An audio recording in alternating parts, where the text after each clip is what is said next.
Could it be? But me, your man, Louie T. Welcome to the Command Post Live. You know what it is. Post up and take command. I am your Commander-in-Chief, Louie T. This is a massive show tonight. So much to unpack as we are on the doorstep of the 2022 NFL Draft. Daron Payne is a great topic that we can discuss tonight, and his future here in Washington. There's so many layers to unpack with his situation. We've talked about it in the past, so it's not a new topic, but it is something that we need to delve into, and we will get to that at some point tonight. Montez Sweat, it has his fifth-year option picked up. We'll talk about that and what that means moving forward. We'll talk about the draft. Pretty much the entire show tonight will be centered around the draft.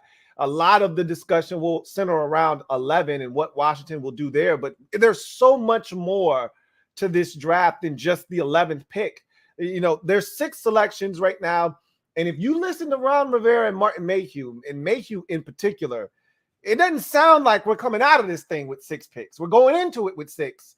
But the likelihood is we're coming out of this thing with more than 6. And I talked about them wanting to trade back, wanting to acquire more draft picks. No one ever wants to come out of a draft with less than 7 selections, because that's the number of selections that if you don't do anything, if you don't trade anything, you don't trade up, you don't trade back, you don't give any picks away in any deals made in the past, or, you know, something in the future that you gave up that landed you in this spot, then you got 7 picks. That's what the league gives every single team, 7 selections.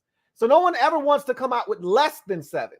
And so we're at 6 right now. And with all of the moves that we have to make, Ron even said it himself, and we're going to talk a lot about that pre-draft presser that Ron Rivera and Martin Mayhew put on 2 days ago, or was it yesterday? It was one of the two.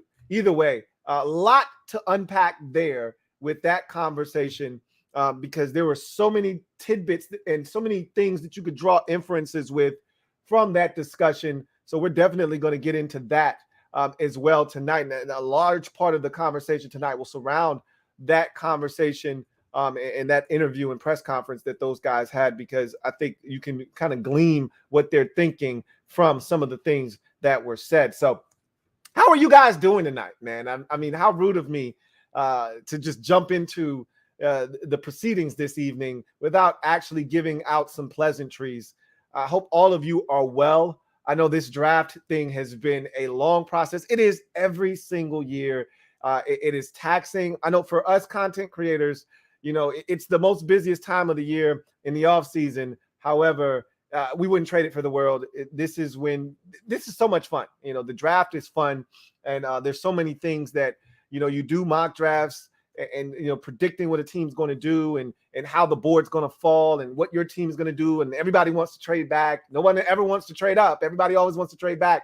If you can't get the guy you want, let's just trade back. Well, it doesn't quite work that way. And so everyone wants to trade back at 11. I don't think they're getting out of 11. I think the pick that they may ultimately trade back out of, because that's where the value may be, is 47. We'll talk about that in a second. But first, let's talk about Ron Rivera and Martin Mayhew's presser from yesterday. So these two sat down and essentially gave a really candid take on the draft and how they view things. And we've been able to, Ron has been dropping breadcrumbs all along the way as to how he conducts this process. You know, how he even really laid out how he went about, you know, looking at the quarterbacks in this draft class, and how he started the process earlier this year because we needed a quarterback so badly. I know you guys saw the report today that Washington, among other teams, has done extensive homework on Matt Corral, who I told you guys was my favorite quarterback in this draft class. And if we were going to take a quarterback, which I don't expect us to take one, but if we were going to take one, that was the one that I wanted us to take. Matt Corral is the one. If I were banking on any of these quarterbacks, and I told you, I don't have a dog in the fight. I don't have a horse in the race in this quarterback draft class this year. Usually there's one or two guys where I'll stake a claim, like this guy is legit. I believe in him. And I think like Josh Allen back in 2018, when a lot of people were sour on him, I said, this is my guy. I believe in Josh Allen, and I think he's going to succeed. There were 5 quarterbacks taken in the first round that year. and Allen right now is the best of that group. I don't have one of those quarterbacks this year. I don't. And when I look at this group, the guy that comes closest to me jumping on the table and stomping my feet and saying, hey, if anybody's going to succeed at the quarterback position, it's Matt Corral. That's the guy.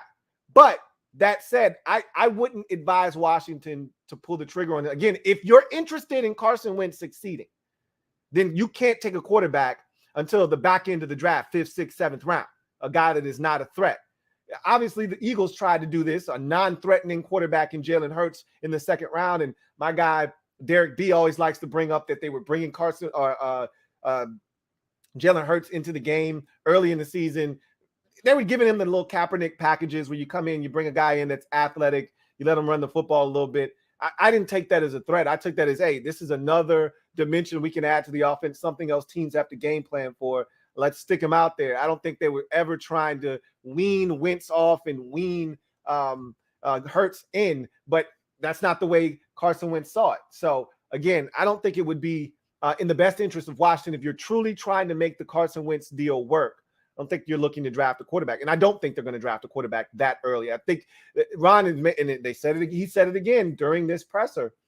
I want 3 quarterbacks on the roster. I think last year, really 2 years ago in 2020, I think that scared the shit out of Ron. It scared him shitless with the whole COVID situation and just not having enough guys and bodies, and having to go out and get Taylor Heineke and have him come in. And then I think last year was what was the cherry on top when we had the COVID outbreak and they had to bring Garrett Gilbert in here, and they didn't have enough bodies at the quarterback position. So I really believe that they're going to add another quarterback. I don't think that guy's going to make the roster, which is why you can't draft a guy highly, because then you would have to keep 3 quarterbacks on the roster.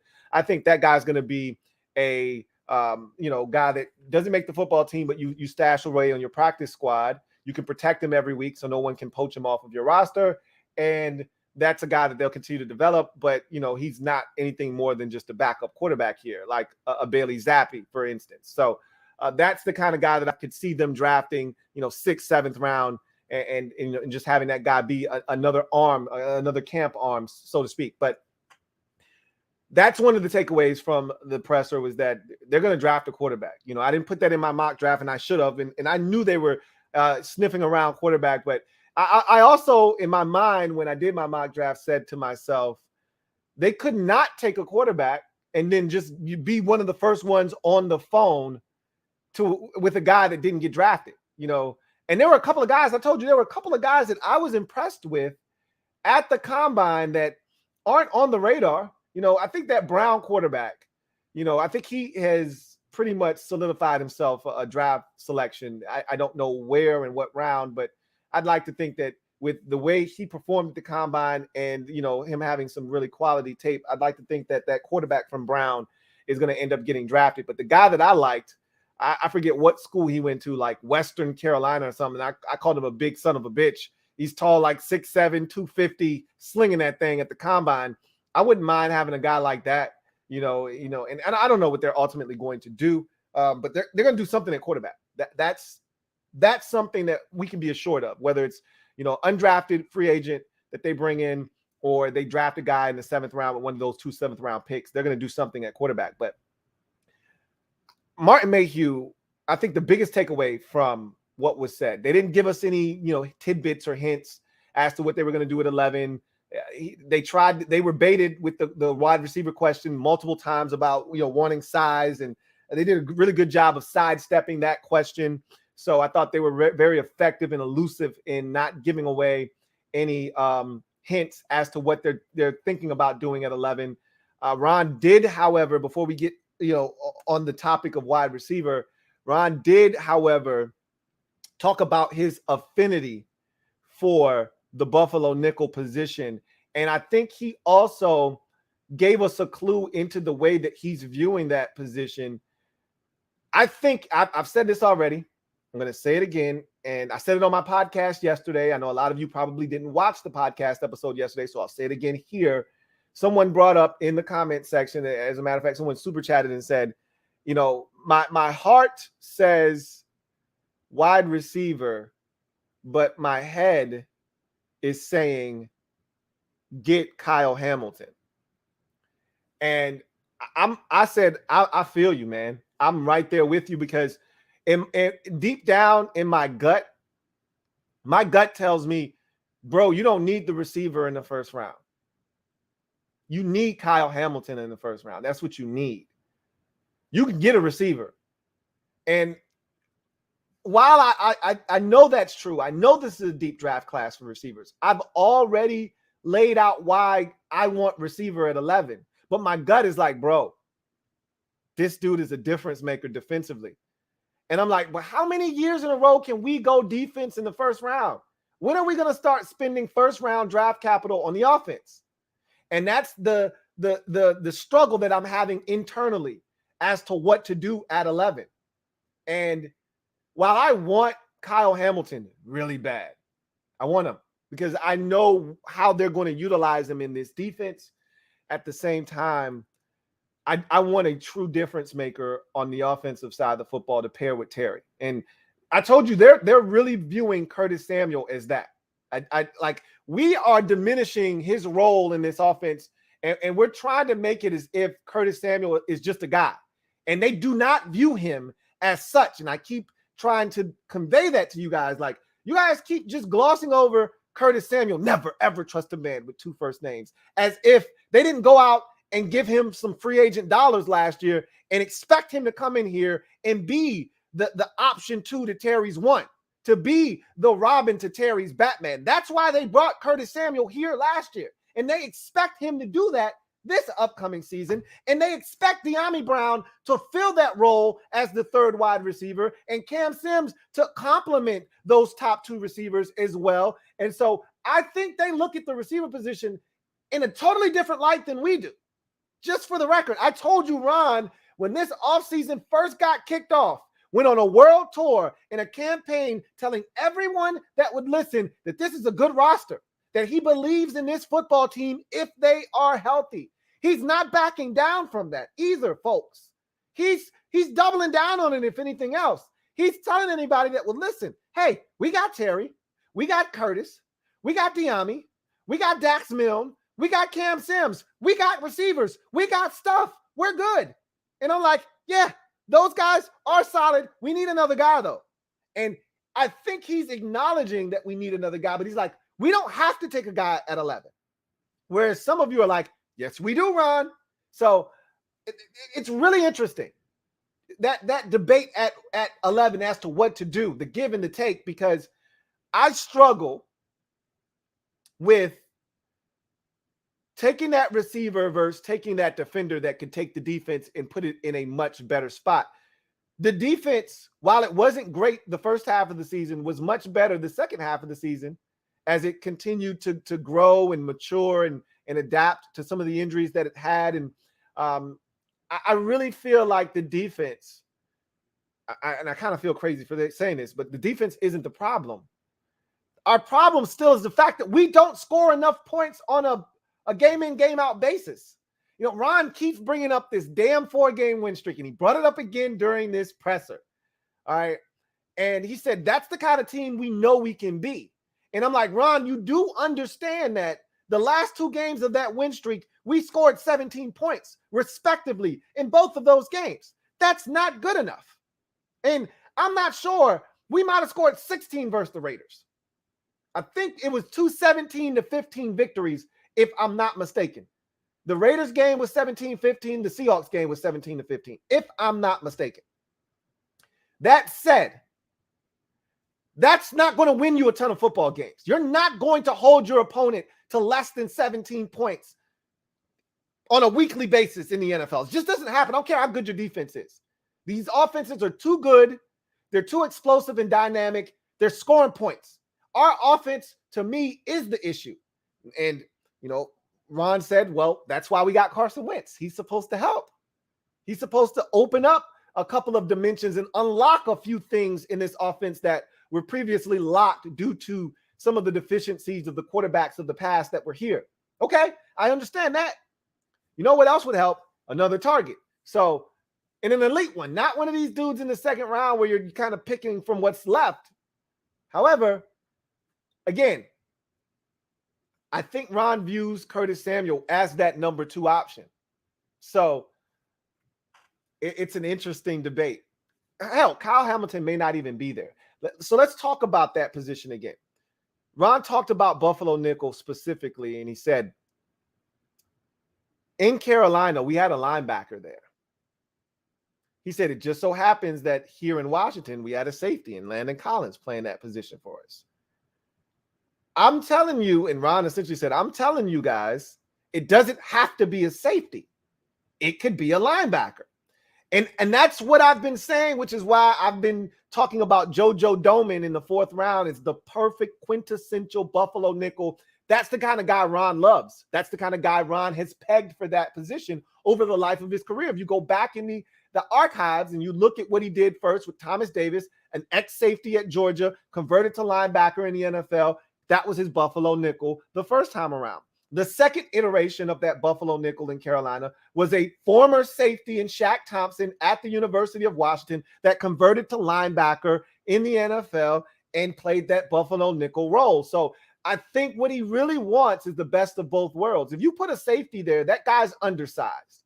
We talked about Jaquan Brisker, me in particular. I can't speak for anybody else. Jaquan Brisker being a guy that could play that Buffalo nickel, but he's only 200 pounds. He looks like a cornerback. That's not what Ron's trying to put in that Buffalo nickel role. If at all possible, Ron wants a bigger, thicker defender, a guy like a linebacker that has safety movement skills and traits that can play over the slot but still be aggressive in the run game. Hence, a guy like JoJo Domann, I think is perfect for his defense. However, we'll see what they decide to do. But Ron made it abundantly clear it does not have to be a safety in that role.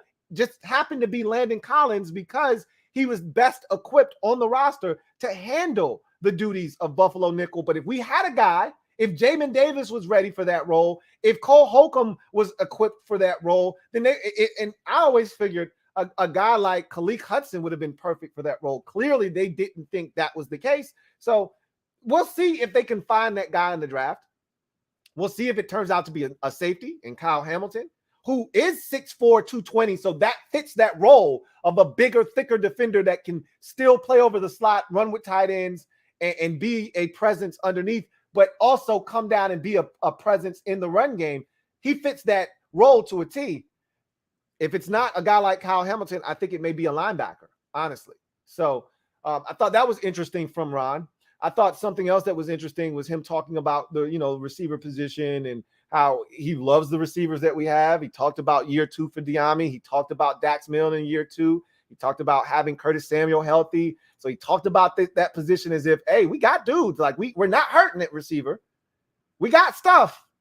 We just needed to be healthy and ready to rock and roll. And he talked about big receivers, but he didn't get into specifics really. But, you could tell he wants a big receiver. Like, let's not kid ourselves. If Kyle Hamilton isn't there at 11, I think the pick, and I've told you this already, I think the pick is going to be Drake London because Ron covets big wide receivers. And that's always been his MO. That's been his thing. And I think they felt like at times last year we lacked physicality at receiver. In the Dallas game in particular, when Terry was being smothered by Trayvon Diggs. The only real big play that was made in that game was by Cam Sims climbing the ladder and going up and putting his nutsack on a couple of Cowboy helmets to go get the football. Like we really didn't have anybody that forcefully could get themselves open. And I think they feel like they need a guy that can do that. And I think they're going to go with Drake London. So, again, I'm not a fan. You guys know how I feel about that. But if that's what they decide to do, okay, fine, let's roll. Let's rock with it. But I think ultimately, if they had it their way, option 1 is to get out of 11 altogether. Trade back, pick up draft capital, and increase your number of picks from 6 to 8, just like that in one fell swoop, and be done with having to trade back in the draft. Because really, what they want to do, I think what I proposed during my mock draft is exactly what they would like to do. Trade back from 11 to 16 with New Orleans, and that would net you a 3rd and a 5th, okay? I think with the New Orleans Saints, it was like 98th overall, and then like 50 something, I think 170 something. And that would be ideal. Now you have a pick in every single round of the draft. But more importantly, in those middle rounds where Martin Mayhew, who specifically said, look, the value in this draft lies in rounds 2 through 5. It's in the middle of this draft, which is why a lot of teams are looking to trade back, and we're one of them. We want to trade back. And he said, look, we've got 6 selections. I don't foresee us finishing this draft with just 6 selections. At some point we will move back, whether that's the first round, second round. I think it's ultimately going to be the second round, because I don't think teams are going to value the 11th pick and feel like they need to come up to get it, to get whatever it is they seek. I think at 47, which is where that value starts to really heighten, you start to see a lot of guys that fell that you thought were first round picks or fringe first rounders that you felt like, oh, they're definitely getting drafted early second round. They're still sitting there at 47, and there are teams behind you with draft capital that are saying, hey, we got to go get this guy. This is a guy that can change the game as a second round pick. He's a plug and play guy. Let's go get him. You're in the AFC West. You're Kansas City. You can't sit on your hands.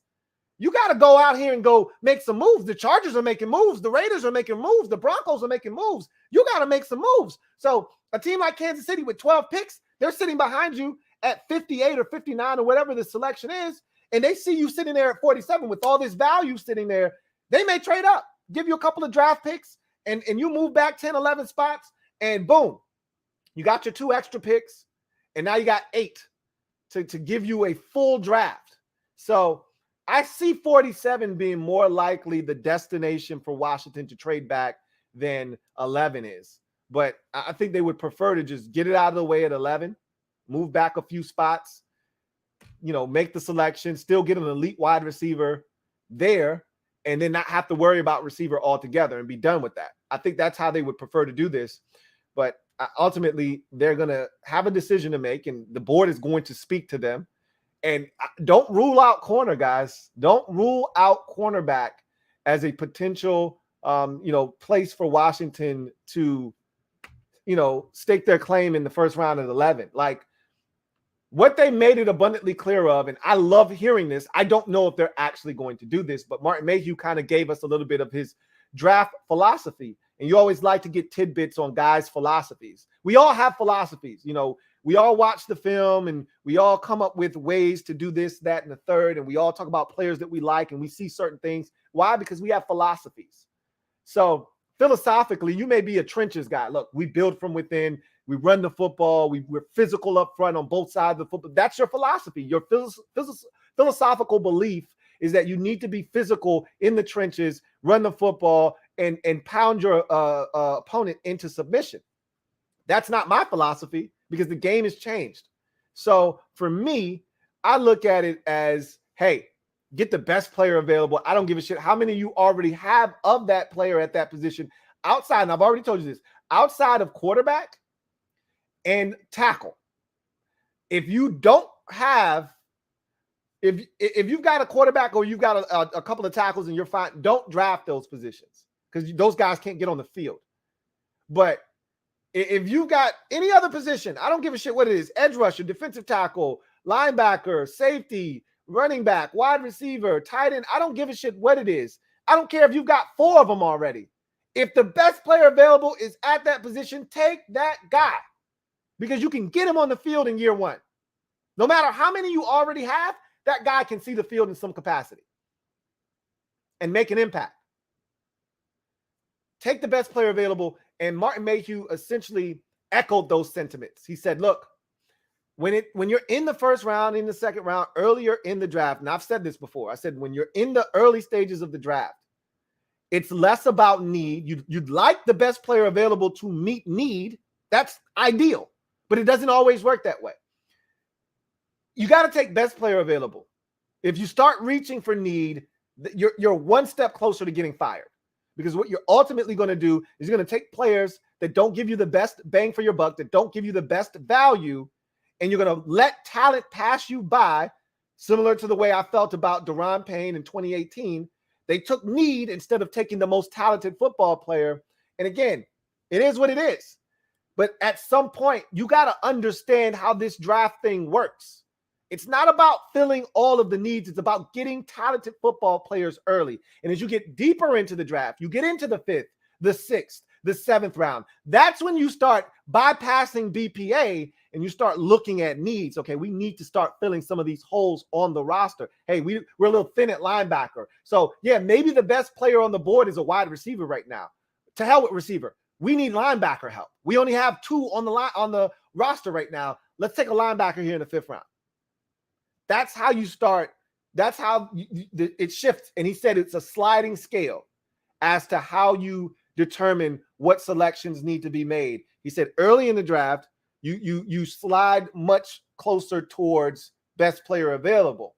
Sure, you take need into consideration, but you slide closer towards the best player available end of that sliding scale. He says as you get further back into the draft, 5th, 6th, 7th round, you start sliding that scale over to the need side of the sliding scale, and you start addressing needs on your football team. I think that's the best way to go about it. We'll see if they actually adhere to that, philosophy and philosophical approach. But that's the way you should do it. That's the way the good teams in this league do it. There's so much to unpack with this draft and having 6 picks only and wanting to move back from 11. Here's another thing that I want to add into the discussion, and then we're going to get to the comment section. I see you guys lining up comments. I want to throw this out there. It may not be just, hey, let's move back 7 spots and pick up XYZ amount of picks. That may not be the solution for Washington in the draft this year. Another solution for Washington may be trading defensive tackle Daron Payne and picking up draft capital that way. Think about that as well. Let that sink in to your brain. Now, there are, arguments to be made on both sides of this discussion as to whether Daron Payne should even be a tradable asset at this point.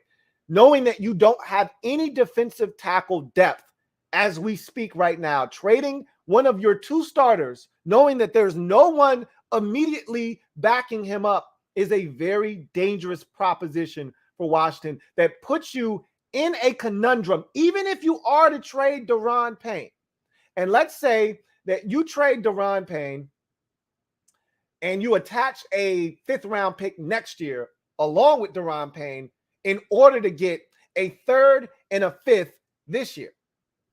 Okay. So let's say that's the move, or it could be a, 6th next year for a 3rd and a 5th this year, and Daron Payne in the 6th gets shipped off. So you pick up the 2 picks you're looking for to get you to 8. You move Daron Payne, you give up a 6 next year. That could be a way to do it, but now you've put yourself in a position where you got to draft defensive tackle, and you may have to draft multiple defensive tackles.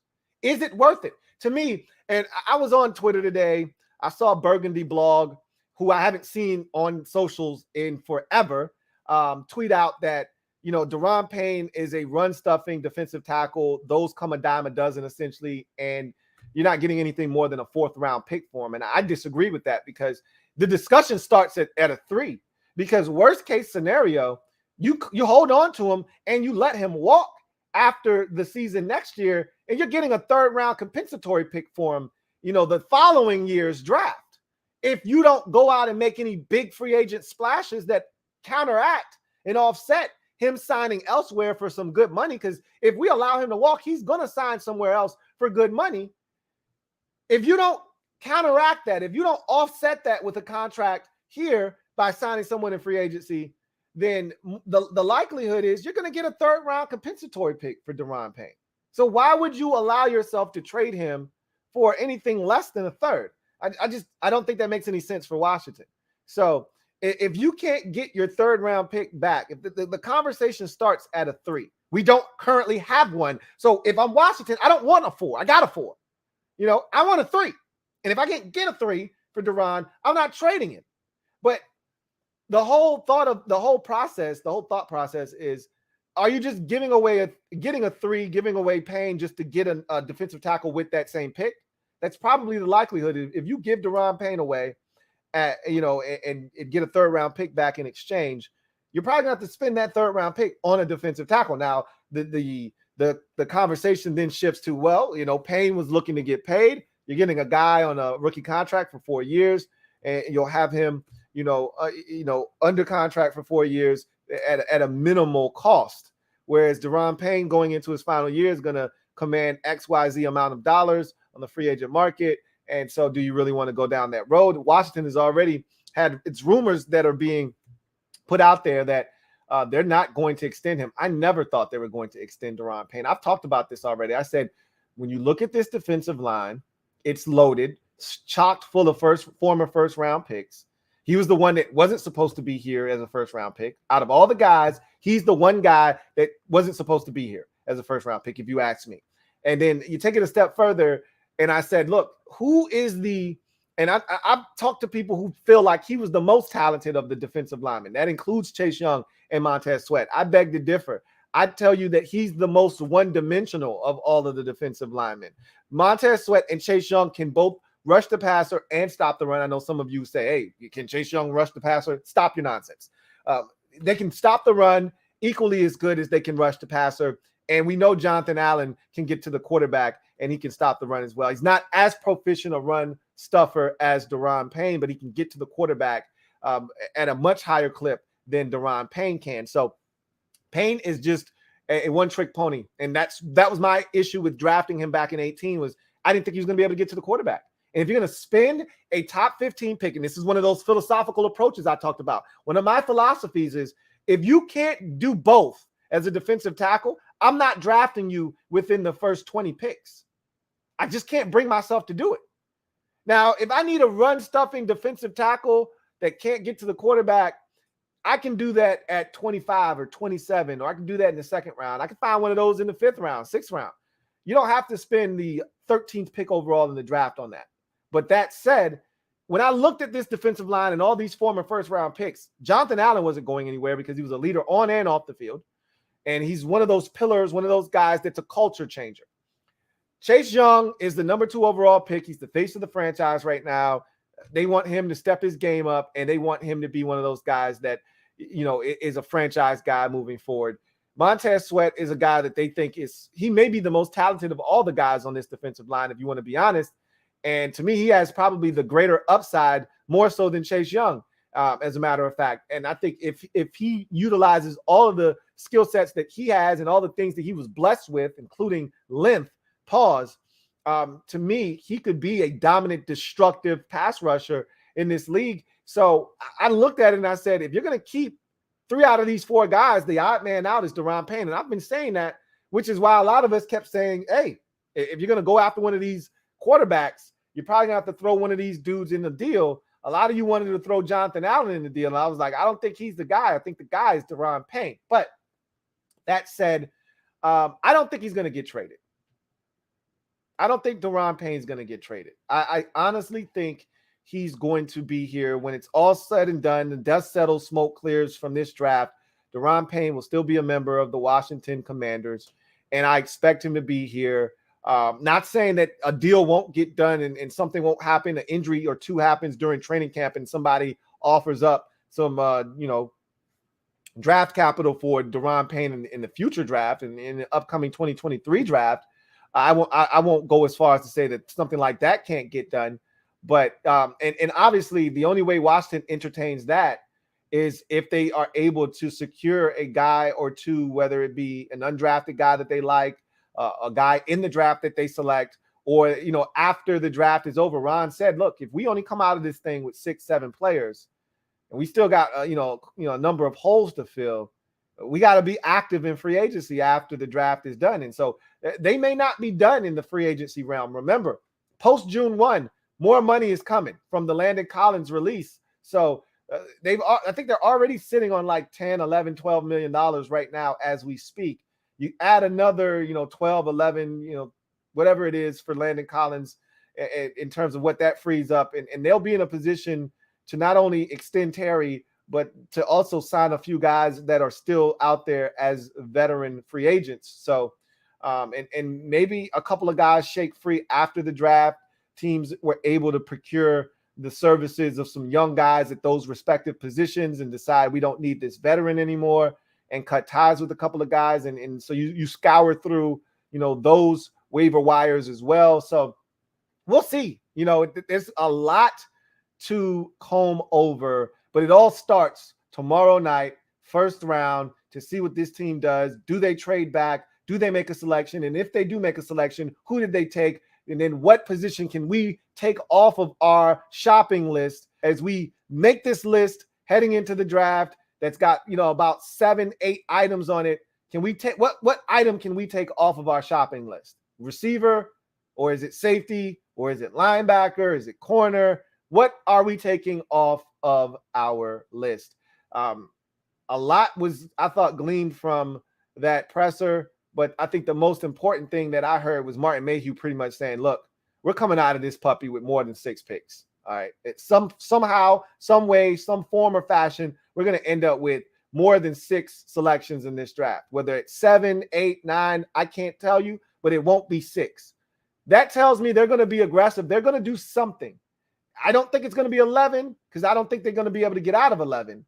I don't know if there's true value at 11 for them to move out of the pick. But the first thing they want to do at 11 is, trade back. If they can't, I think they would love to get their hands on a Kyle Hamilton type of football player. If they can't do that, then I think they take the receiver. I think those are their first 3 options available to them. And we'll see what ultimately falls their way and how the draft breaks, because I still think there's an outside chance that Kyle Hamilton gets to 11. But, it really is, to me, dependent upon how these quarterbacks and tackles come off the board. If we see, and edge rushers for that matter, because I think there are going to be 4 edge rushers. There's going to be 1 corner. The question is, can we sneak 2 quarterbacks into the top 10? If we can do that, a guy like Kyle Hamilton is more likely than not going to fall out of the top 10. Because if you got 4 edge rushers, 3 for sure. I got to stop saying 4. You're going to have 3. I don't know if Jermaine Johnson sneaks into the top 10. That would make it 4. But you're gonna have 3: Aiden Hutchinson, Trayvon Thibodeau, and Trayvon Walker. You're gonna have 3 edge rushers go in the top 10. You're gonna have more likely than not 2 tackles go in the top 10, and Ickey and Evan Neal. So that's 5 spots gone right there, just like that. Sauce Gardner is definitely going in the top 10. That's 6, right? So now you're getting into that danger zone. If you add 2 quarterbacks in there, and there's a possibility, more likely than not, it's just 1. Okay, but if for our benefit, we need 2. 2 would really put it over the top. But I think it's only going to be 1 quarterback, Malik Willis. If someone trades in front of Carolina, then there's 2 quarterbacks, because Carolina's taking a quarterback at 6. Mark my words. So let's just go with the premise that 1 quarterback is taken. That's 7 spots spoken for in the top 10. Now you have 3 spots, and you've got another corner that's going to be available. In Derek Stingley Jr., you're going to have 2 receivers, maybe 3, in Williams, and Drake London, and Wilson, that all are available that could go in the top 10. Atlanta, the Jets, all looking to add receiver more likely than not, or likely destinations. And then you got Seattle, who's sitting there at 9. Seattle wants to trade out. That's their MO. They don't like taking first-round picks. They like trading back and picking up more picks. They want out of 9. Can they get out of 9? What's the value of trading up to 9 and getting in front of the Jets? Can they get out? If they can't, they're going to have to make a selection. That's one of those teams that could scare you, because they're looking at Kyle Hamilton and saying, hey, we don't have anything that looks like that. We just moved on from all of our dominant defenders. Hey, let's take this kid, and see what he can bring to the table. So we'll see what happens. It'll be interesting to see if Stingley is available, if Hamilton is available, if these receivers are available. What does Washington covet the most? I would love it. I would love to see a scenario where 2 out of the 3, both Ohio State receivers, Drake London and Hamilton or Stingley, are available. I don't think you get all of them. Like, there's no way you fill out a top 10 and Stingley and Hamilton both fall out along with all the receivers. It's just impossible for that to happen unless something crazy happens, like you add in a 4th edge rusher and then, you know, someone gets really antsy and takes a linebacker or something but I can't see that transpiring. I think it's more likely that you'll see the 2 tackles, you'll see the 3 edge rushers, you'll see the 1 corner, you'll see the 1 quarterback, and that's 7. And now you got 3 spots available in the top 10. So anyway, I digress. Let's get to the comment section, as I know a lot of your comments are probably going to address some of the things that I want to talk about. So let's get to the comment section, because you guys are very perceptive and you're hearing a lot of this stuff. You're seeing a lot of the things that are transpiring around the league and surrounding this team with the draft. So you're going to ask very, very good questions and make some awesome comments. So let's get there. Start the night off with KP Underdog. Thank you for the super chat, KP Underdog, who writes, Lou, KP, happy draft eve. Same to you. All right, likewise. He says, if you could get any player at 11, who's the pick? As for me, I want safe production. Give me Olave. I at one point, I had brainwashed myself into the Olave thing, and I love Chris Olave. I would love nothing more than to have him here. I think the only way Chris Olave ends up here is if we trade back. I don't think there's any scenario in which Chris Olave is the selection at 11, unless both Hamilton and Drake London, and so I should say all 3 of them are gone. Drake London, Wilson, and Kyle Hamilton are all gone. And there's a scenario in which that could take place. The Giants could take Kyle Hamilton with their second of their 2 first round picks in the top 10, right? So Hamilton could go to the Lions. Clearly, he could go to the Lions at 2. I don't think that's going to happen. I think they're going to take an edge rusher, but the Giants could take him with one of their 2 selections. Then at 8, the Falcons could take Drake London, and then at 10, Garrett Wilson could be the pick for the New York Jets. And just like that, bada bing, bada boom, none of those guys are available. So it could happen. It's highly unlikely that takes place. But in that event, then I think Washington turns their attention to a guy like Chris Olave if they can't get out of 11. So you asked me a question. My answer is Kyle Hamilton. That's if I had a choice of taking someone, because of the role that I know he would play in this defense and how badly we need that void filled in this defense to have it be successful. I mean, just think about the defense last season. When it was at its best, at its peak, Landon Collins was playing like a man possessed underneath in that Buffalo nickel role. He had a pick against Philadelphia in the first game. He was everywhere against the Denver Broncos. He was fantastic against Tampa Bay and Carolina. Like, when we were at our best, when that winning streak took place, and remember, I told you, defensively, we started to get our bearings against the Packers. That was 2 weeks before the bye week. That Packers game was the first game where I said, hey, the defense wasn't bad. They weren't the reasons we lost the game. The defense actually held that Packers offense down. And you know, remember, Heineke fumbled on the first possession to start the second half. That led directly to a touchdown. And then they scored a touchdown on the opening possession. They had to go for it on 4th down. And Chase Young didn't keep contained. Rodgers got outside of him, threw across his body to Devontae Adams, who got in the end zone on a 4th down. Or else they don't score. Those were their only 2 touchdowns in that game. We were really good defensively. And it started that game. He was outstanding against Denver. Then coming off the bye week, he was phenomenal against Tampa. Remember, he had a pick in that Tampa game early, if I'm not mistaken. I might have my safeties mixed up. I think Bobby McCain was the one with the pick in that game. His pick came against Dallas early in the game against Dak. And then he ultimately got hurt in that game, and that was the end of his season. But he also missed that Vegas game. If you recall, he got hurt at the end of the Seattle game, missed the Vegas game on the road, and then came back for the Dallas game, got hurt again, and then his season was done. Our defense was at its best when he was in there, playing that Buffalo nickel role. And remember, it took them probably the first 7 weeks of the season to get Landon on board and finally convert him to that Buffalo nickel role. But once they did, he was fantastic. I know the value that it holds in this defense, and because of that, I would probably take Kyle Hamilton at number 11. Thank you for the super chat, KP Underdog. Let's see. Got one here from Jordan. Thank you for the super chat, Jordan. Greatly appreciate you. Who writes, is it smart to draft wide receiver without a franchise QB. So here's the deal. Here's the skinny on that. You can have a franchise, you can have a dominant wide receiver and not have a franchise quarterback, because that guy's going to still produce no matter what. I always think back to guys like Larry Fitzgerald. How many quarterbacks did he play with in his career before having Kurt Warner and then getting Carson Palmer later in his career?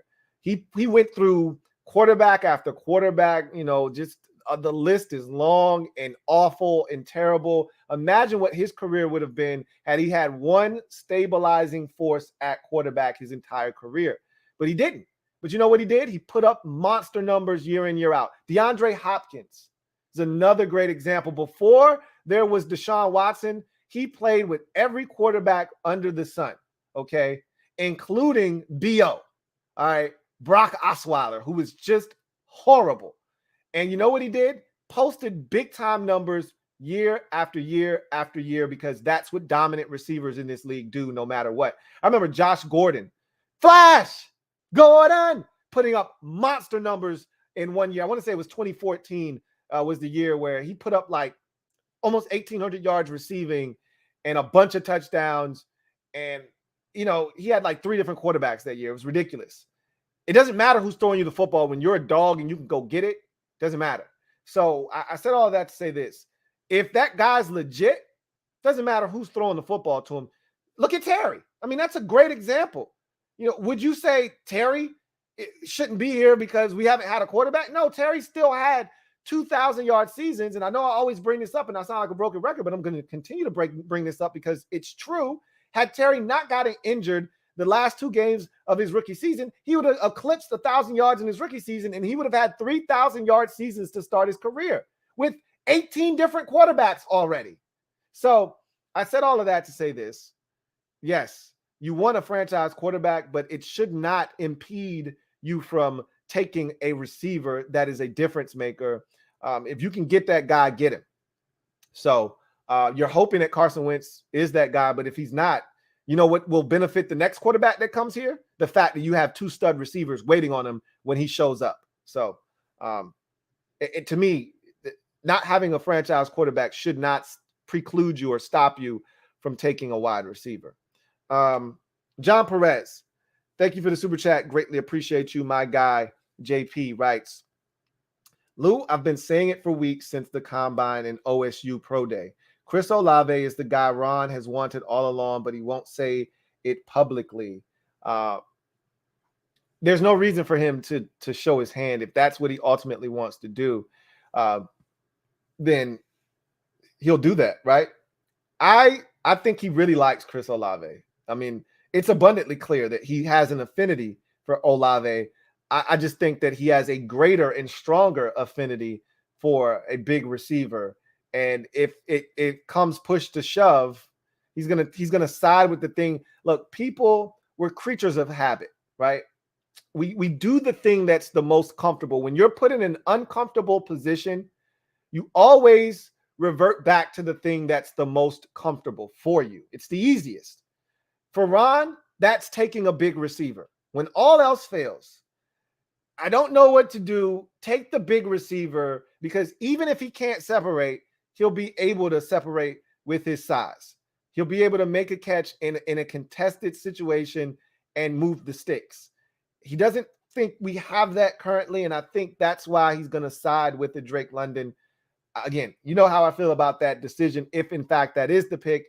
I hope you're right about Olave. And Ron, has dropped little hints about Ohio State receivers, but I think that's all smoke screens. I think Ron he did the same thing with the name with Admirals when he was joking around. I think he did the same thing with, the Ohio State receivers. I think he's trying to send everybody off on the wrong trail, sniffing around the wrong thing. And at the end of the day, I think if he has to go receiver, and I don't think that's their first choice. I think they would like to trade out of 11. Then if they can't trade out of 11, they'd like to go Kyle Hamilton. If they can't go trade out of it or get Kyle Hamilton, I think the last resort is taking a wide receiver. And if they have to do that, I think they're going to go with the big receiver if he's available. I pray someone takes him off the board. Take him off of the board and take the decision out of Ron's hands. Because frankly, I don't trust him to make the right wide receiver decision. So because he's going to draft with his heart, not his head. So take the decision out of his hands. Allow someone else to take Drake London, and then force Ron to have to take a guy like Chris Olave. I would prefer that, but we'll see what happens. Jordan, thank you for the super chat. Greatly appreciate you. Double up. Thank you for doubling up, Jordan, who writes, what would you say is the bigger need, DB or wide receiver? It's definitely DB. I've stressed that enough because I told you I felt like a lot was left on the bone safety-wise last year. And, maybe we were seeing the safety start to play a more prominent role and be more comfortable. Maybe Bobby McCain was getting a little bit more comfortable as the season wore on. Maybe that is the case. I just feel like there were a lot of plays out there to be made that weren't made, and it was because we just didn't have enough talent out there. Clearly, the defensive backs on this roster are solid when healthy, but I still think that for me, if you really want to take that next step, obviously linebacker is another thing, but I'm not so much gung-ho on linebacker because we're rarely in our base. And with the way the NFL is set up now, you're rarely going to be with 3 linebackers on the field. So I'm not really overly concerned. We got enough athleticism at linebacker that if they're confident in Cole Holcomb's ability to do what it is they're asking him to do, he can fill that void, I think. Which is why I'm like, why haven't we done that sooner? But we'll see. We'll see what happens. At the end of the day, I'd love to take another receiver. I think that would help this offense tremendously. If you want me to be honest with you, I think getting an athletic tight end would benefit us just as much, if not more so, than another receiver. If guys are healthy at receiver, it's the position really isn't that bad. But it's when Curtis Samuel goes down and now De'Ami Brown is being asked to be a number 2, everything's off kilter. De'Ami Brown is not a number 2. He's at best the 3rd option, maybe even a 4th option. So you want him to stay in his lane. Last year, we were asking De'Ami Brown to do something that he shouldn't have been asked to do as a rookie, and that's be your number 2 wide receiver. He wasn't ready for that. So maybe with Curtis Samuel coming back healthy, he properly slots De'Ami Brown as your 3rd option, maybe 4th behind Cam Sims. And remember, they've talked all offseason about Cam Sims needing more opportunities, needing more, balls thrown his way. So maybe Sims is your 3rd option, and De'Ami's allowed to be what I think he truly is supposed to be, which is your 4th option. And that would really make him dynamic. So, maybe receiver isn't as bad off as we think. I would side with defensive back, specifically if you could get Kyle Hamilton. Even a Jaquan Brisker would be really solid and really help the safety position overall. But I think safety or corner would do wonders for this team big time versus a receiver where I think we have stuff already, but I would like to add to it. Don't get me wrong. I would love to add to receiver. But I think if you got Kyle Hamilton, he's the one. It shouldn't be defensive back. It should really be Kyle Hamilton or wide receiver, because I just think about that Buffalo nickel role and what it means for the defense. If you're just talking about any defensive back, a corner or any regular safety, give me the wide receiver. That's going to give us the most value. If you're talking specifically Buffalo nickel and Kyle Hamilton, that's the better value. So I'll just say it that way. I think that's the best way for me to say it, because that's the way I truly feel. A193, thank you for the super chat. Greatly appreciate you. Thank you for being a member of the MOBB, who writes, what up, Lou? What up, A1? Says, I know you talked about wide receiver, tight end, and even running back on the offensive side, but what about O-line depth? Who do you like? Everybody sub up, hit the like button, hashtag MOBBSQUAD. Thank you for that, A1. And he says, what about the offensive line depth? I've talked about that. That's something that has to be addressed in this draft. You don't have to do that early, however. We found Chase Roulier, in the 5th round out of Wyoming? Like, you can find those kinds of guys later on in the draft, especially interior guys. If we needed a tackle, you got to get those early. You don't want to wait on tackle. But we don't need a tackle. we got bookend tackles right now. They re-signed Charles Leno Jr. to a 3-year extension. You have Sam Cosmi under contract for another 3 years. You don't need, and then you got, I thought this was the biggest move probably of all of them, was getting Cornelius Lucas back as your swing tackle, because he's proven that in a pinch, and he's got to be thrusted into the lineup, whether it's left or right tackle, he can come in and get the job done. So we're straight at tackle right now. The emphasis on O-line depth comes on the interior. And Ron talked about this during the pre-draft presser. He's like, look, we got stuff on the offensive line. We really like what we saw from Sadiq Charles last year when he was thrusted into the lineup. We really loved what we got out of Keith Ishmael last year when we had all the injuries to the center position. Guys stepped up, got in playing time, invaluable experience. And so we feel really good about our depth. So I think you only need to add one interior offensive lineman, a guy that can play multiple positions.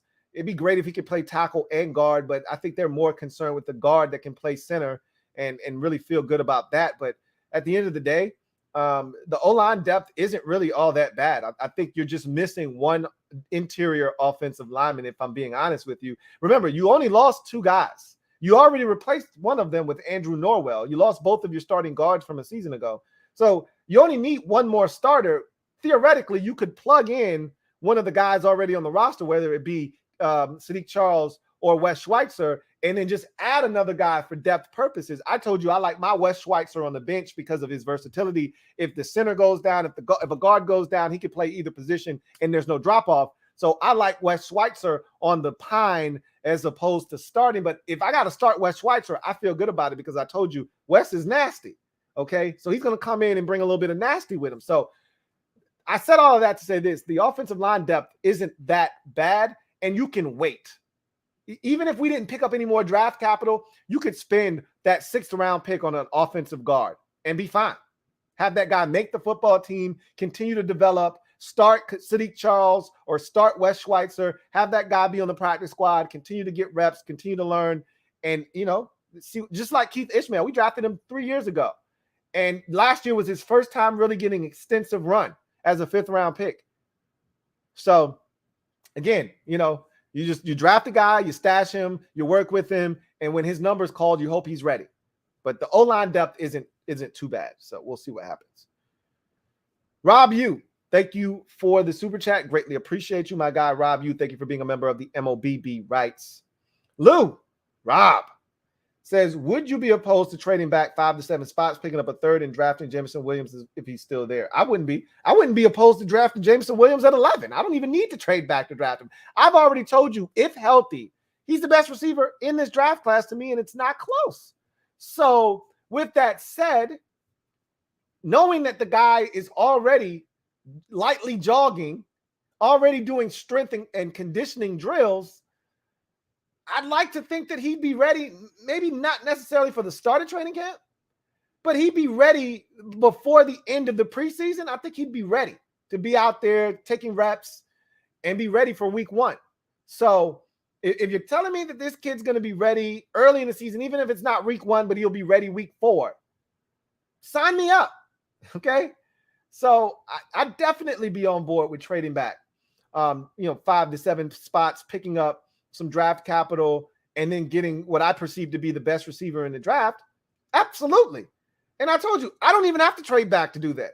I don't think they're interested in any damaged goods early in the draft. They want a short thing, a guy that's healthy, that comes onto the team healthy, that they can, just plug and play, versus a guy that's coming off of an injury that may not be ready to help right away. You never know. There could be a setback in there anywhere. So I think they want to steer clear of that, especially after Jamin Davis last year was I don't want to call him a non-contributor, but he was, not the kind of factor.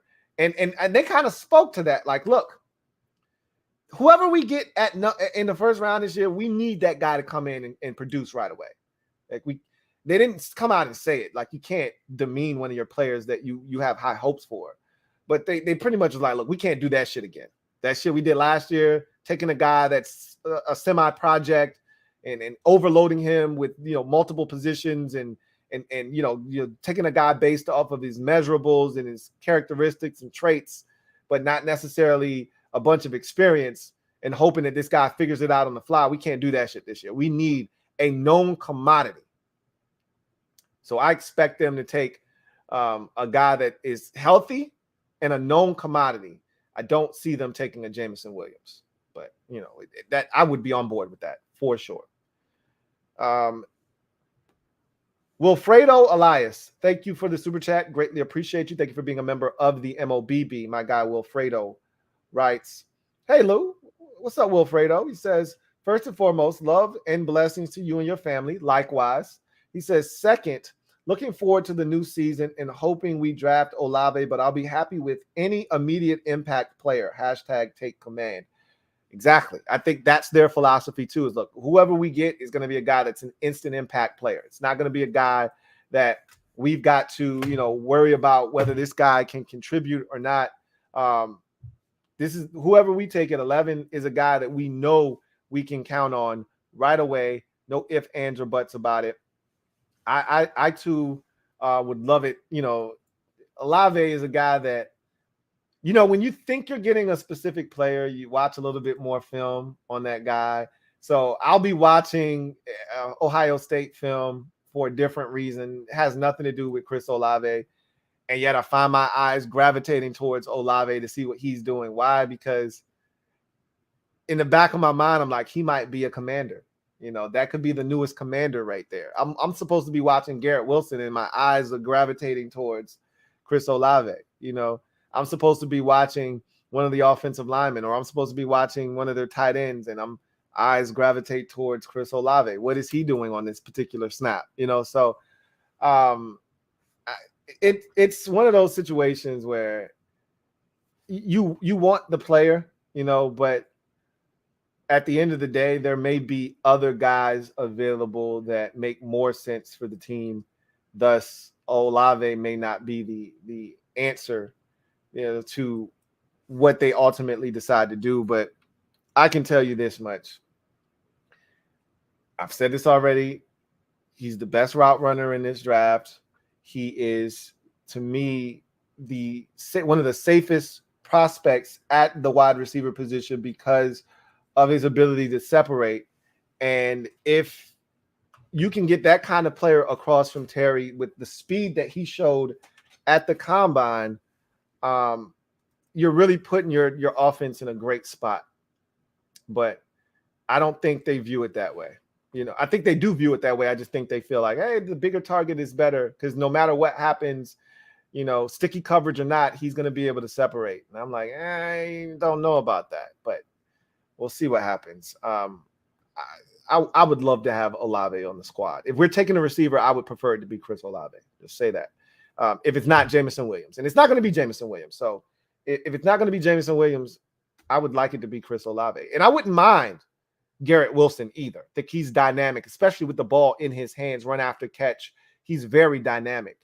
So I wouldn't mind it being Garrett Wilson. Don't get it twisted. But Olave is the guy that I've kind of been fixated on because of his route running ability. And looking at some of these receivers in the league like Hunter Renfrow and Cooper Kupp, these are guys that we got torched by Keenan Allen. Why? Not because Keenan Allen's fast, but because Keenan Allen is a technician, one of the best route runners in football. That's why we couldn't cover him, and he had like 14 receptions in week 1 against us when we knew he was getting it on third down. That's what I want on this team. We don't have one of those guys. Adam Humphries was close to being that for us, but we don't have that guy on the roster right now. So it would have been nice to get him, but I don't think that's going to happen. But we'll see. Jason Rogers, thank you for the super chat. Greatly appreciate you. My guy, Uncle Jay, writes, "Man, Lou, maybe I'm bugging, but I hope we don't get Hamilton. Something about him doesn't move the needle for me. But that's just me. I could be wrong." I disagree, but again, beauty's in the eye of the beholder. I talk about that all the time this time of the year. We look at the same guy. You see that he's not a needle mover. I see a guy that in this defense with that specific role that's carved out for a guy like him, he'd be dominant in that role. Watching him at Notre Dame as a Fighting Irish fan, I know his skill set, and that Buffalo nickel role is tailored to his skill set. So he'd be the perfect fit for the defense, and he'd fit hand in glove. But you know, he may not be for everyone, and that's fine. You know, and so we'll see what happens. You know, and what they decide to do. All I want, and I've said this on a number of occasions, all I want is for him to be available and to see what they decide to do. Because they won't tell us. You know, they may hint, there may be innuendos. You may get one of the beat reporters that say, hey, I talked to somebody close to the, you know, to the team, or close sources that say, hey, you know, they really, the discussion was between X and Z, and they went with Z player at 11. I don't have to guess if, you know, or you hear after the draft, hey, because they're not going to talk about a guy that gets drafted somewhere else.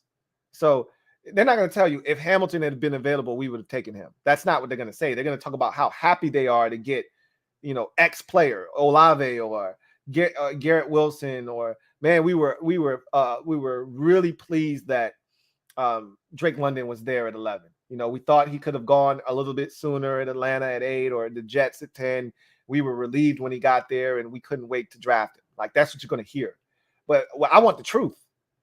If Hamilton's available, if London's available, Olave's available, Garrett Wilson's available, okay, now everybody's here. All parties are here and accounted for. Who you taking? Now we're going to find out who they valued and coveted the most. There's no guessing now, because they're going to take that guy. So we'll see what happens. Once again, we don't have to wait very much longer. Ishmael Benitez, thank you for the super chat. Greatly appreciate you, my guy. IB, thank you for being a member of the MOBB. Writes, I want Hamilton at 11. They love the position flex, and they can move Kyle around. And that's pretty much how I view it, is that he just fills so many voids for you. But that Buffalo nickel role is so big for this defense and what it means for them. And the versatility that he brings to the table is another thing that I feel like really benefits that unit. And the more dogs you get on that side of the football, the better you make it for the offense, because you then create shorter fields, get off the field on third downs. You create turnovers in shorter fields that way. There's just so much that comes from, you know, adding a defender like Kyle Hamilton to your defense. He was a walking takeaway at Notre Dame. You know, every year of his career, he had interceptions, and there were years where he had multiple interceptions, like this past year, having 3 of them. I think it was 3, might have been 4. I'm trying to play them back in my head. I know he went off against Florida State in the very first game of the season for 2 of them. So, you know, you want to have guys like him on the defense that can create turnovers, shorter fields for your offense. That was one of our problems last year, is we didn't create enough turnovers in short fields. We didn't get off the field on third downs with enough efficiency so that teams had to punt, and it created great, you know, starting field position for us. Guys like Kyle Hamilton help you flip the field. You know, they help you gain, you know, better field position, you know, and those are the kinds of players that you want on your football team. So I'm with you. You know, if he's there, I think that he'd be the best option for this team as it pertains to what they need defensively. So, Rob, thank you for the super chat. Greatly appreciate you. Double up. Thank you for doubling up, Rob, who writes, Jalen Petrie flies all over the field, but can he play free safety? I see. He says, I can see Cam Curl taking the next step, but would be great if he had a running mate. It'll be interesting to see, because last year, you know, we played a lot of those 3 safety looks with all 3 of the safeties being on the field, Landon Collins, Cam Curl, and Bobby McCain. That's what they want to do again. I love Jalen Petrie. I love his game. He's just a bit undersized, but that doesn't limit his physicality. You know, he's a 200-pound, and really he's 197, but he's a 200-pound safety essentially, that plays like he's 215, 220, but he's not. And you could talk about a guy playing that way. Bob Sanders used to play that way, but Bob Sanders was also always hurt because I don't care how physical you want to be. If you're not a big guy, it's going to take a toll on you. So I love Jalen Petrie, but for that role of Buffalo nickel, like Jaquan Brisker, for instance, you're asking a 200-pound safety to come down and be physical in the run game. Part of the reason that he wasn't as effective in this past season is because he hurt his shoulder. How did he hurt his shoulder? Making a tackle as a 200-pound safety. So again, like, you got to be careful with that, which is why Hamilton is so intriguing, because you want that 220-pound defender. Landon Collins was like a 210, 215-pound safety. Like, that's what you're looking for, at the position of Buffalo nickel, a guy with a little bit of thickness to their frame so that they can withstand that contact consistently. I think you would even really prefer a linebacker in that role, but whatever guy fits the best. So Cam Curl and can Petrie play safety is what you asked. Sure, he can play safety. He's not, I don't think, like a center fielder. I think he's a cover 3 guy. He could play a third of the field. I think he could play a half of the field. Absolutely. And he can drop down and play a down around the line of scrimmage, which is probably his best attribute. And his skill set is probably best utilized down around the line of scrimmage, but he can play away from the line of scrimmage. But he's at his best when he's down around the line of scrimmage. That's where you want to use him. You don't want to take a guy and try to make him into something he's not. As far as Cam Curl is concerned, I mean, I don't think he's going to be affected one way or the other. They're going to continue to use him in the role that they've used him in, whether it's him being down around the line of scrimmage, him being in that Buffalo nickel role, him being, as a deep half safety, him being a cover 3 safety, him being a lurker over the middle of the football field, him covering the flats.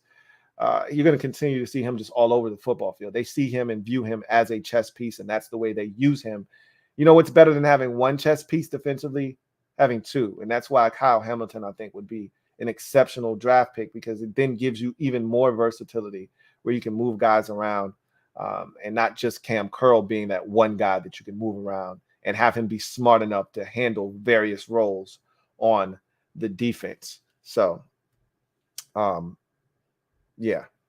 Sean Blake, thank you for the super chat. Greatly appreciate you, my guy. Sean writes, "What up, Lou? What's up, Sean? Says, finally caught you live. Dad duty has me going to bed super early these days. Look, I know the struggle, man. I wish I could go to bed early, but my body isn't trained to do that. There are times where I'm like, dude, go to sleep, and I just can't. But, when you're a dad, you better get that rest while you can, man, because the kids do not care how tired you are. When they're up and they're wired, you got no choice but to be up. So I know the struggle is real." Says, "Hope all is well with the Twins.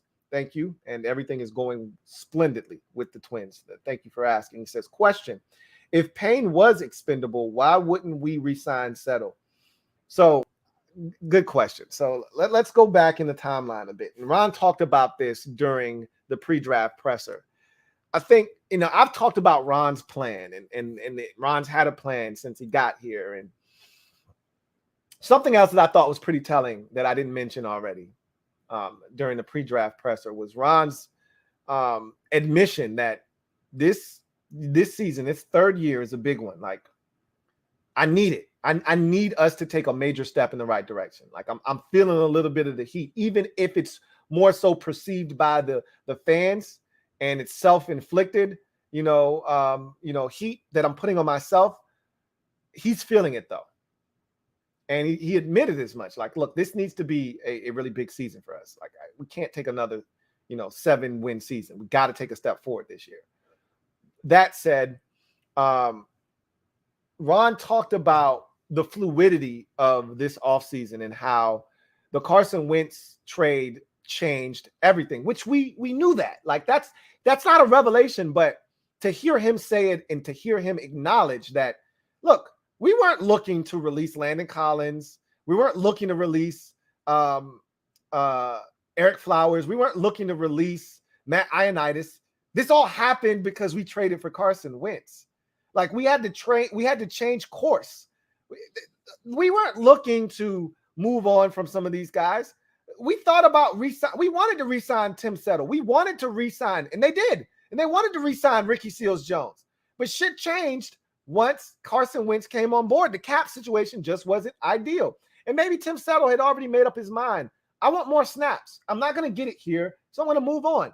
But maybe they told Tim, hey, look, you hang in there. We're not re-signing Daron Payne. You're going to take over that mantle as the starting defensive tackle. We'd love to have you back. Your time will come. Maybe that discussion was had. However, at the end of the day, that Wentz deal did take place, and it forced them to have to make some moves that they didn't want to make. And one of those moves may be, not re-signing Daron Payne. Everything's fluid. I don't think they ever intended on re-signing Daron Payne. I'm adamant about that. I could be wrong. But I think, the whole Carson Wentz move this offseason and trade and subsequently taking on his $28 million worth of cap, it really altered the plans of this offseason. A lot of people were upset because we weren't active in free agency. Well, what did you expect them to do? I told you I wasn't worried about the cap. I said they'll figure it out, and they did. It came at the expense of some players that we would have preferred to still be here. But look, that was the nature of the beast. Which would you rather have? Matt Ioannidis, and some of you will say, I would have rather had all of those guys still. Carson Wentz stinks. That's fine. I need to know, just like I needed to know last year whether Taylor Heineke could do it or not. I need to know if Carson Wentz can do it here or not. I need to know. Because I'm tired of having this discussion about quarterback. Sick and tired of being sick and tired. So I don't think they viewed Daron Payne as expendable up until about maybe 2-3 weeks ago. They realized, hey, look, man, we're not bringing this dude back. We got bigger fish to fry. And so I think there was a time, remember, at the combine, and this could have just, I told you, I didn't really buy this, but this could have been lip service. It could have been them being genuine. Ron said at the combine, hey, we talked to Terry's agent, we talked to Daron Payne's agent, and we're interested in re-signing both of those guys. I thought it was just lip service. I thought, yeah, we're interested in re-signing Terry. We're going to say Daron's name as well because his deal is coming up too, and we don't want to leave him out.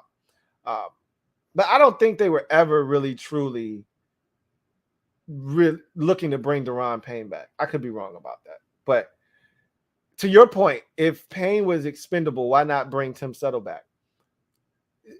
How do you know Tim Settle wanted to come back? How do you know Tim Settle just wasn't looking for a greater opportunity? The money wasn't the issue. He didn't get a ton of money. He didn't get broken off. He took a 2-year, $9 million deal in Buffalo. Okay? He didn't get broken off. We could have gave him that same deal here. Tim Settle wanted an opportunity to play more. I think that's what it all boiled down to. He wasn't going to get that here. At least in his mind, he wasn't. So probably just wanted to move on for greater opportunity. So we'll see what happens. But I think that's ultimately why he's not here. Not because they didn't want him. They wanted Tim Settle. Ron has already said, we wanted him back. We wanted to bring back Ricky Seals-Jones. They tried. Both of those guys, I think, opted for greater opportunities to play. They stay here. They're not the starters. Ricky Seals-Jones wouldn't have started over Logan Thomas, and Tim Settle wasn't starting over either of the Alabama players. So I think they both opted for more opportunity. Trevor Patch, thank you for the super chat. Greatly appreciate you. My guy, Trev, thank you for being a member of the MOBB, writes, hear me out. Uh-oh. Here we go. Matt, Tim, gone. Payne last year, no extension. Being shopped. All facts. We won't get trade for more than the comp pick. Again, I think you're factual there. Ron talked about the wow guy. I know where this is going. Excuse me. With Paulson. Jordan Wow Davis will be our pick. Interesting. That would be a nice swerve on draft night. One that I wouldn't be disappointed in the least bit. Super talented, big space-eating defender with tons of athleticism. I think an upside to get to the quarterback. Didn't do it at Georgia, but unlike Daron Payne, I can actually see where he could turn and morph into a havoc-wreaking pass rusher as well. That's an interesting take. I mean, every point that you just made points to a move like that. However, if we're keeping it a buck, I still don't see that happening. But I get where you're coming from. I can connect the dots there. I can draw that inference from what the picture you just painted. And those were some good strokes, man. Like, I got to give you credit that you laid that out there beautifully. And if it happens, you get copious amounts of credit for it because you were banging the table. You've been posting about it every day, for at least the last 2 weeks, it seemed like. And so, yeah, I get it. We'll see. That's an interesting take, though, when you put it that way. Metaphor, thank you for the super chat. Greatly appreciate you. Thank you for being a member of the MOBB. My guy Metaphor writes, F Hamilton. Well, damn. We need offense. Scoring. Last year, top 10 D. Most didn't make the playoffs. 8 of the top 10 O's did. Jets gotta pick Kyle. You're not wrong, but in order to position yourself, you got to be able to do both. And what good is our offense being upgraded and us still lacking the ability to get consistent stops and having to try to win shootouts? I mean, we last year at the early stages, we were awful defensively. I mean, okay, what's worse? You tell me. And I'm going to ask this. I'm going to pose this question to you guys. What's worse? Not being able to get defensive stops and being a doormat and getting 30 points hung on your head, 30 plus every week, as we customarily were getting pounced early in the season and having to win shootouts, or else we weren't going to win, or having a dominant defense with a lackluster offense and having to try to win games 20-17, 17-15. What's the worst of the two options? Terrible defense, quality offense, or terrible offense, quality defense? I don't think it's really that big of a decision. Give me the defense because it gives you a chance to win football games. I mean, you're still going to lose a lot of games because if you can't score, you're going to be outscored. But you know what else is going to lead to a lot of losses and probably in more painful fashion? Getting your ass rung up on the scoreboard because you can't get defensive stops.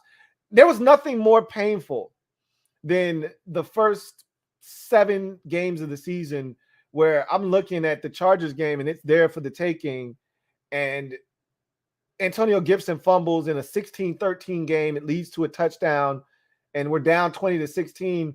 And we got the Chargers backed up on their own 18-yard line. It's 3rd and 15, and you can't get a damn defensive stop on 3rd and 15. That shit is frustrating. It's hard to watch. You know what's hard to watch? Sunday night football, you're in Big D against the Dallas Cowboys, and they ring up 35 on the scoreboard in the first half. You know what's frustrating to watch? Josh Allen on the sidelines in the early stages of the fourth quarter, chumming it up, keying with teammates with a ball cap on like it's a preseason game because they've already hung 40 on your skull because you can't get defensive stops. F Kyle Hamilton, that's fine. And we do need offense. I'm not disagreeing with you. But I'd much rather take the defender that I know plays a pivotal role in what we want to do defensively than another offensive player that isn't guaranteed to move the needle if the quarterback still stinks. Now, again, we're going to get a receiver at some point in this draft. I feel that strongly in my heart of hearts.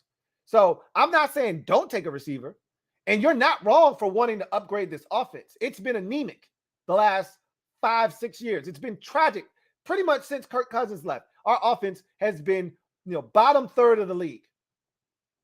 Terrible. So you're not wrong. I'm just saying it's much harder to watch a defense that can't stop a nosebleed versus an offense that can't bust a grape.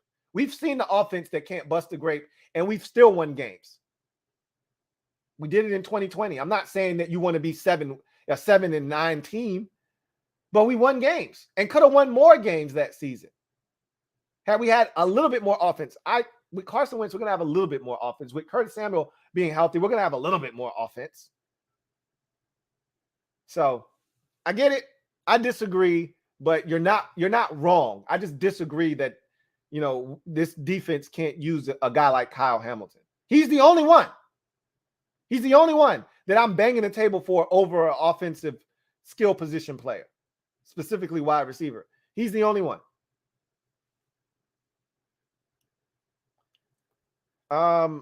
Metaphor, thank you for the super chat. Greatly appreciate you. Double up. Thank you for doubling up. Metaphor, who writes, I'm Team Wilson after Eisen interviews with Olave and Wilson. I'm not moved by interviews. I'm moved by production on the field. As long as you're a good dude, and by all accounts, both of those are good dudes, I'm cool with, I want the guy that I can trust. I told you, I could care less. Either one of those guys, they're really both super talented, and they both can run. They both can separate. They both can make plays.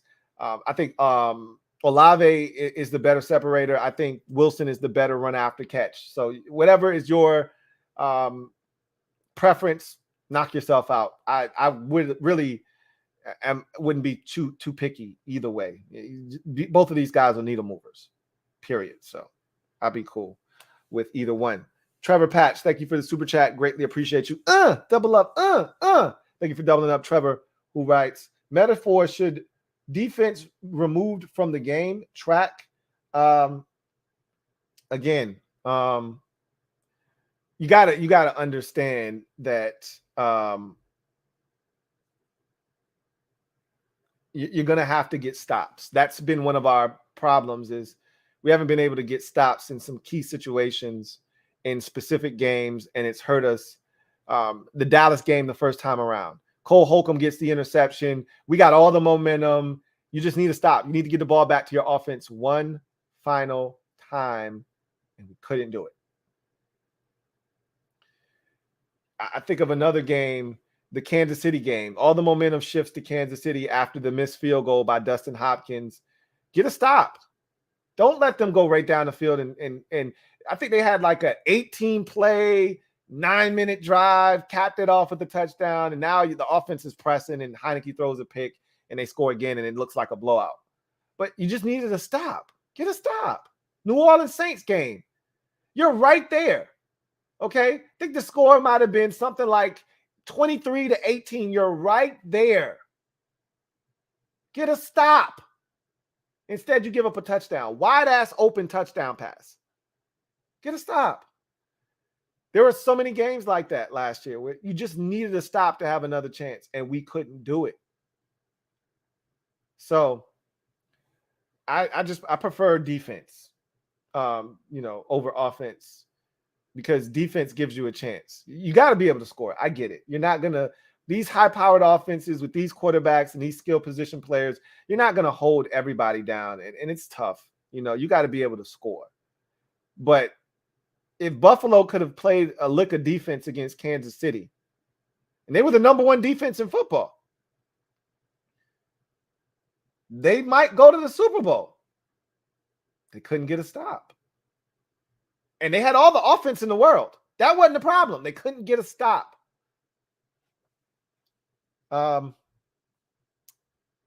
Trevor Patch, thank you for the super chat. Greatly appreciate you. My guy Trev writes, Carson doesn't work.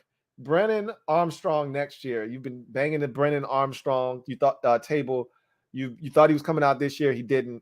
We'll see. I'm hoping Carson works, and we don't even have to have a Brennan Armstrong discussion next year.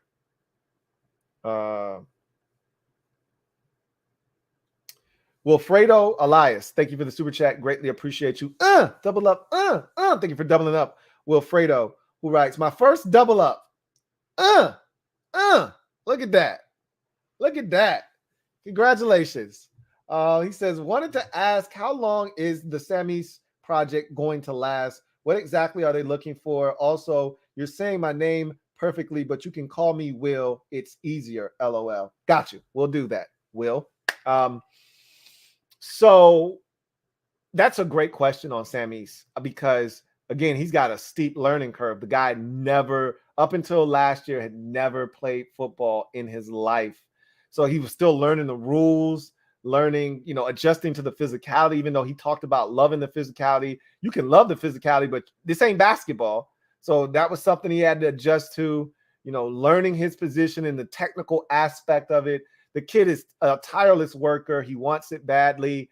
He will determine what the learning curve is. He will determine how long that project has to last. I mean, they got time. They don't have to make a move on him. He can continue to be on the practice squad. If they see, potential and development in him, they don't have to do anything with him. They can continue to have him on the practice squad.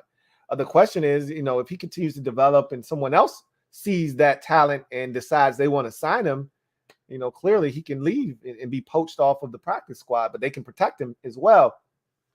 That said, at the end of the day, I think that no more than 3 years. I wouldn't be shocked if this year is another, hey, he's on the practice squad, but, we feel more comfortable playing him if we have to, but we don't want to. I think next year is the year where you say, okay, if he can play, we need him to show it now. If not, we got to move on. So I think this year he could, step into a role that helps this team and be a fixture moving forward. I think this is the year. This is one more year of, hey, want to continue to develop you, get you to get more comfortable, acclimated to the rules of the game, not having to think as much about your responsibilities and your technique. Just go out and play, use your athleticism and your physicality. And I think next year is the year where they're ready to see a return on their investment. And if he can't give them any dividends, that's when they start to think about moving on. Thank you for the super chat, Will. Greatly appreciate you. Ryan A. Thank you for the super chat. Greatly appreciate you. Thank you for being a member of the MOBB, who writes, oh my God, what are we doing? What are we doing? I mean, again, I assume you're talking about Daron Payne. Potentially, you could be talking about drafting Drake London at 11. I mean, I don't think they know exactly what they're doing. Ron even said, look, a lot of this stuff has been spontaneous. The Carson Wentz deal was not expected. And then the rebuttal to that is, well, you were going after a veteran quarterback. What did you think was going to happen? If you traded for Aaron Rodgers, if you traded for Russell Wilson, you were going to have to give that quarterback big money anyway.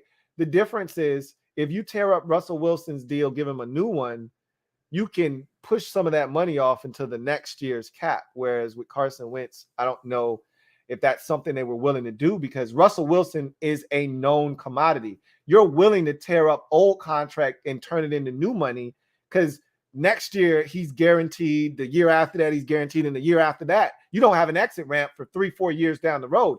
You don't want to do that with Carson Wentz because if he stinks or he's marginal at best, you don't want to be tied into this guy like we were with Alex Smith, for instance.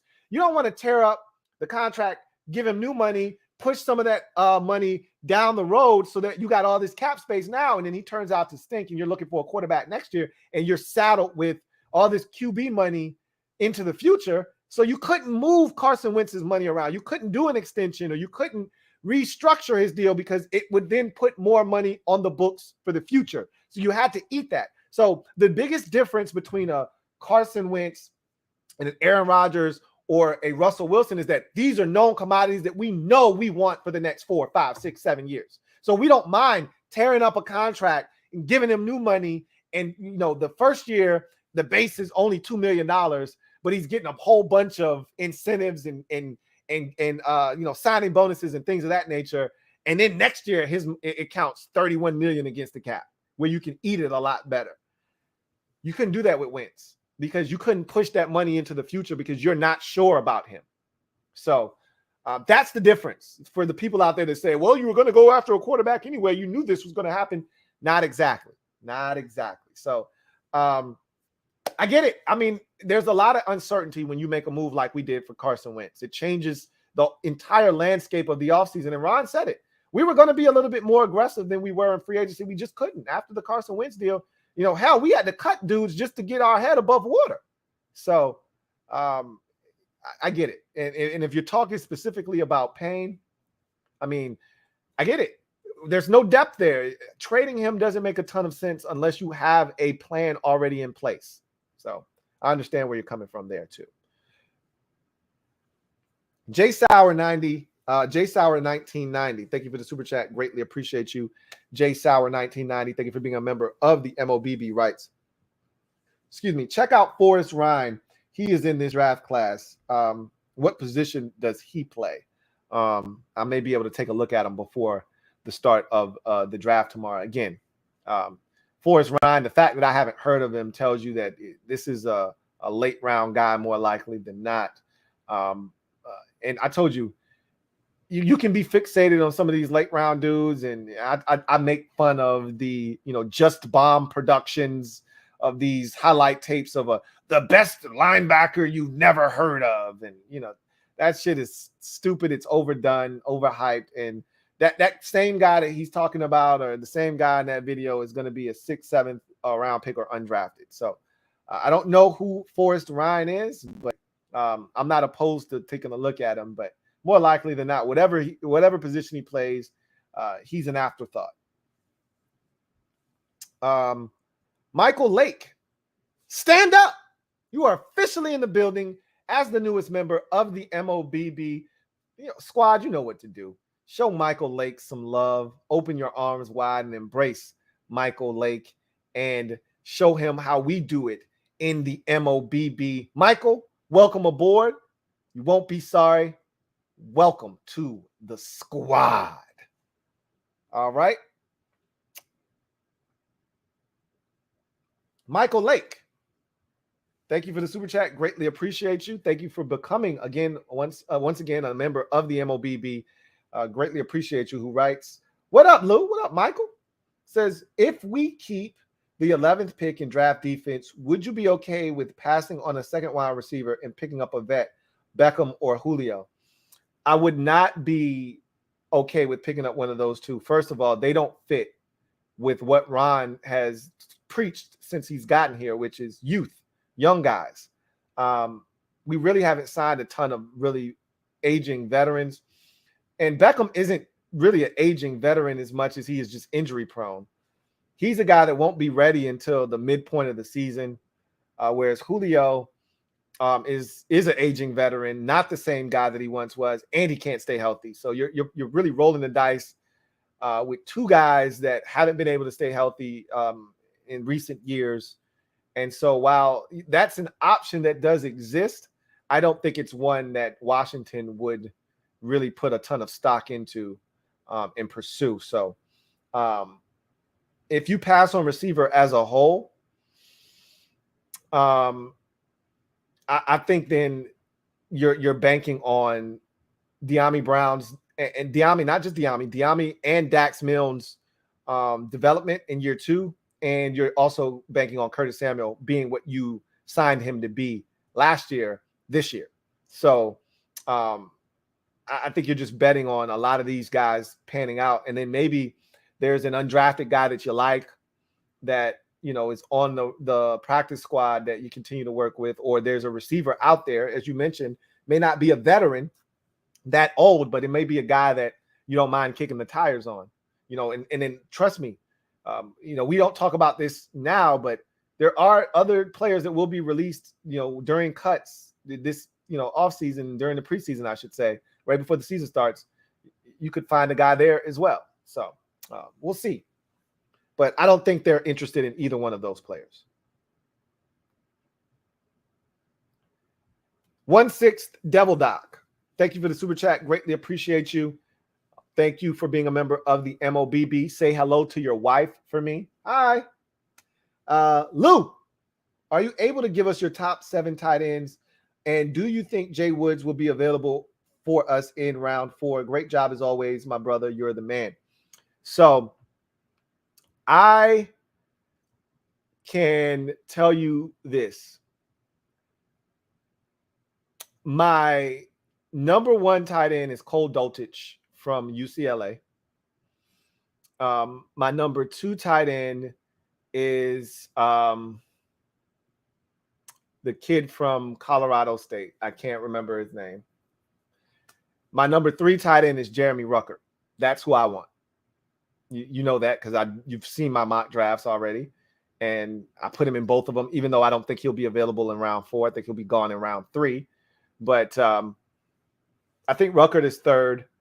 And I think it gets interesting right in that mix of, 3. I think 3 through 10 is a crapshoot. You ask 32 different evaluators and you'll get, 15 different iterations of 3 through 10, right?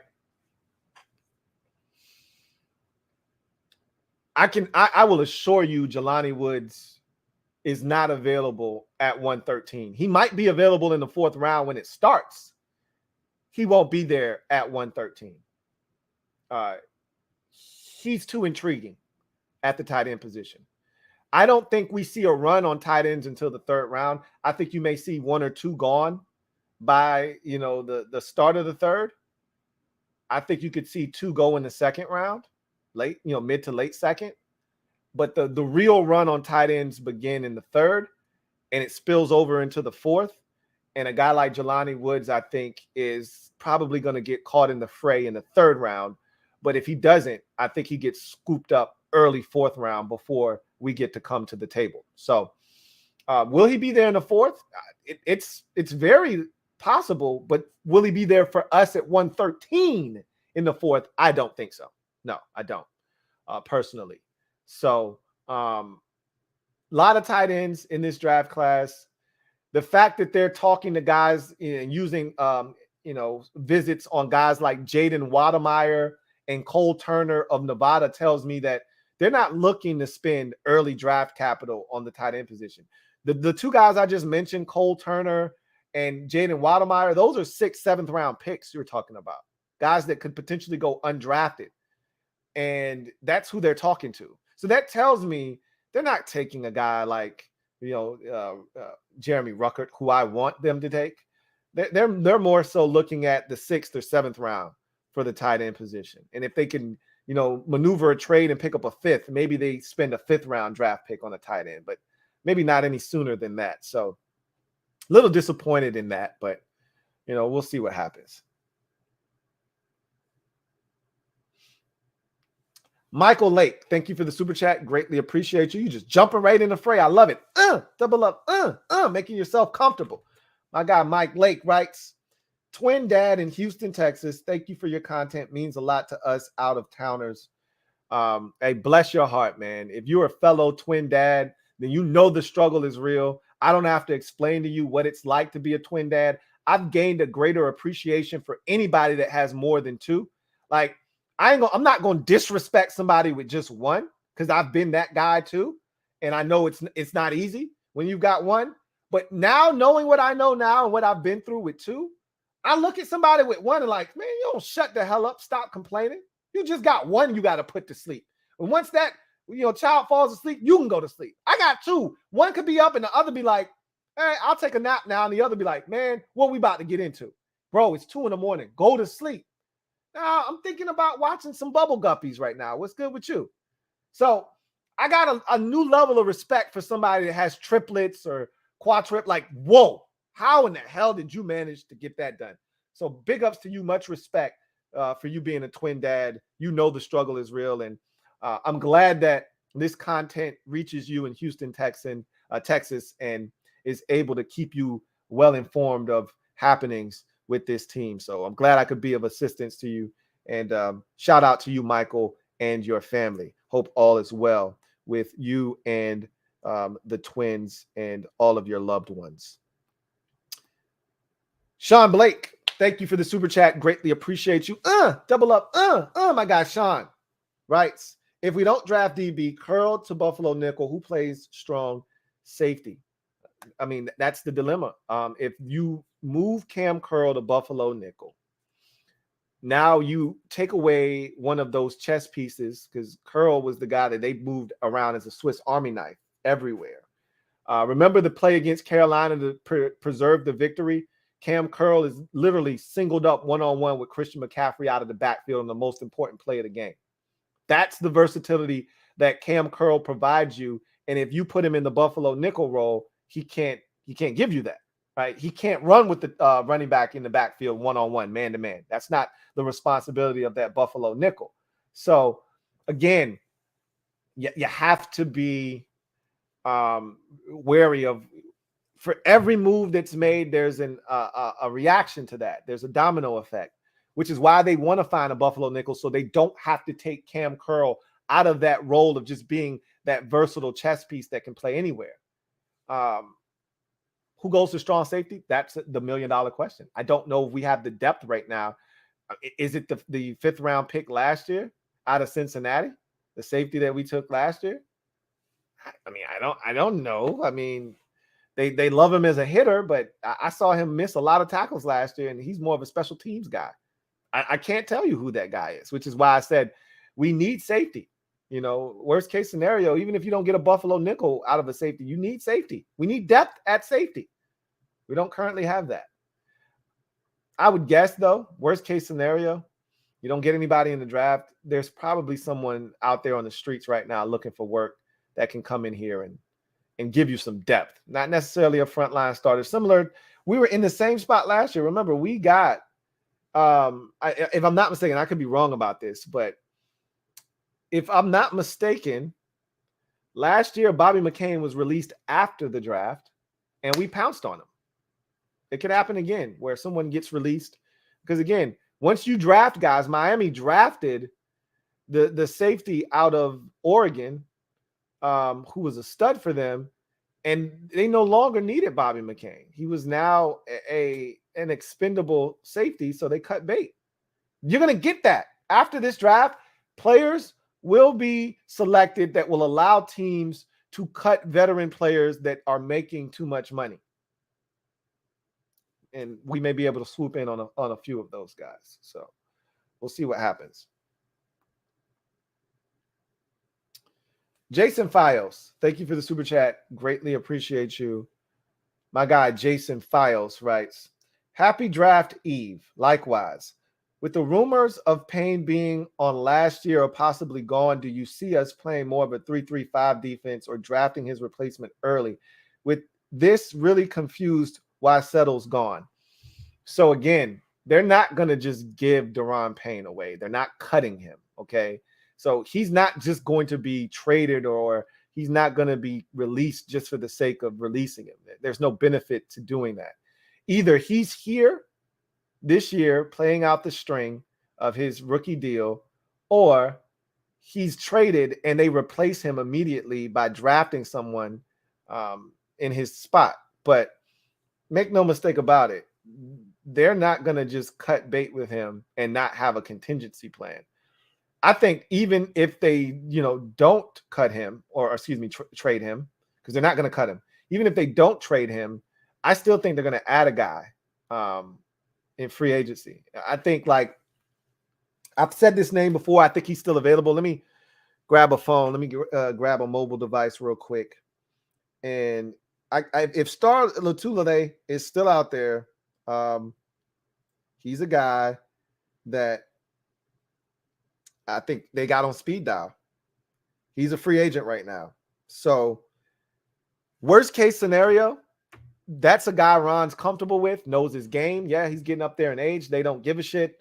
They would sign him, and that would give them depth, regardless of whether they draft a guy or Payne's still here, they trade Payne and they draft a rookie. They're going to do something at defensive tackle. And they still have David Bada. Again, I don't like relying on guys that I just don't know what I'm going to get from them, which is why I'm like, don't talk to me about David Bada or Daniel Wise, who's a defensive end, but they like his versatility to kick inside as well. Don't talk to me about these dudes, okay? But they may view those guys as real, depth pieces on the roster. We may not view it that way. So, again, and so no, they're not playing a 3-3-5. That's not Ron's MO. Ron wants more defensive linemen, more guys in the box, not less. So you won't see a 3-3-5 here in Washington. That said, again, the Settle thing, you guys have to also understand, Tim Settle has the ability to, like, my wife, it's always funny because people, when you think about your significant other, your spouse, and whether they're interested in someone else or someone else is interested in them, someone else can be interested in your significant other, but it's your significant other's job, duty, responsibility to shut down anything from happening. I can't stop somebody from thinking I'm cute or wanting to pursue me. I can't stop somebody from wanting to do that. What I can do is shut them down right at the door, though. They can come knocking. It's my job to not let them in. So what I'm saying is, I have a choice. I have a say in the matter. You don't need to be jealous because I'm not going to allow that person to come between what we have. I want you. I don't want that other person. Same thing with Tim Settle in this particular situation. Tim Settle has a say in this. A lot of times y'all think about it like it's a one-way street. Whereas we want Tim Settle back. He should be here. Yeah, we could want Tim Settle back, but Tim can say, I don't want to come back. I want to go somewhere where I can play. I don't want to sit on the bench. I don't want to be playing 13% of the snaps this week and 18% next week. And then I get my 32%, but then I'm back down to 15 the week after that. I don't want to keep playing that game, and I don't want to ride that roller coaster. I want to go somewhere where I'm playing 40 to 50, maybe upwards of 60% of the snaps week in, week out. That's why he chose Buffalo. You guys got to stop acting as if Tim Settle didn't have a choice.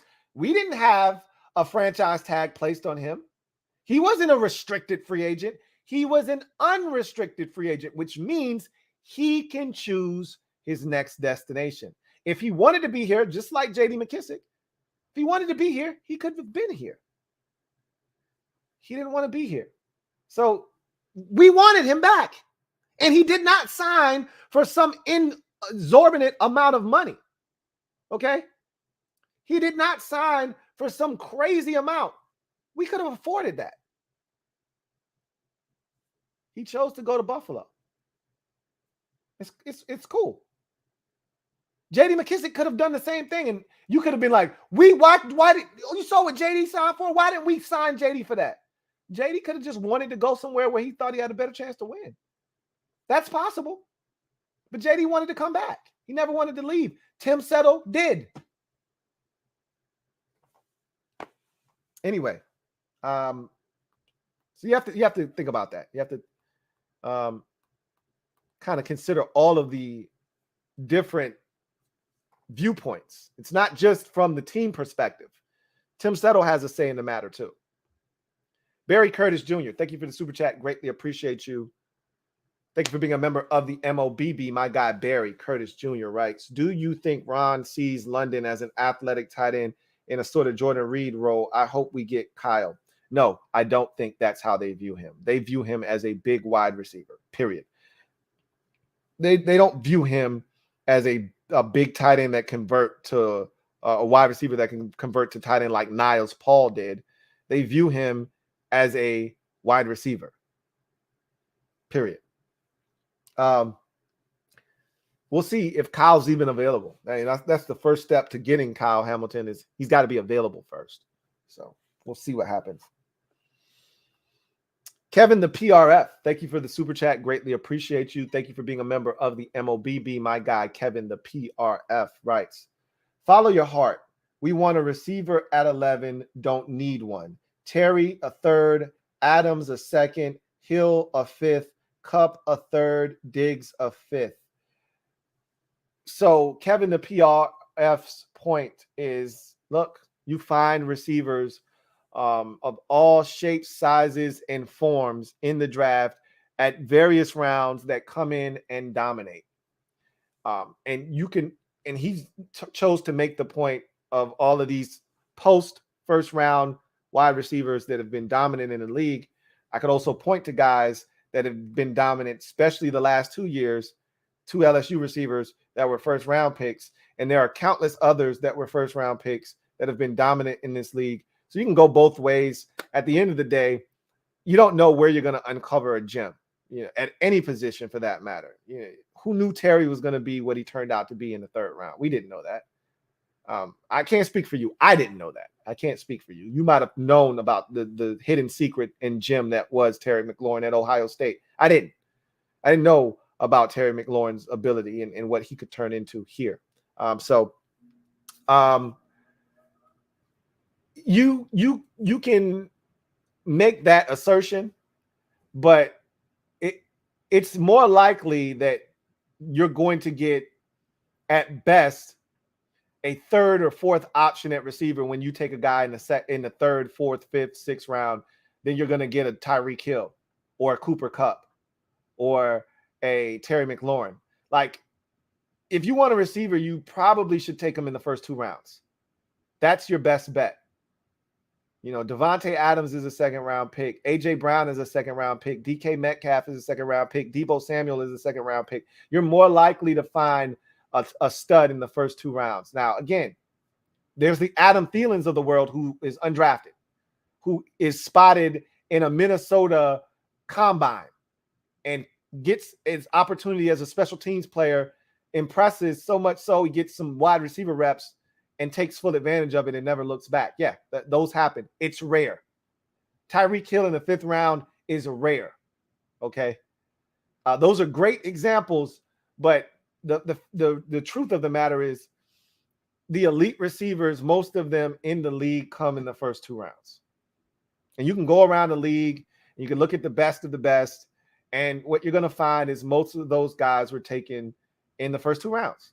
A lot of the guys that we perceive to be among the best, they were taken in the first 2 rounds.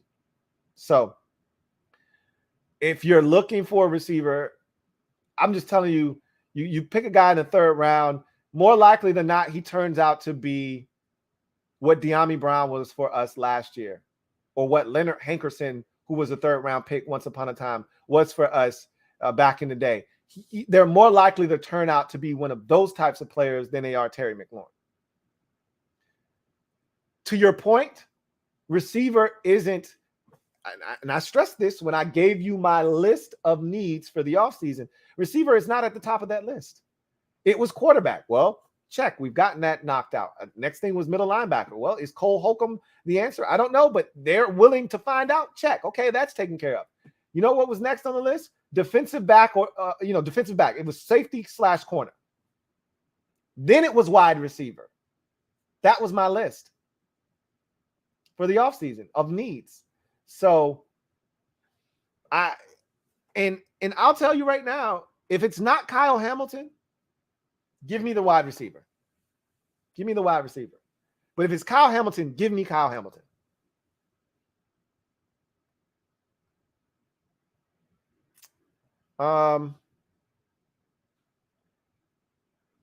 Mr. Nah, bro. Thank you for the super chat. Greatly appreciate you. Mr. Nah, bro writes, "Hey, Lou, defense at 11, refer to my username." Mr. Nah, bro.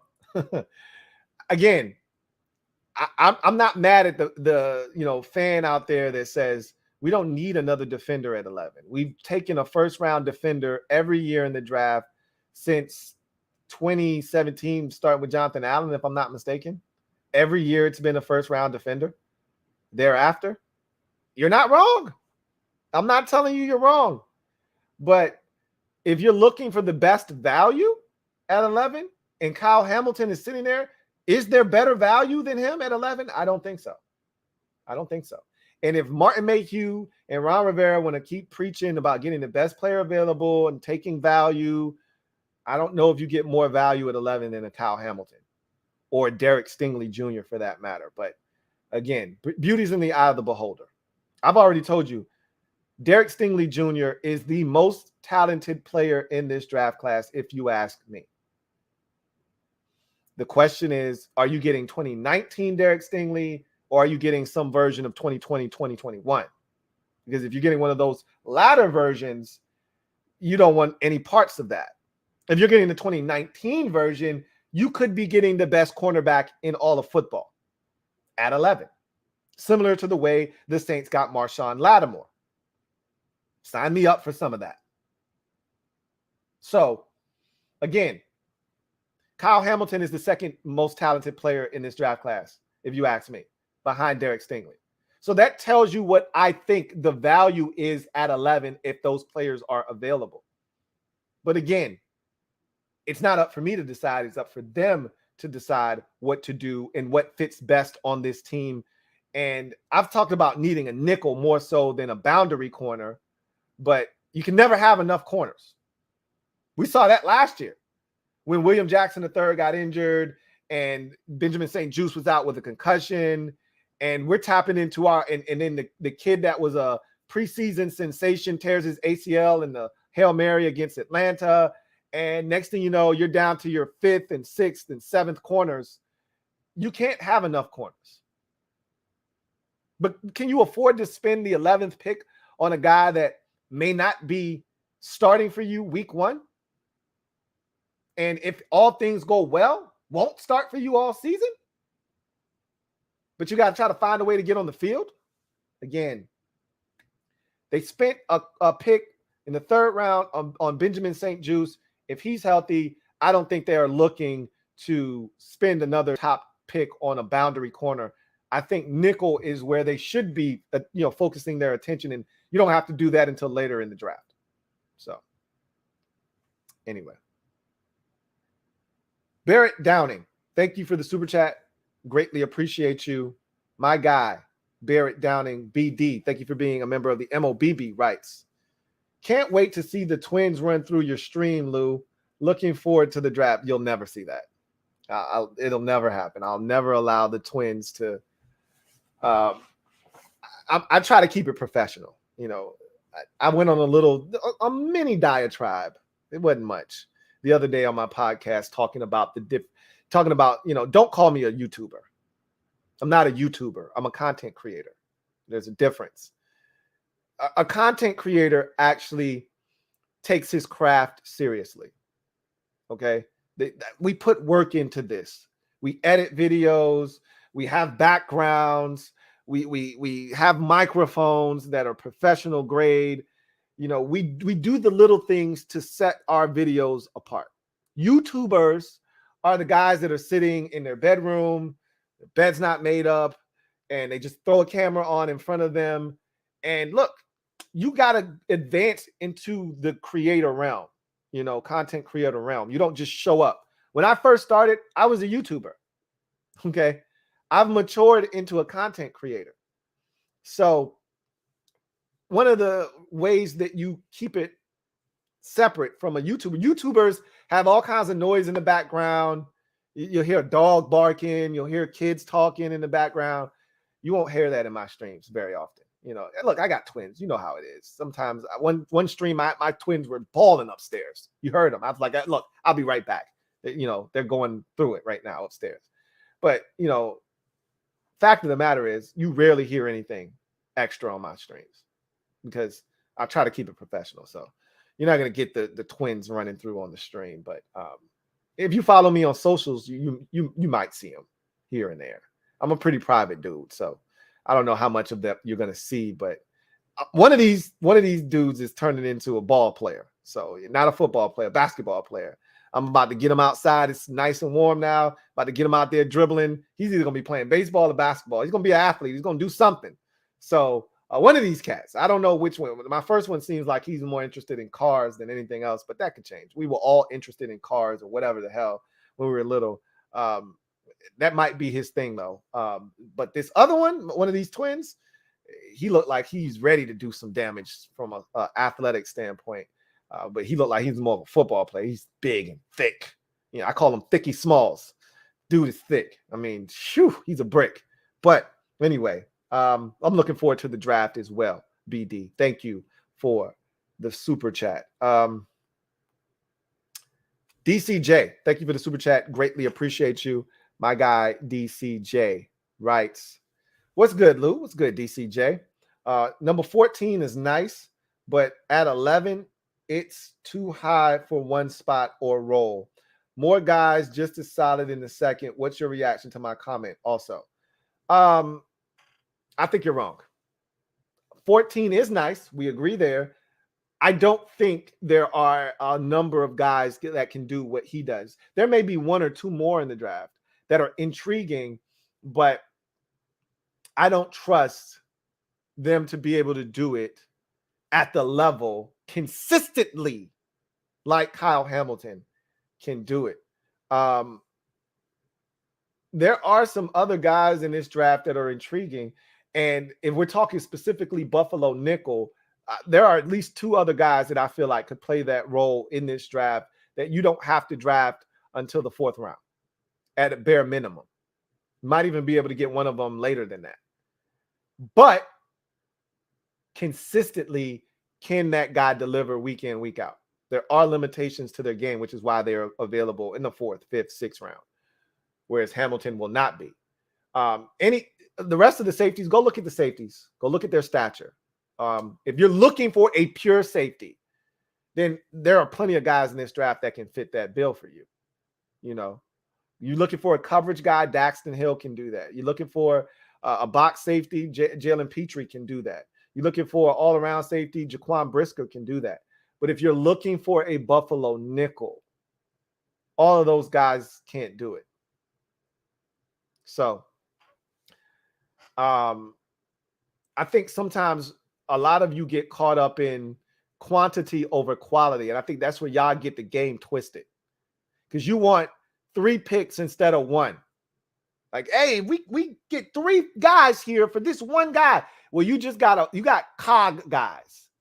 Little pieces, you got a washer, you got a screw, and then you got a bolt. These are pieces that you need. But how about just going and getting a diesel power engine? That's what Kyle Hamilton is. He's an engine. If you don't take the engine, you're going to end up getting a washer or a nut or a bolt or a screw. And we've got enough of those on the roster already. That's the same argument at receiver. Is that we keep bypassing a guy that could power the whole machine, and we keep opting for guys that are cogs that you put in the machine to help it continue to work. We got lucky with Terry. Don't forget that. Don't assume that 3rd round picks turn into stud receivers. That is not the norm in this league. You don't know who's going to turn into what. But the further back you go, the less likely it is that you're going to hit a home run. You're more likely going to hit a single or a double. And those are okay. You need singles and doubles. You can't hit a home run every time you step up to the plate. But you want more opportunities at hitting home runs.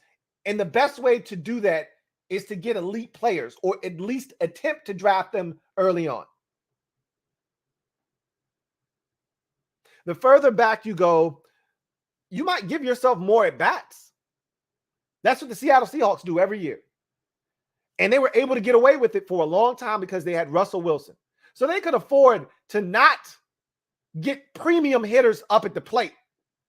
Instead, they would trade back and just get more ABs. So the guy at the bottom of the lineup that's batting 7th and 8th, who's down there for a reason. Okay? That guy batting 7th, 8th, 9th in the lineup, he's down there for a reason. He's not down there because he's a great hitter. He might be down there because he's a solid contact guy, but he's not hitting for power, or he strikes out a lot. Can't have him up towards the top of the lineup because he strikes out, he doesn't make contact enough. You want to send that guy up to the plate 3, 4, 5 times? Knock yourself out. The results may vary, but you're not going to get the consistency that you're looking for. Or do you want to send the guy that's in the 2-hole, the 3-hole, or a cleanup spot up to the plate once, twice? I'll take my chances with that guy going up to the plate and swinging the stick than the guy at the 8-hole getting 7 at bats. Because that's how you end up being a marginal team in the league. That's why we are where we are. We don't have enough elite players. I can't stress this enough. That's why we're in the predicament that we're in. And it's crazy. My guy, JP, put that tweet out from my rant 4 years ago in 2018 when we took Daron Payne. And it's the same shit I'm saying 4 years later, which is problematic. We don't have enough elite players. Instead of us swinging for the fences, we take the safe guy, which is why Olave is cool. But if we're being honest with each other, he's safe. Now, I like his safe. It's better than your normal safe. But I talked about this on one of my tweets. If you're not following me, you should, at LouieTeeNetwork on Twitter or on IG, LouieTeeNetwork_. Shameless plug, I know. I said on Twitter, in the NBA, you can't get away with not swinging for the fences. You have to swing for the fences. You will not win a championship in the NBA with second and third level players, with role players. You have to have stars, which means you got to be willing to do whatever it takes to move up, to maneuver, to get a guy that you think has star potential. That's why you look at the NBA draft, everyone's positioning to try to get into the lottery, to get their hands on one of these guys that could turn into the next Kawhi Leonard. You think the Indiana Pacers knew they were trading away a future NBA Hall of Famer when they traded Kawhi Leonard to the San Antonio Spurs for what was the name of the damn guard that they traded? George Hill? Did you think they knew what they were trading away when they traded for George Hill? Hell no. The Spurs knew. That's why they did it. They said, this guy's an elite defender right now who just needs to develop a jump shot. But the things he has, you can't teach. You have to swing for the fences in the NBA. Because if you don't have a superstar, you can't have a star or 2 stars. You have to have a superstar, at least one, probably need 2, and then you need role players surrounding those superstars. In the NFL and in Major League Baseball, you don't have to swing for the fences. You can take the safe player and have it be okay, because you can win with a roster that has safe players on it if you have a quarterback. Well, we don't have a quarterback, and we haven't had a quarterback. So we're not allowed to take the safe approach. We need elite players. That's part of the problem with this organization. It's been the problem. It continues to be a problem. We don't have enough blue chip athletes on our team. It's why you can out-scheme teams all you want, but at the end of the day, they have better athletes than us. It happens to us all the time. They're just better. How many times have I told you guys at the end of a season, hey, watch the playoffs. We'll come back and talk. Tell me what you see. And you say, that looks like a totally different game than the shit I've been watching for the last 3 months. I don't even know what I've been watching because it doesn't look like this. Our shit doesn't look like Kansas City. Our shit doesn't look like Buffalo. Our shit doesn't look like Cincinnati. Our shit doesn't look like Green Bay. It doesn't look like these teams with all of these explosive and dynamic athletes. Ours just doesn't look like that. Because we take the safe players. We take Ryan Anderson. We take Daron Payne. These are the guys that we take because we want safe. We want high production guys that aren't great athletes. And Daron Payne is a great athlete. I don't want to put him in that category, but he wasn't a pass rusher. And we knew he wasn't going to be a pass rusher at this level. I'm sick and tired of taking the safe player, the guy that we shouldn't miss on, and that should be able to come in here and help over the guy that is, and that's why I didn't mind the Jamin Davis pick. A lot of you wanted JOK, and that would have been fine. To me, he would have been safe. Jamin Davis has greater upside than JOK. And so for me, I don't mind them taking a swing at a guy that is a superior athlete that just needs coaching. I didn't have a problem with it. That's why I wasn't bitching about the Jamin Davis pick, because I'm like, you know what? He looks like the dudes that are playing in the Super Bowl. He looks like an athlete that would be on Buffalo's defense. We just got to coach him up. I don't mind taking a risk on a guy that has the traits. I'm sick of being safe. That's why I'm like, if Kyle Hamilton's there, not only is he safe, he's a dominant defender. He's a blue chipper. We need more of those. I can't assure you that Chris Olave is a blue chip, nor can I assure you that Drake London is a blue chip. I can assure you Chris Olave is a red chip. I can't assure you he's a blue chip. I'm telling you right now, Kyle Hamilton has the ability to be a blue chip. We need more of those. We can't just have Terry and, you know, I don't even know if Jonathan Allen is a blue chip, to be honest with you. He might be, barely. But right now, if you ask me, the only blue chipper we do have is Terry McLaurin. It's a sad state of affairs. And Chase Young is supposed to be one. Montez Sweat is supposed to be one. And if you want to add, if you want Jonathan Allen to be one, fine. I won't argue you down there. I won't. We don't have to have a debate. Fine, he's a blue chip. So you got two of them. What did he effing do? The fact of the matter is, we need Chase Young to be a blue chip. We need Montez Sweat to be a blue chip. If these guys want extensions, they got to be blue chips. If they're not, they can walk. We need to draft more blue chips in the first and second round. It can't just be in the first round. Sam Cosmi looks like he wants to be a blue chip. We need him to be a blue chip. He needs to stay healthy. We need more of that. Cam Curl looks like he wants to be a blue chip. He's got to take the next step.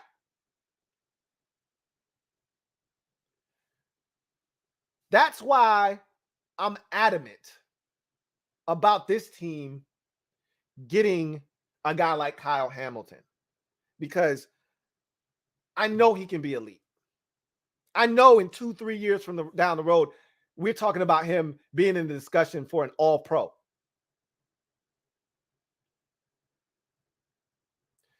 I can't say that about any of the other guys that we're thinking about taking at 11. Same thing with Derek Stingley. We could take him, and in 2 years, we could be talking about, not only is he the best corner in the NFC East, he's the best corner in the NFC Conference. He might be the best corner in the league. That's the kind of talent that he has. I wouldn't mind taking a stab at that. Because at the end of the day, you want to know why the Rams are good? You know what the Rams do? And like people don't understand this concept. The Rams stack blue chips on top of each other. That's all they do. And then you know what they do with the other picks? Because they don't have any first-round picks. They gave all those away to get blue chip players. You know what they do? They take their third and their fourth and their fifth-round picks, and they surround them with cogs, with red and white chips. Because they got enough blue chip players. They got Aaron Donald. They got Jalen Ramsey. They got Cooper Kupp. They got Matthew Stafford.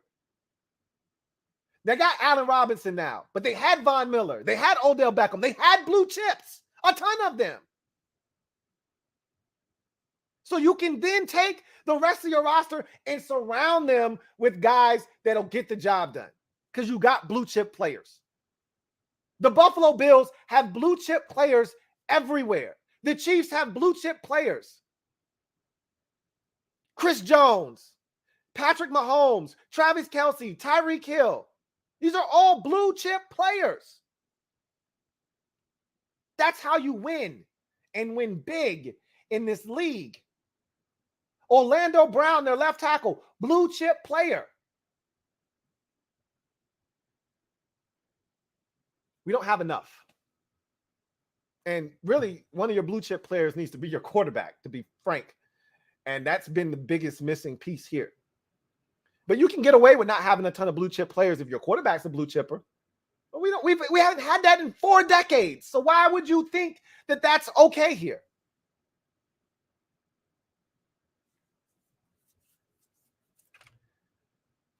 So in closing, yeah, 14 is nice. And 14 is a difference maker. He has the potential to be a blue chipper. So does number 7. I'd prefer actually the 24 version, but so does number 7. One of those two dudes come in and they're automatically difference makers. Everybody else, I can't say that with 100% certainty.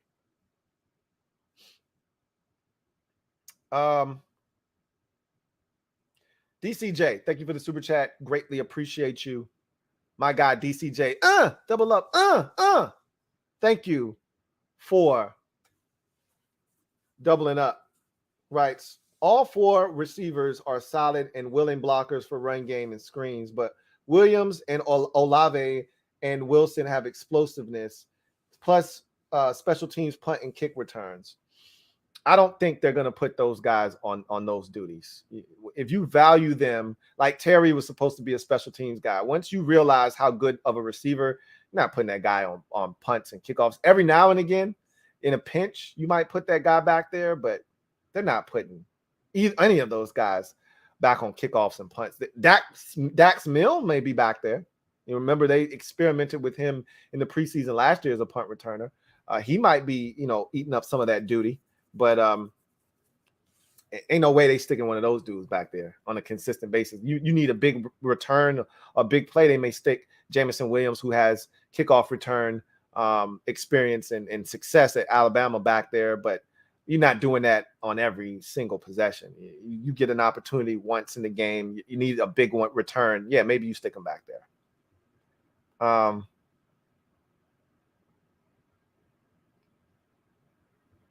1/6 Devil Doc. Thank you for the super chat.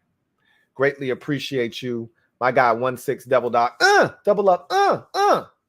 Thank you for doubling up rights. Lou, I can see some teams wanting to trade up to 11 if Cross and or Stingley and or Hamilton and one of the top 4 defensive ends and Pickett are still available. So I don't know if 11 is the spot you have to trade up to, though, to get one of those guys. Why not wait until 12 with Minnesota? Why not wait till 13 with Houston? Houston's already come out and said there's a 99% chance we're spending the 4th pick overall, which they have, or excuse me, the 3rd pick overall, which they have. But they said the 13th pick, it's like 50%. Like, if you call me, good offer, I'm willing to move. Why not wait till 13? A lot of those dudes you just mentioned have a chance to be there at 13. Maybe not Hamilton. Maybe not Cross or Stingley. But Cross could be there at 13 for sure. One of the 4 DNs. Look, you're just talking about Jermaine Johnson. That's who you just say what you mean. Because the other 3 are already gone in the top 10. Jermaine Johnson could be there at 13 for sure. Absolutely. If Atlanta or Seattle doesn't take him at 8 or 9, I can't see the Jets doubling down on edge rusher because I think they're going to end up taking Kayvon Thibodeau at 4. They're not doubling down on edge rusher. We're not taking an edge rusher at 11. The Vikings could take an edge rusher at 12, but then trade up with the Vikings. You don't have to trade up with us. I don't see 11 being a hot spot. Like, I got to get in front of Minnesota because if not, Minnesota's going to do X, Y, Z. But we're not the only team looking to trade back. And so that complicates matters because if you got 3 teams looking to move back and you're all in a close proximity, 11, 12, and 14, all looking to move back. Well, and I just told you Houston's ready to move back at 13. So it could be 11, 13, 14, or 11, 12, 13, and 14, all looking to move back. Now you can start kind of just pitting them against each other. Well, I just called Washington. and they're willing to just take a 3. You know, or they could say, hey, I called Washington. They want a 3 and a 5. And Houston's like, look, I'll just take a 3. You don't even got to slide me to 5th. I'm good. You know, deal, you know. And then you go back to Washington. Look, Houston, they're just taking a 3. What you going to do? Look, man, my pick's more valuable than Houston's pick. Come on now. You know that. Come on, man. I need the 5. I need that 5th round pick too. All right, well, I'll call you back. They're not calling you back. They're going to let you make your pick. They're going to pick up the phone, call Houston, and tell them, hey, still think I can get the deal with Rockefeller? And they're going to make the deal. So, I look, you could be right. And I told you the guy that's the wild card in all of this is, to me, Kyle Hamilton, because I think a lot of people in the top 10 are taking him for granted. I think the teams outside of the top 10 are like, yo, this is a top 10 talent. And if I had a chance, I'd take him. And I think you got some teams that are a little bit further back saying, yo, if he falls, I might be interested in moving up. So I think he's the wild card in all of this. We'll see.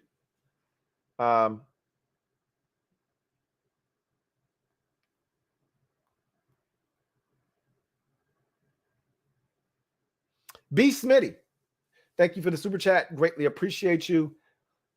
Thank you for being a member of the MOBB. My guy B. Smitty writes,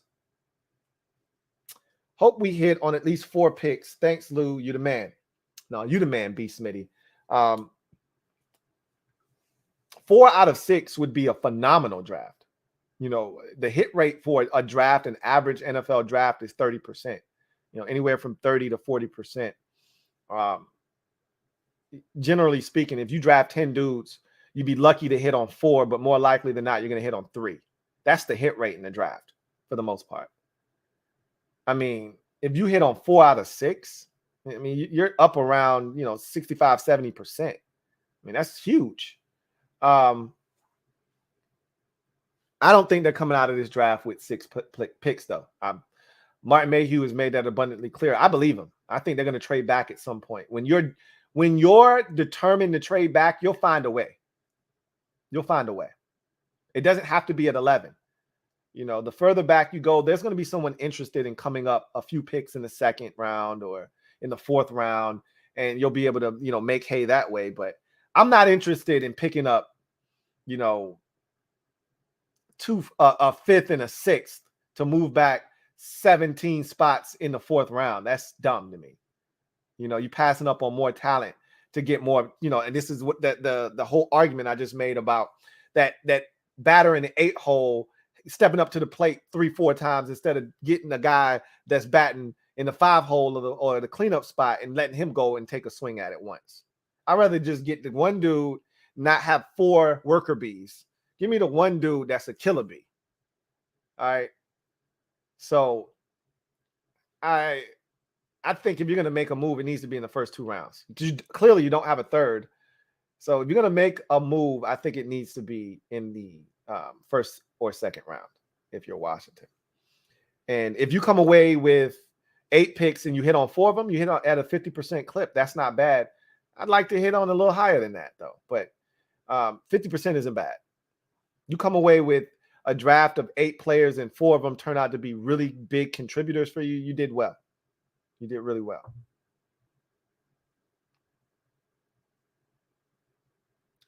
Mr. DCB215, thank you for the super chat. Greatly appreciate you. Mr. DCB215 writes, Jalen Petrie looks like Buda Baker to me. 2nd, he'll be there in a 2nd. I believe that. It just depends on, do you value Jalen Petrie for what you're going to ask him to do? I think he, again, would make a great Buffalo nickel, but I just don't like the lack of size. He looks like a corner. And again, I don't care how physical you pride yourself on being. These are grown-ass men. Like, it's one thing to be playing college football and, 2/3 of the dudes, 3/4 of the dudes you're playing against aren't going to play at the next level. So it's cool to be 197 pounds and playing lights out ball for the Baylor Bears and looking like you'd be the perfect Buffalo nickel. It's a totally different animal when you get here And all these offensive linemen are studs, athletically gifted. You know, the tight ends block their asses off, and there's some fullbacks that are looking to put your dick in the dirt. And that little shoulder tackle attempt that you were able to put on that 182-pound running back that played for Texas Tech, that shit ain't working in the NFL against Ezekiel Elliott or Tony Pollard. So I look at a Jalen Petrie and I'm like, yo, are you really truly big enough to fill the role that we would need you to fill if we were to draft you? And same thing with Jaquan Brisker. And I think the answer is, I don't know. That's what's scary is I can't afford the questions in the first or second round. I need answers, not questions. I don't need to be asking anything about whether you can do this or that. If I take you the first or the second round, all I need is answers. That's it. This dude is the answer at wide receiver. This dude is the answer at Buffalo nickel. I don't need any questions. Just answers. You draft Jalen Petrie, I'm not sure if he's big enough. I got to ask, are you big enough? Can you withstand 17 games of pounding down in the box as a physical defender? I don't know. And that's not a question I'm comfortable asking of a guy that's going to be playing a very pivotal role in my defense. So I like Jalen Petrie a lot. I told you that already, but I'm not sure. Yes, he's a second-round pick. Just to answer that question, for sure. He's a second-round pick.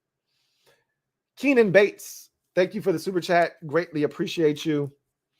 Thank you for the super chat, Keenan Bates. Thank you for doubling up.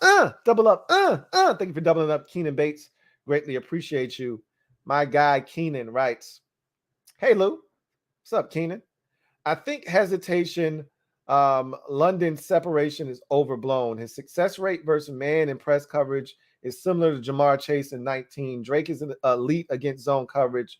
Hashtag reception perception. I can spit some numbers at you that are totally different, that speak contrary to what you're talking about. And that's what I'm saying. Beauty's in the eye of the beholder, because I can go through, and I told you, I read an article that, and again, anything that you want, you can take numbers. People always say numbers don't lie. People do. That's bullshit, because you can take numbers and you can make them make a case for the point that you're trying to make, whether it's in a positive fashion or a negative fashion. If you look hard enough, you can find numbers to support your case on either side.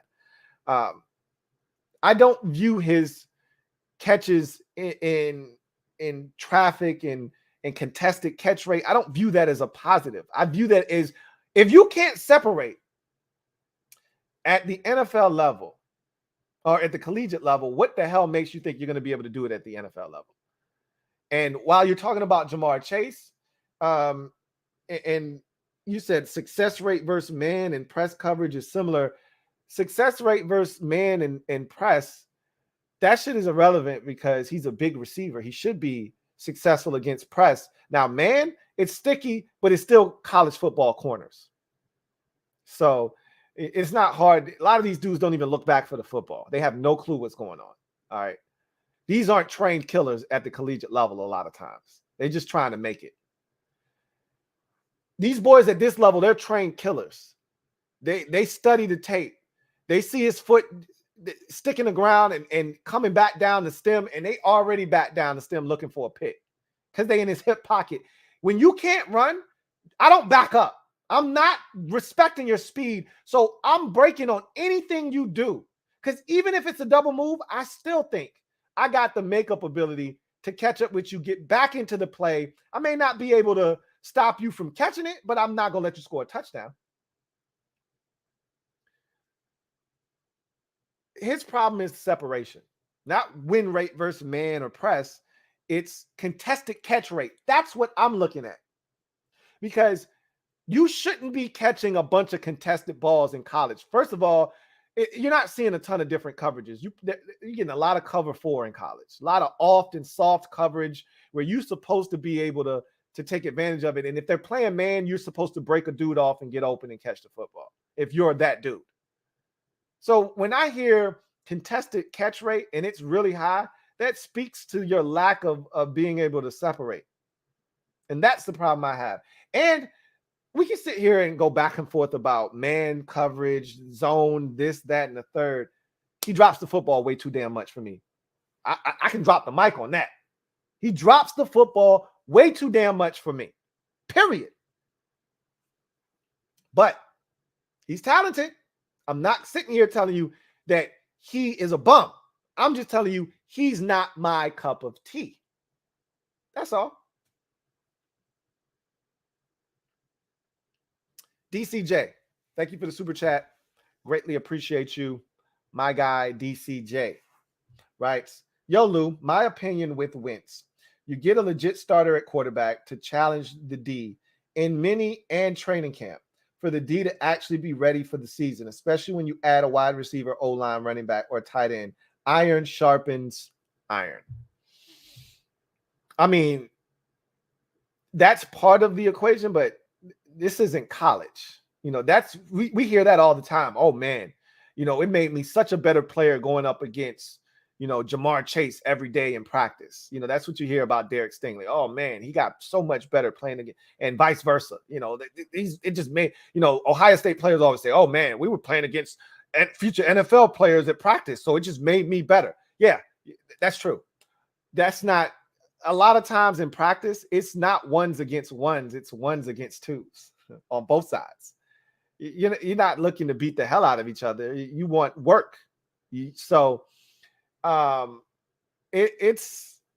less about what he can provide for our defense and what they're hoping he's able to do to opposing defenses. That's what it's really about. J. Kurt 20. Thank you for the super chat. Greatly appreciate you. J. Kurt 20 writes, this regime has no foresight, poor roster management skills. Ron can't coach and be the GM. It's proven. I can't say that it's proven yet, but we'll see. This organization has had poor roster management in the past, for sure. You know, something else that was interesting. I'm glad you brought this up. You jogged my memory. Ron actually gave a ton of credit to Kyle Smith. I don't know if you guys caught that during the pre-draft presser, but he said during that COVID-19 year in 2020, when we had an exceptional draft, it was the Chase Young, Cam Curl, Antonio Gibson draft, where we seemed like we were just smacking, you know, gap to gap, you know, doubles and triples and the occasional home run all over the place in that draft. We were just really having success. He's like, yo, Kyle Smith did a phenomenal job that year. What that says to me is, and we've done this, I don't need to go down this road, but I'm going to say it anyway. He didn't get rid of Kyle Smith because he was incompetent. He got rid of Kyle Smith because he didn't trust him. I don't blame Ron for that. Okay. When you come into a situation where dudes are backstabbing each other left and right, and it's a toxic culture, I need to clean house top to bottom and start anew. And I don't want to worry about looking over my shoulder for a guy that may have the owner's ear while I'm down on the field coaching. He's up here schmoozing the owner and telling him, hey, Ron don't know what the hell he's doing. Let me get rid of him, get me a coach in here, and I'll show you what I can really do. You don't need that. Ron wants dudes that he hired that are indebted to him that he doesn't have to worry about. But Ron acknowledging, which we all acknowledge, the free agency period that year, that was the Logan Thomas, J.D. McKissick, Wes Schweitzer offseason, Kendall Fuller. It was phenomenal from a free agent standpoint, and it was a phenomenal draft. Kyle Smith knocked it out of the park, and Ron acknowledged that. That's the first time I've heard him acknowledge that. Anyway, it hasn't been proven he can't be the GM and the coach. He's not the GM anymore. Okay.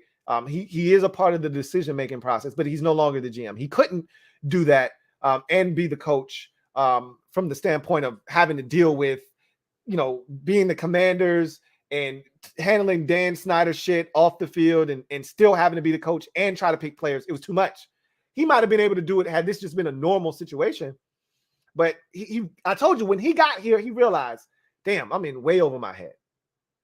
Like every week, I got to answer more questions about some off the field shit that I had nothing to do with.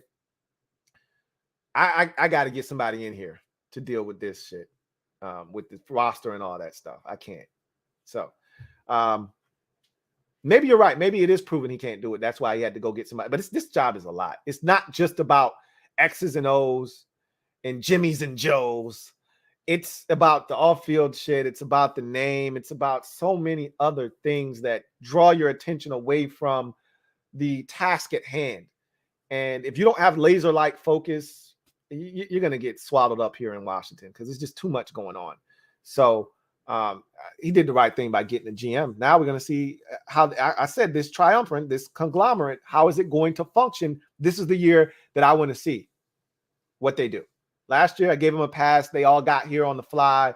It wasn't a cohesive offseason. This year, you know what the roster is. You know what you have to do. You know what you need. You don't have all the resources. You had to go out and get a quarterback. All right, let me see what you got. It's easy to make it happen when you got 10 picks. You got 6. You didn't have the draft capital that you wanted to have because you had to give up some of it to do some of the things that you needed to do. You didn't have the cap space to go out and make moves in free agency. Okay. All right. This is going to test you as a GM. Let me see what you got. I'm anxious to see what this turns out to be. 1-6 Devil Doc. Thank you for the super chat. Greatly appreciate you. 1-6 Devil Doc writes, what's the drop off from Hamilton to JoJo Domann at nickel? It's, to me, honestly, you get less speed, clearly. JoJo Domann is a 4.62 linebacker. Kyle Hamilton is a 4.5 guy. I mean, what did he run, a 4.56? So the drop-off isn't as significant, but Kyle Hamilton's 6'4". JoJo Domann is, I think, 6'1". I mean, so there's a serious length, height, and athleticism difference. And JoJo Domann has torn his ACL before, has been banged up in college. That's not Kyle Hamilton. He's been an Iron Man at Notre Dame, hasn't missed a lot of games due to injury. So there's clearly a difference. You know, JoJo Domann can do it, though, and his tape is impressive. Especially the role, like he literally played the Buffalo nickel role at Nebraska. But again, the questions, right? The questions. So Tony P56, thank you for the super chat. Greatly appreciate you. My guy, Tony P56 writes, did you already share your thoughts on Jay Williams, Jameson Williams? I did. I mean, I'm pretty sure you heard what I said. I think you were already here. But I'd take him. He's the number 1 receiver in this draft class if he's healthy. He looks like he's going to be healthy. We've seen clips of him pushing a sled and jogging. So he's already doing the things that you would like to see him doing to feel comfortable making the selection. I think he's the best receiver in this draft class. And I would have no qualms. Like, you want to talk about blue chips? He looks like a blue chip player. But and you know, so do some of these other receivers in this draft class look like they have the potential to be that. I'm not saying that, you know, he's the only one. There's a ton of guys in this draft that could easily turn into blue chip type receivers, but you know, he looks like the best of the bunch to me. Mr. Yeardo, thank you for the super chat. Greatly appreciate you. Thank you for being a member of the MOBB. My guy, Mr. Yeardo, writes, hey, Lou, are you going to the draft party at FedEx? No, I am not. I'm going to be right in the comfy confines of my home. But I think next year I'm going to make a concerted effort to get out of the house. I can't guarantee you I'll be at FedEx. That's not my scene necessarily.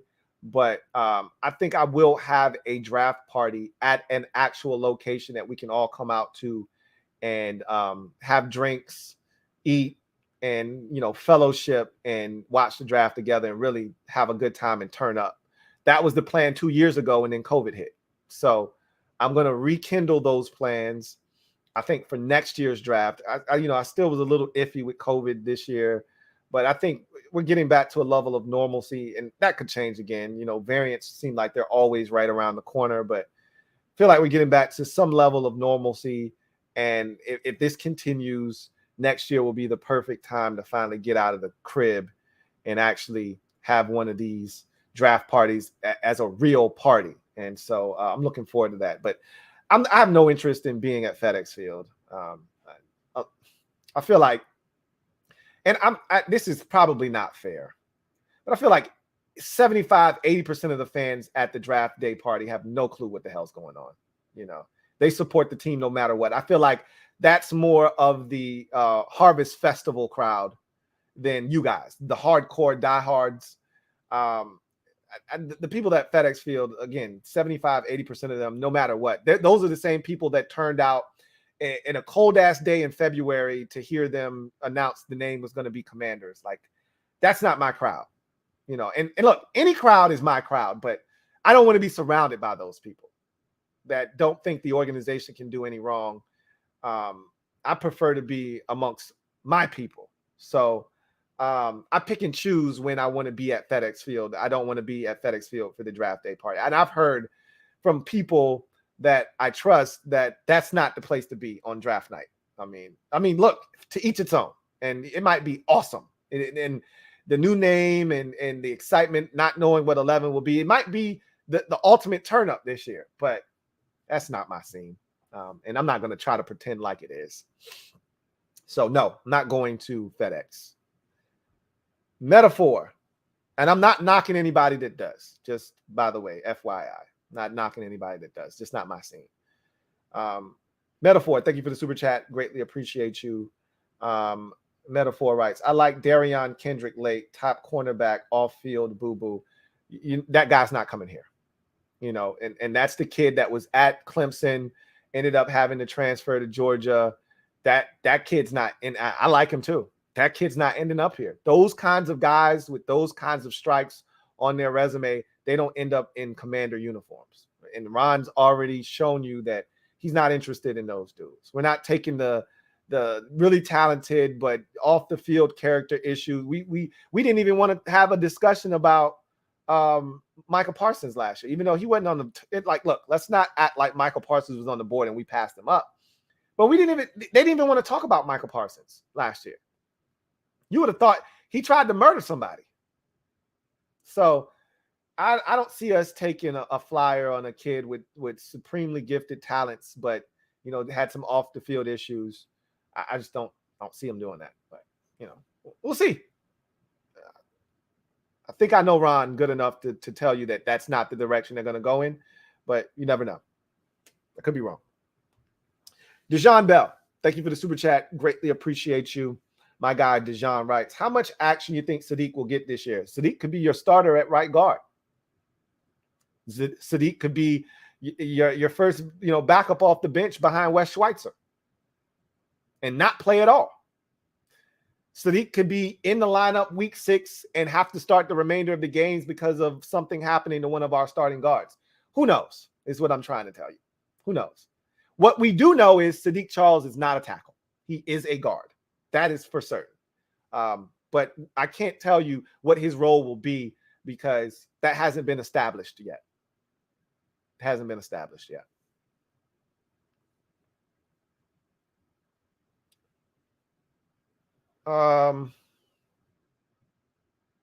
Super chat here from Mustango. Thank you for the super chat. Greatly appreciate you. Mustango writes, hey, Lou. What's up, Mustango? He says, any plans on talking about the USFL? You know what? I had plans initially before it started to ask anybody where they're going to watch. And then the NBA playoffs happened. My team was in it, and I forgot all about the USFL. And I haven't watched 1 second of it. So right now, the plan is not to talk about it.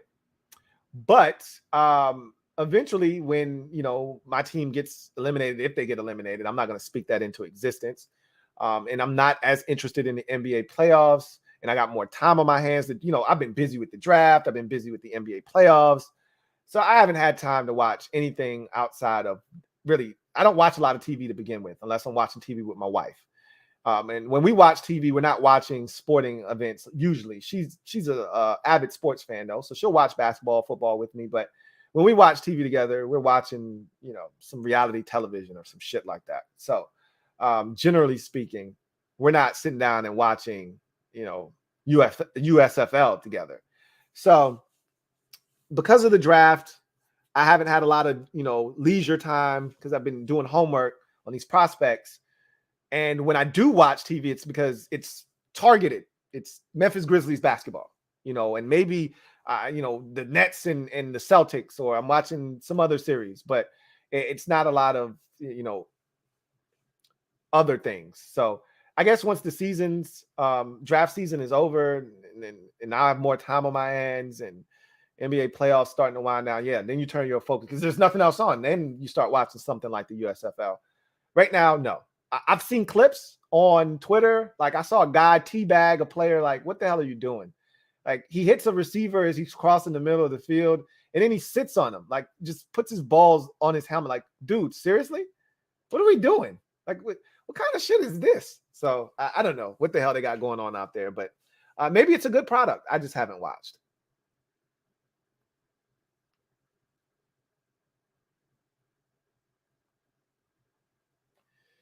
Jameson Ward, thank you for the super chat. Greatly appreciate you.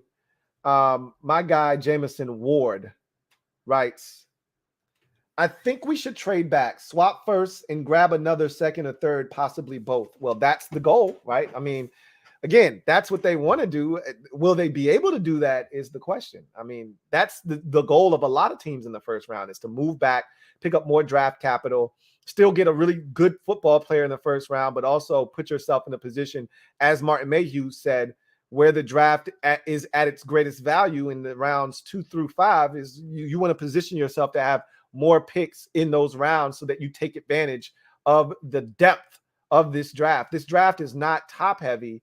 It is a deep draft class. And he talked about why he felt like it was one of the deepest draft classes in recent memory. He said, look, a lot of these guys stayed in school due to COVID and played an extra year, so there's more experience. Some of these guys would have come out as underclassmen. They decided to take advantage of that extra year due to COVID. And so now you got a bunch of dudes. And then he also talked about NILs, name, image, and likeness deals that have started to permeate college football, where you can make money now being a collegiate athlete. You don't have to go to the NFL and jettison the college game and forego your junior and senior seasons as a redshirt sophomore, because you can make money.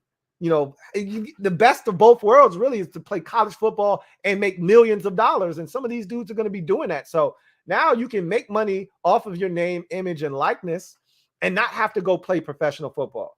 And so, that also played into guys staying in college football longer. And it makes for a deeper pool of players, which means there are going to be some guys that Washington thinks is really talented that doesn't get drafted at all, that they're going to be excited about trying to get them to sign as undrafted free agents. So he said the depth in this draft, and I believe him, and I feel the same way.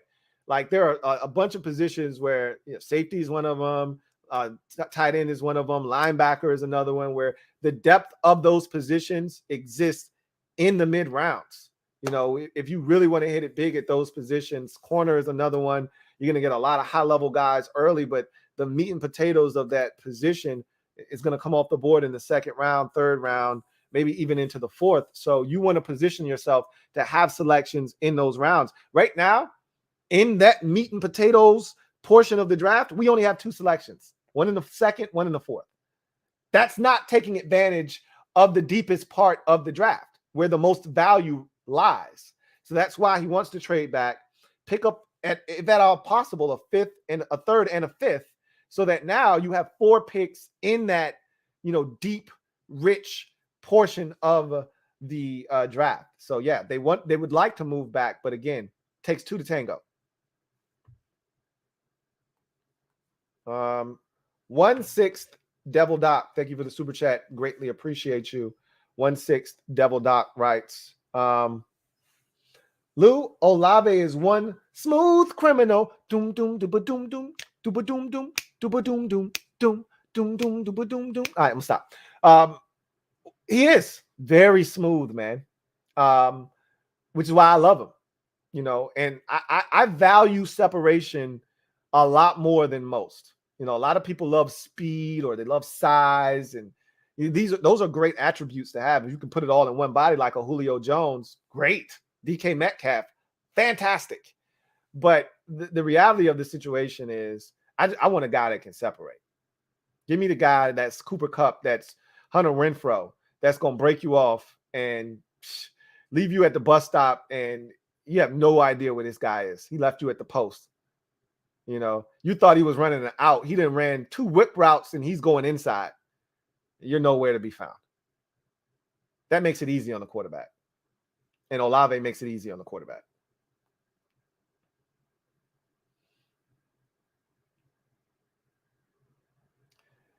Super chat here from Jonathan Dunn. Thank you for the super chat. Greatly appreciate you. Jonathan Dunn writes, Louis T. LT. What's up, Jonathan? He says, leaning towards London as the pick. His size and physicality after the catch would give the offense something it lacks. Trade back Treylon Burks option 2.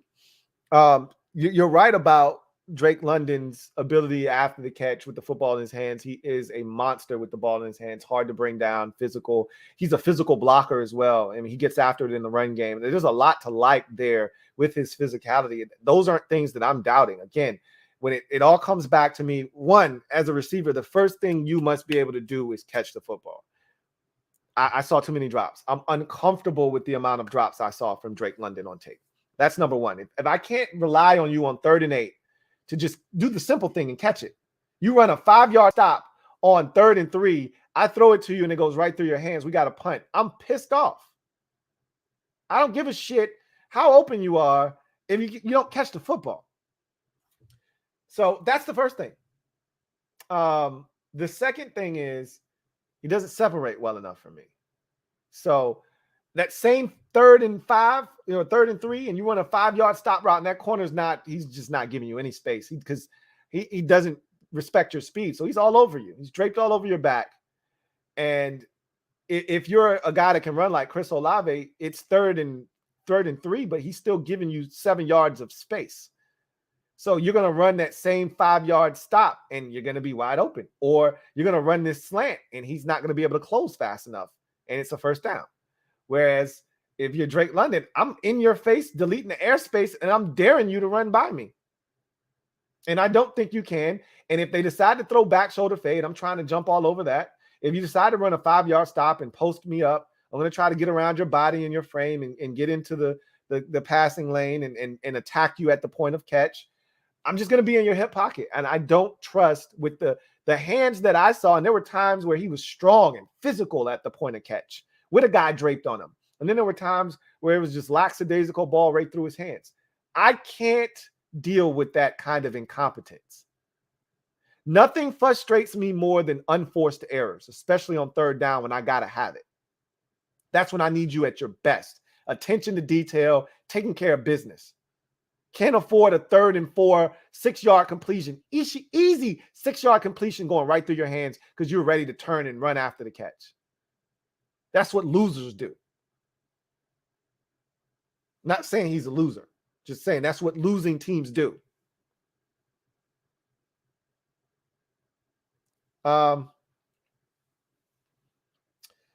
Metaphor. Thank you for the super chat. Greatly appreciate you. My guy Metaphor writes, problem is that Sam Mills isn't a blue chip coach. Amen to that.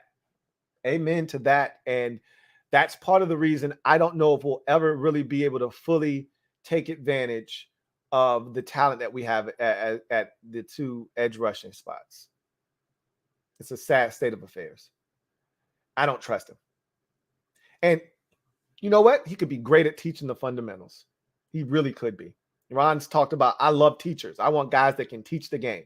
He may be great at teaching the fundamentals, but he's not great at teaching these guys what they need to know and equipping them with the tools and weapons necessary to win at a high level and a high rate at this level.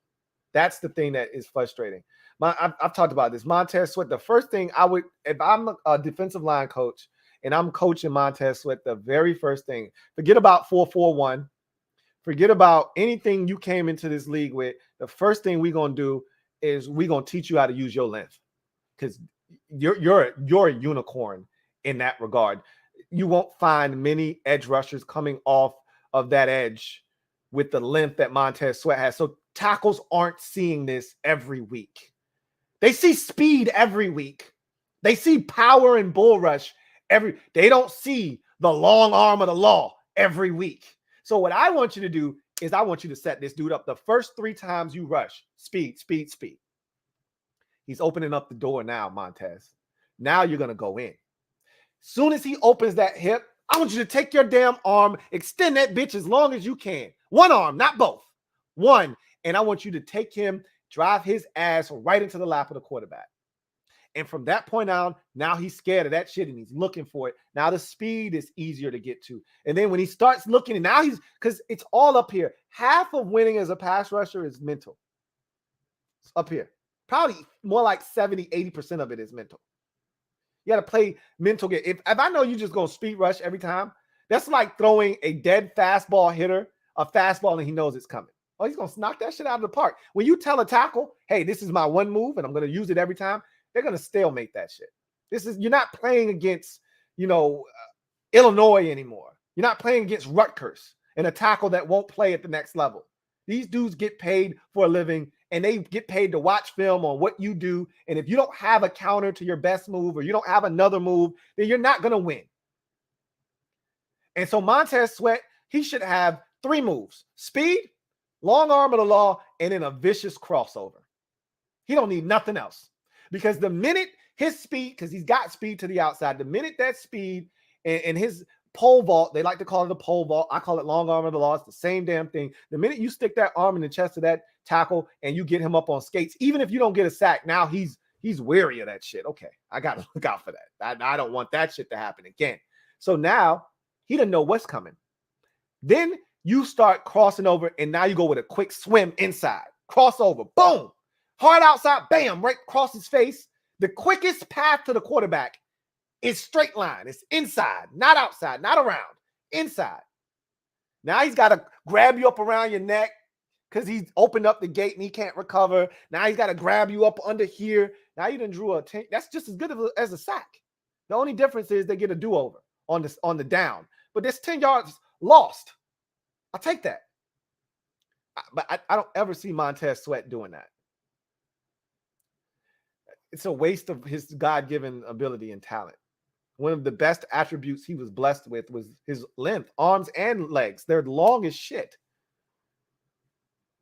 Chase Young should be using a bevy of moves. And the next thing I would teach them, if not the first thing I would do is teach them to use their hands. That, to me, any of the elite rushers in the league, Aaron Donald, what's the first thing he does every snap?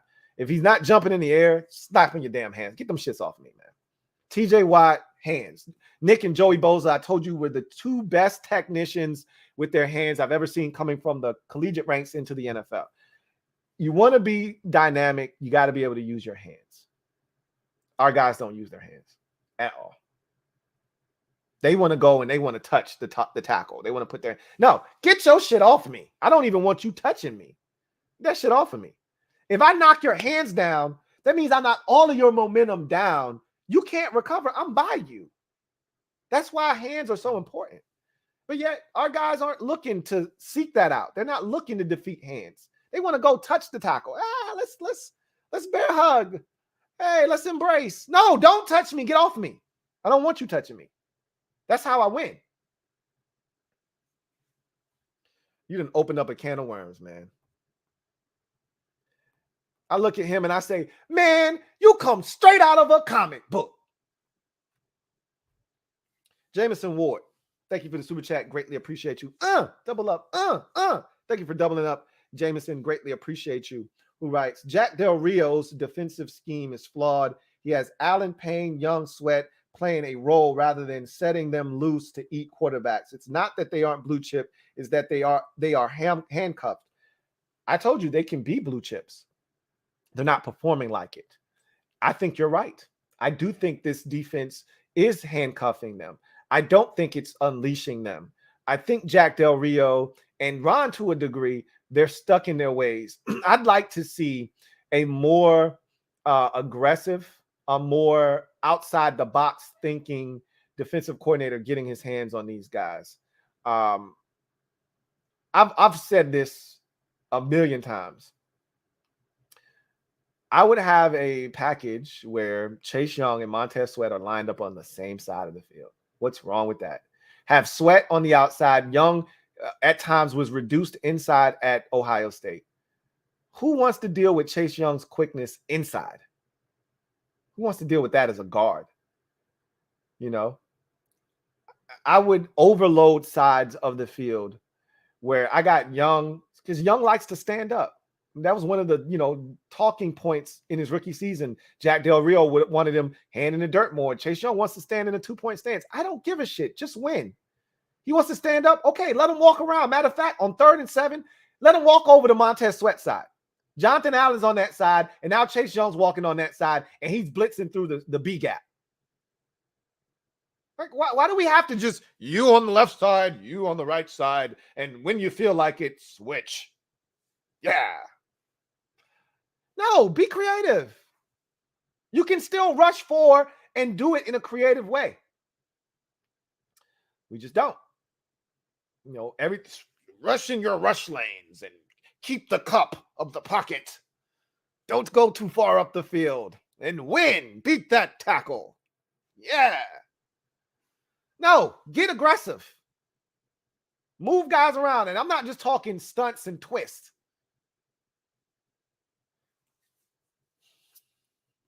I agree with you, Jameson. Phil Ricards. Thank you for the super chat. Greatly appreciate you. My guy, Phil, thank you for being a member of the MOBB Rights. Hi, Lou. It's your resident UK fan. Been a Commanders fan since 1980. I'm quietly confident we're on the up since Gibbs.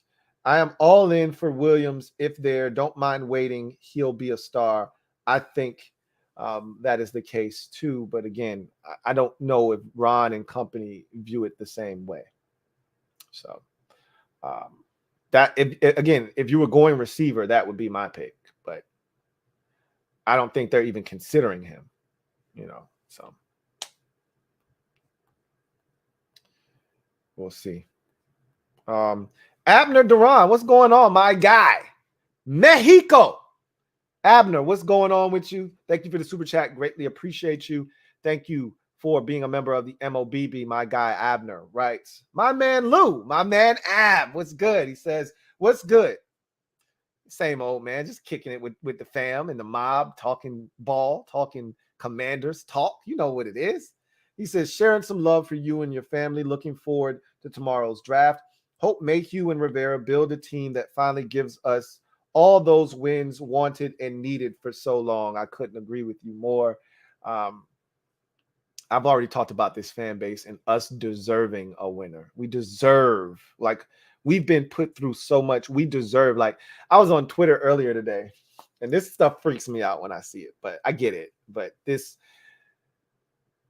people were reminiscing about 2012, and I couldn't count the amount of people. It was so many of them. I couldn't count how many said that's the best season I've ever seen as a Washington fan. And I'm like, oh my God, you poor soul.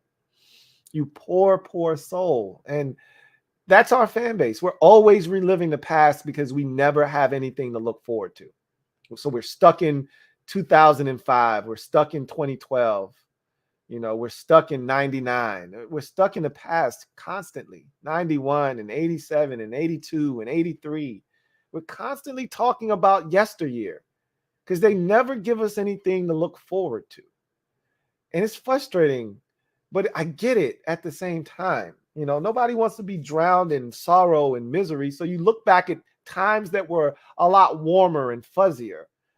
And it's time for us to make new, positive, happy memories. I've talked about this, so I'm not going to go down that road. I've done that before, but it needs to happen. And hopefully, I'm tired of switching coaches and quarterbacks. Let's hope that we got it right. We got the right coach. We got the right GM. We got the right, quarterback, and we can start to focus on building around what we have instead of constantly changing, the personnel and the people calling the shots. So I agree with you, Abner. Hopefully, we're heading in the right direction and we're finally turning a corner and got the right people in charge. Phil Ricards, thank you for the super chat. Greatly appreciate you. Double up. My guy Phil writes, having said that, if Hamilton is there, grab him. I love good safety play. Watched him a lot. He's legit. Do love Williams, though. D. Green played some special teams. Daryl did, but remember, it was in specific spots, right? It wasn't every time we had a punt, Daryl Green was back there. It was when we needed a big return, Joe would pull him out of his back pocket. That was his ace in the hole, like the playoff game against the Bears, in what was it, 87? It was the 86 playoffs, but we won the Super Bowl in 87. But yeah, that's what you do. You pull that out of your back pocket when you need it. So, again, you may have a guy or two that is capable of doing, like Curtis Samuel may be capable of doing that, but you don't put him back there all the time. Same thing with Deshaun Jackson. He was capable of doing that. They didn't put him back there all the time, just when they needed a big return. Abner Duran, thank you for the super chat. Greatly appreciate you. My guy, Abner. Double up. Thank you for doubling up, Ab, who writes, Hamilton is our utopian option for round one. All right, so for round one. He says, everything's possible. Just hope this draft is as good as 2020. We'll see. I mean, right now, in the last 5 years, the 2020 draft is the gold standard. And I keep forgetting. I think I'm forgetting one more guy that they hit on in that 2020 draft. We know about Chase Young. We know about Antonio Gibson. We know about Cam Curl. I feel like I'm missing one more guy in that draft class. Commanders 2020 draft. They may not have it in there as that because they weren't the Commanders then. So I probably need to put in. They probably let me get away with it, and they did. So, yeah, James Smith Williams. That's the other guy that's been really solid for us as a 7th round pick. It was Chase Young, Gibson, Sadiq Charles, Antonio Gandy Golden, Keith Ishmael, Khalil Hudson, Cam Curl, and James Smith Williams. So, of that group, the only guy that's not on the roster is Antonio Gandy Golden, and every single one of these dudes has contributed in some form or fashion. Sadiq Charles and Keith Ishmael not as much. It's a varying degree of contributing, but they've contributed. They played a lot last year. But Young, Gibson, Khalil Hudson, core special teamer, Cam Curl has been fantastic, and James Smith Williams has been outstanding as well in his relief role. The 2021 draft, Jamin Davis, Sam Cosmi, Benjamin St. Juste, De'Ami Brown, John Bates, Derek Forrest, Cam Cheeseman, William Bradley King, Shaka Toney, Dax Milne. Of that group, Davis still looks like he's promising. Cosmi looks like he's got stud written all over him. Benjamin St. Juste looks the part when he's healthy. I'm scared about the concussions, but if he can stay healthy, he's got something to him. De'Ami Brown, I'm still on board with De'Ami. If we don't force this young man to be, he's not a number 2 in this league. Okay, if he's a 3rd or a 4th option, I think we can get the most out of De'Ami Brown. John Bates is TE3. If they try to make him anything more than that, I think that's a mistake. Derek Forrest is a special teams guy, but who knows? He may get an opportunity this year. We'll see. They drafted him for a reason, so we'll see. Cam Cheeseman is going to be here for the next decade plus, and then you got the 7th rounders: William Bradley King, Shaka Toney, Dax Milne. We'll see the development of the 2 edge rushers, but Dax Milne is going to get an opportunity to prove he belongs this year at wide receiver. If he takes advantage of it, he could be a key cog moving forward. If he doesn't, they may be looking to move on from him next season. So, a lot it can be made of the draft, but it's so early, so early looking back at those draft classes. So we'll see what happens. Excuse me, Brandon Brantley. Thank you for the super chat. Greatly appreciate you. My guy, Brandon Brantley, writes, apologies if this has already been asked. No need to apologize. Landon on his IG still has Washington safety if we don't go safety at 11, is Landon the safety blanket? I told you, I think that there's mutual interest on both parties' part to bring him back, regardless of what happens. Clearly, if you draft Kyle Hamilton, there's less need for Landon Collins. But let's say you get a Jaquan Brisker. There's still room for Landon Collins on this roster. And remember, Landon was willing to take a pay cut. So, you won't sign him back to the deal that he had previously. But, if he's still available, and trust me, after the draft is done, his phone will start to ring. His agent will get calls to be setting up, workouts. Teams will be interested because everyone's waiting to see if they get their hands on a safety. There are going to be teams out there that don't get their hands on a safety that need a guy like Landon Collins. And so don't think we'll be the only team interested in bringing him on board. That said, I think there is a mutual interest between he and the club. And if all things kind of fall into place, he could be back here in Washington. So we'll see. Jason Files, thank you for the super chat. Greatly appreciate you. Double up. Thank you for the super chat, Jason, who writes, how far is too far to trade back in the first or second? I like tape on Sterling Weatherford. That is a name in this draft. In the late rounds out of Miami of Ohio or JoJo Doman for options at Buffalo Nickel. Your thoughts? Sterling Weatherford is the guy that I talked about. And clearly you've done this on your own because you're not a member of the mob.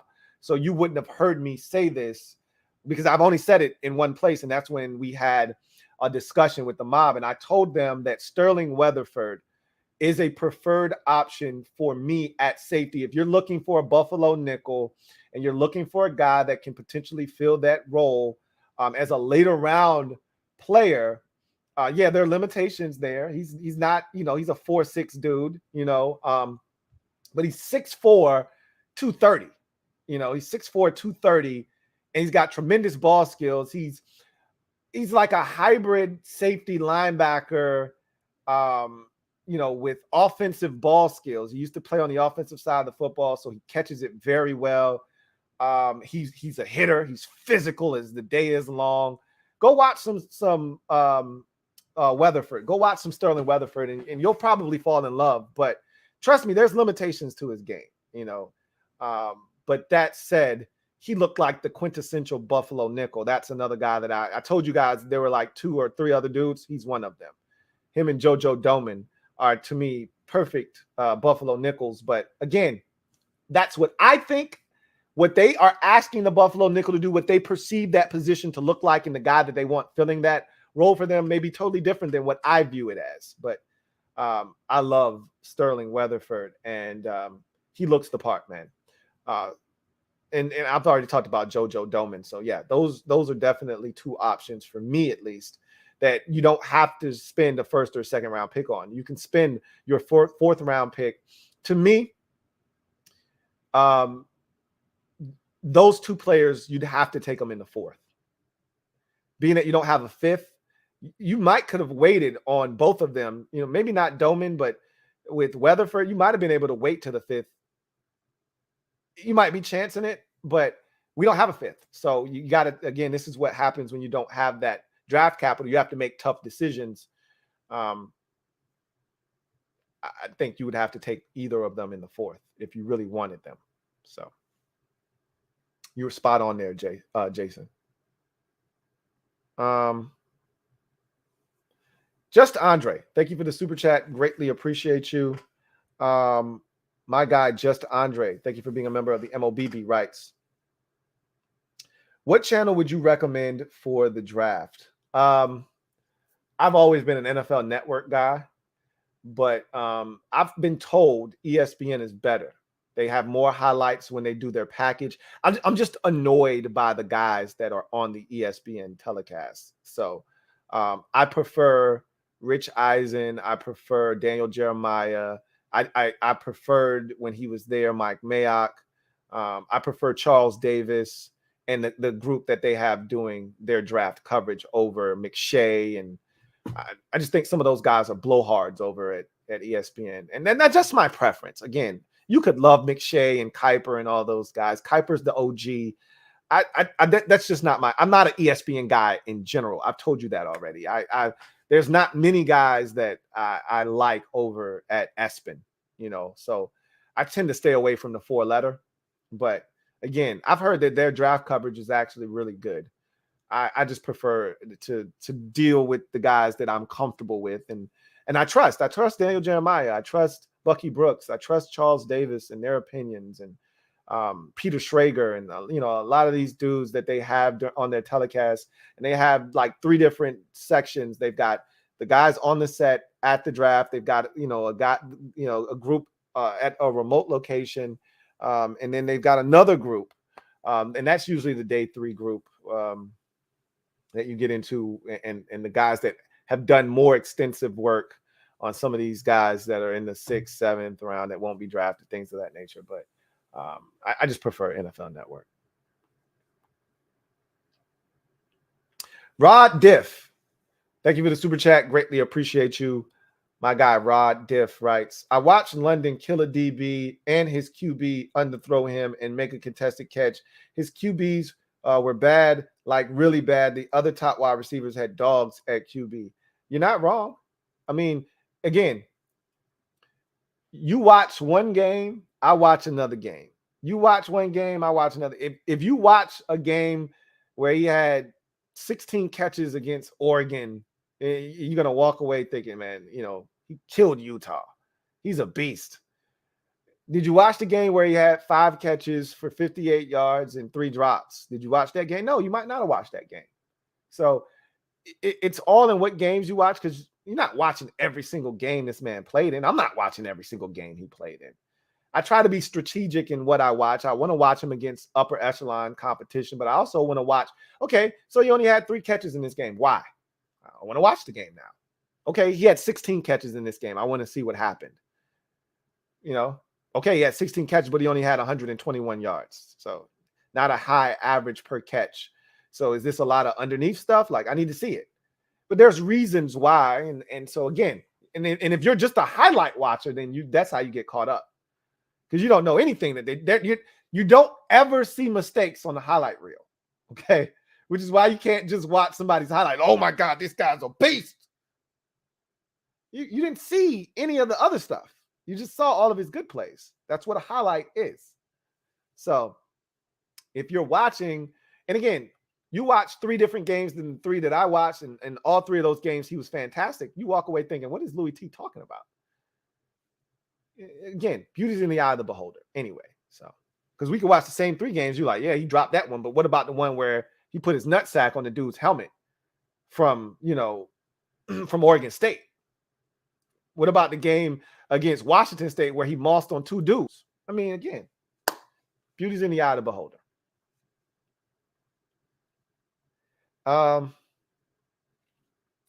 Captain JR, thank you for the super chat. Greatly appreciate you. Captain JR writes, Kevin Sheehan is adamant that Washington should draft a quarterback, pick 11 if Willis is there. Do you think Ron should draft Willis if he drops to 11, since Kevin thinks Wentz is a stopgap player? I think Kevin's lost his damn mind. I haven't listened to Kevin Sheehan in over a year. I love Kevin Sheehan to death. Love the man. Love his opinions. I don't always agree with them, but I love Kevin. I just haven't listened to his podcast. I've been busy. I've been doing, I'm doing the card collecting thing. So I don't have as much downtime to listen to his podcast as I used to. The Twins clearly are here. That kills any, extra added time that I would have, as time kind of, passes and I get more free time to myself, maybe I'll be able to get back to listening to him. So I have no idea what Kevin Sheehan is saying these days, but that's his opinion that Wentz is a stopgap player. We all have our opinions on Carson Wentz. We've all seen Carson Wentz, and everyone's got an opinion on what they think Wentz is at this point of his career. And that's fine. If Kevin thinks he's a stopgap, I can't tell him he's wrong. Okay. Wentz has to prove him wrong. That said, I think we traded 2/3 and one of those thirds is going to turn into a second, and you're giving up $28 million worth of cap space this year. If you're really trying to make this work, the worst thing you could do is draft a quarterback at 11. I think Kevin is absolutely 100% unequivocally wrong on this one. If Ron is serious, and he is, and he said as much about making this Carson Wentz thing work, you cannot draft a quarterback in the first 2 rounds. Anything after day 2, meaning 4th round or later, and you want to draft a quarterback because you want 3 on the roster, knock yourself out. You take a quarterback in any of the first 2 days, and Wentz automatically starts looking over his shoulder, whether it's perceived or reality. It's going to be competition in his mind that doesn't need to be there. To me, it doesn't make any sense. This draft class and these quarterbacks aren't talented enough for you to risk the guy you just traded for that you hope is your franchise. They're not talented enough for you to say, to hell with Carson Wentz and his mental state. This dude's dumb talented and could be the answer at the quarterback position, so I'm going to take him. If that's how you feel about Malik Willis, then yeah, do it. But I don't feel that way, and I don't think anybody should feel that way about Malik Willis without, time. And I don't see it. Like, if I'm going to do that to Carson after trading for him, I need to already know. Like, I need to look at him and say, oh, okay, it's like Trevor Lawrence. Okay, I know he's going to be good. Like, I need to see the talent like Zach Wilson or Trey Lance or even Justin Fields to a lesser degree. Like, look, this dude did it at a high level at the collegiate game, and I know the dude is dumb talented and can get it done at the NFL game if put in the right, spot. We can't say that about Malik Willis. He's super raw, played at Liberty, and transferred out of Auburn because he couldn't beat out Knicks. Now, you can say the same thing about Joe Burrow. He had to transfer to LSU because he couldn't beat out Dwayne Haskins. I get it. Look, at the end of the day, he didn't transfer to Liberty. Joe Burrow transferred to the SEC, okay, and went up against the best that college football has to offer, and then stroked those boys to the tune of over 60 touchdowns and 5, 6, 7,000. I don't know how many passing yards he had, and one of the greatest college football seasons we've ever seen. That's not what Malik Willis did at Liberty. So, at the end of the day, I disagree with that perspective, but everybody's got their own opinion. That's his. I don't agree with it. The worst thing you can do to Carson is draft a quarterback. I've already laid out the reasons why. I've already talked about that, so I don't need to rehash that. But if Ron is serious about making this work, you surround Carson. You don't look to replace Carson.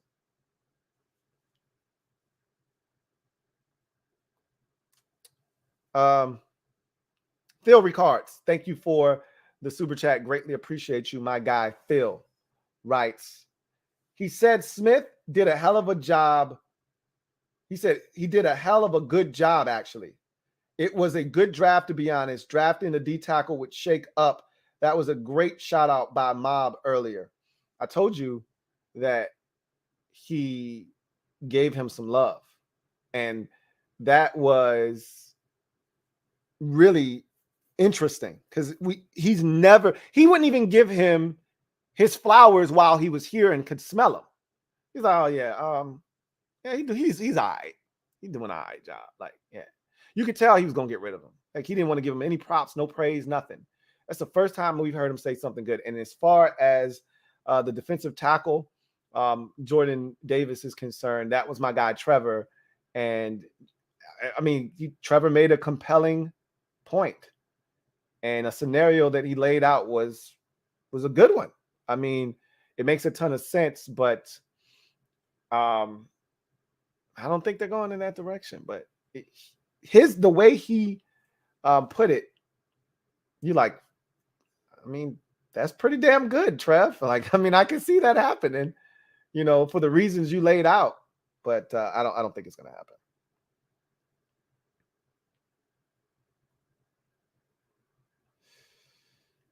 The Mike Show. Thank you for the super chat. Greatly appreciate you. The Mike Show writes, what's up, Lou? What's up? The Mike Show says, how do I join the mob again? It's really simple. You just go to where the subscribe button is, and there should be a button there that says join. Now, again, if you're on a mobile device, sometimes that join button does not show up. So you would either have to do it on a desktop, or you would have to switch it to desktop view and desktop mode. And you can do that at the bottom of your YouTube app. They'll give you the opportunity to switch to desktop mode.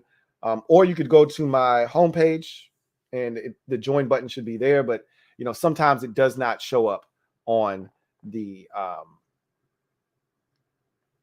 mobile device. And I'm just going to tell you guys now, go ahead and join the mob, because I'm going to become a season ticket holder this year.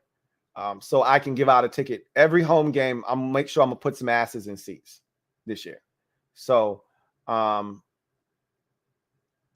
go ahead and become a member of the mob, so you can be eligible for those tickets. Again, you may not want to go to the games. I'm not probably going to any games.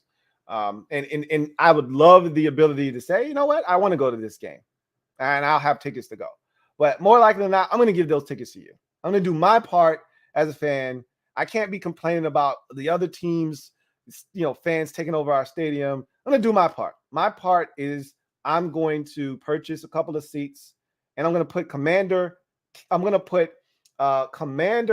asses or commander butts in seats. All right. So that is my declaration, and it's only going to be exclusive to Mob Squad members. So that is how you do that.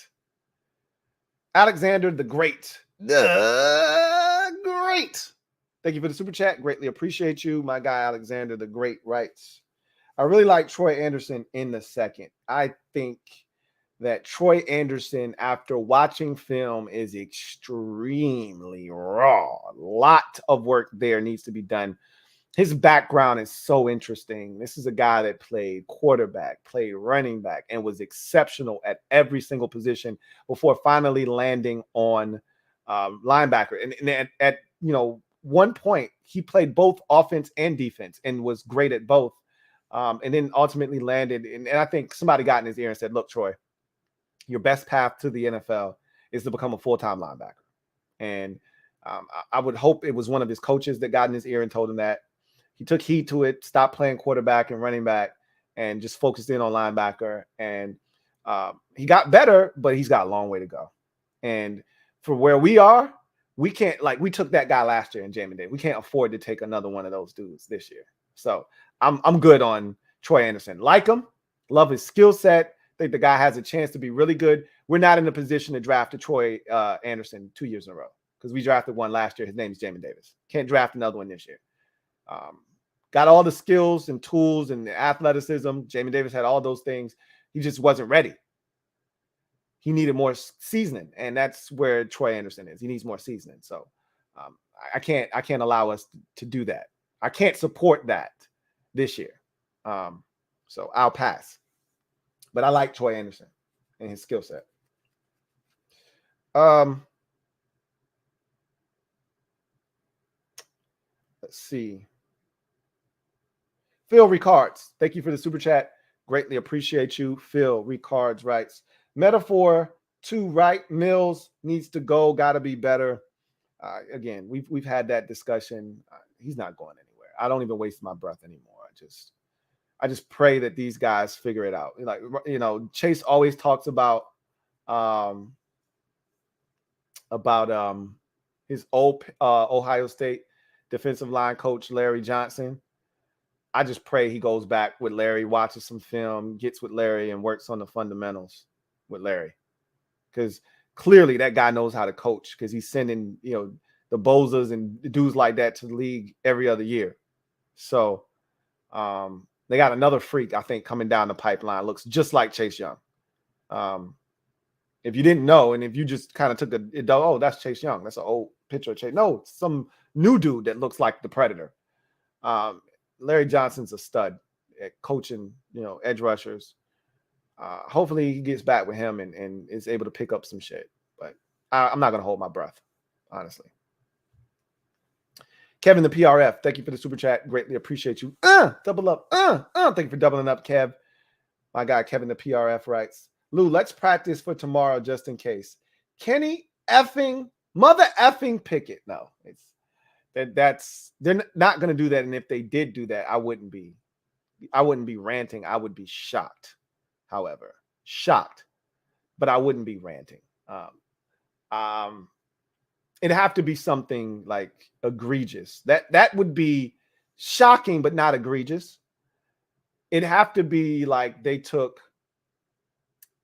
a tight end at 11, or which we need, but who's worthy of the 11th pick? It'd have to be they took a punter. Like, you want me to go off like that again? It'd have to be something egregious like that. Like, I wouldn't, unless, like, I'm adamant about 3-4 dudes in the draft and they're all available, and this guy is clearly not what I feel like is the answer, then maybe. But, if they took Kenny Pickett, we need a quarterback. We got Carson Wentz, but he could not be the answer. So if they did take a quarterback, I wouldn't be upset, because you got to keep throwing darts at the board until one sticks. So I wouldn't advise them to do that, and they're not going to do that. But again, if they did decide to do that, then okay. All right, let's see what we got. Phil Ricards, thank you for the super chat once again. Greatly appreciate you. My guy Phil writes, chop and rip moves, my favorite for speed, coach.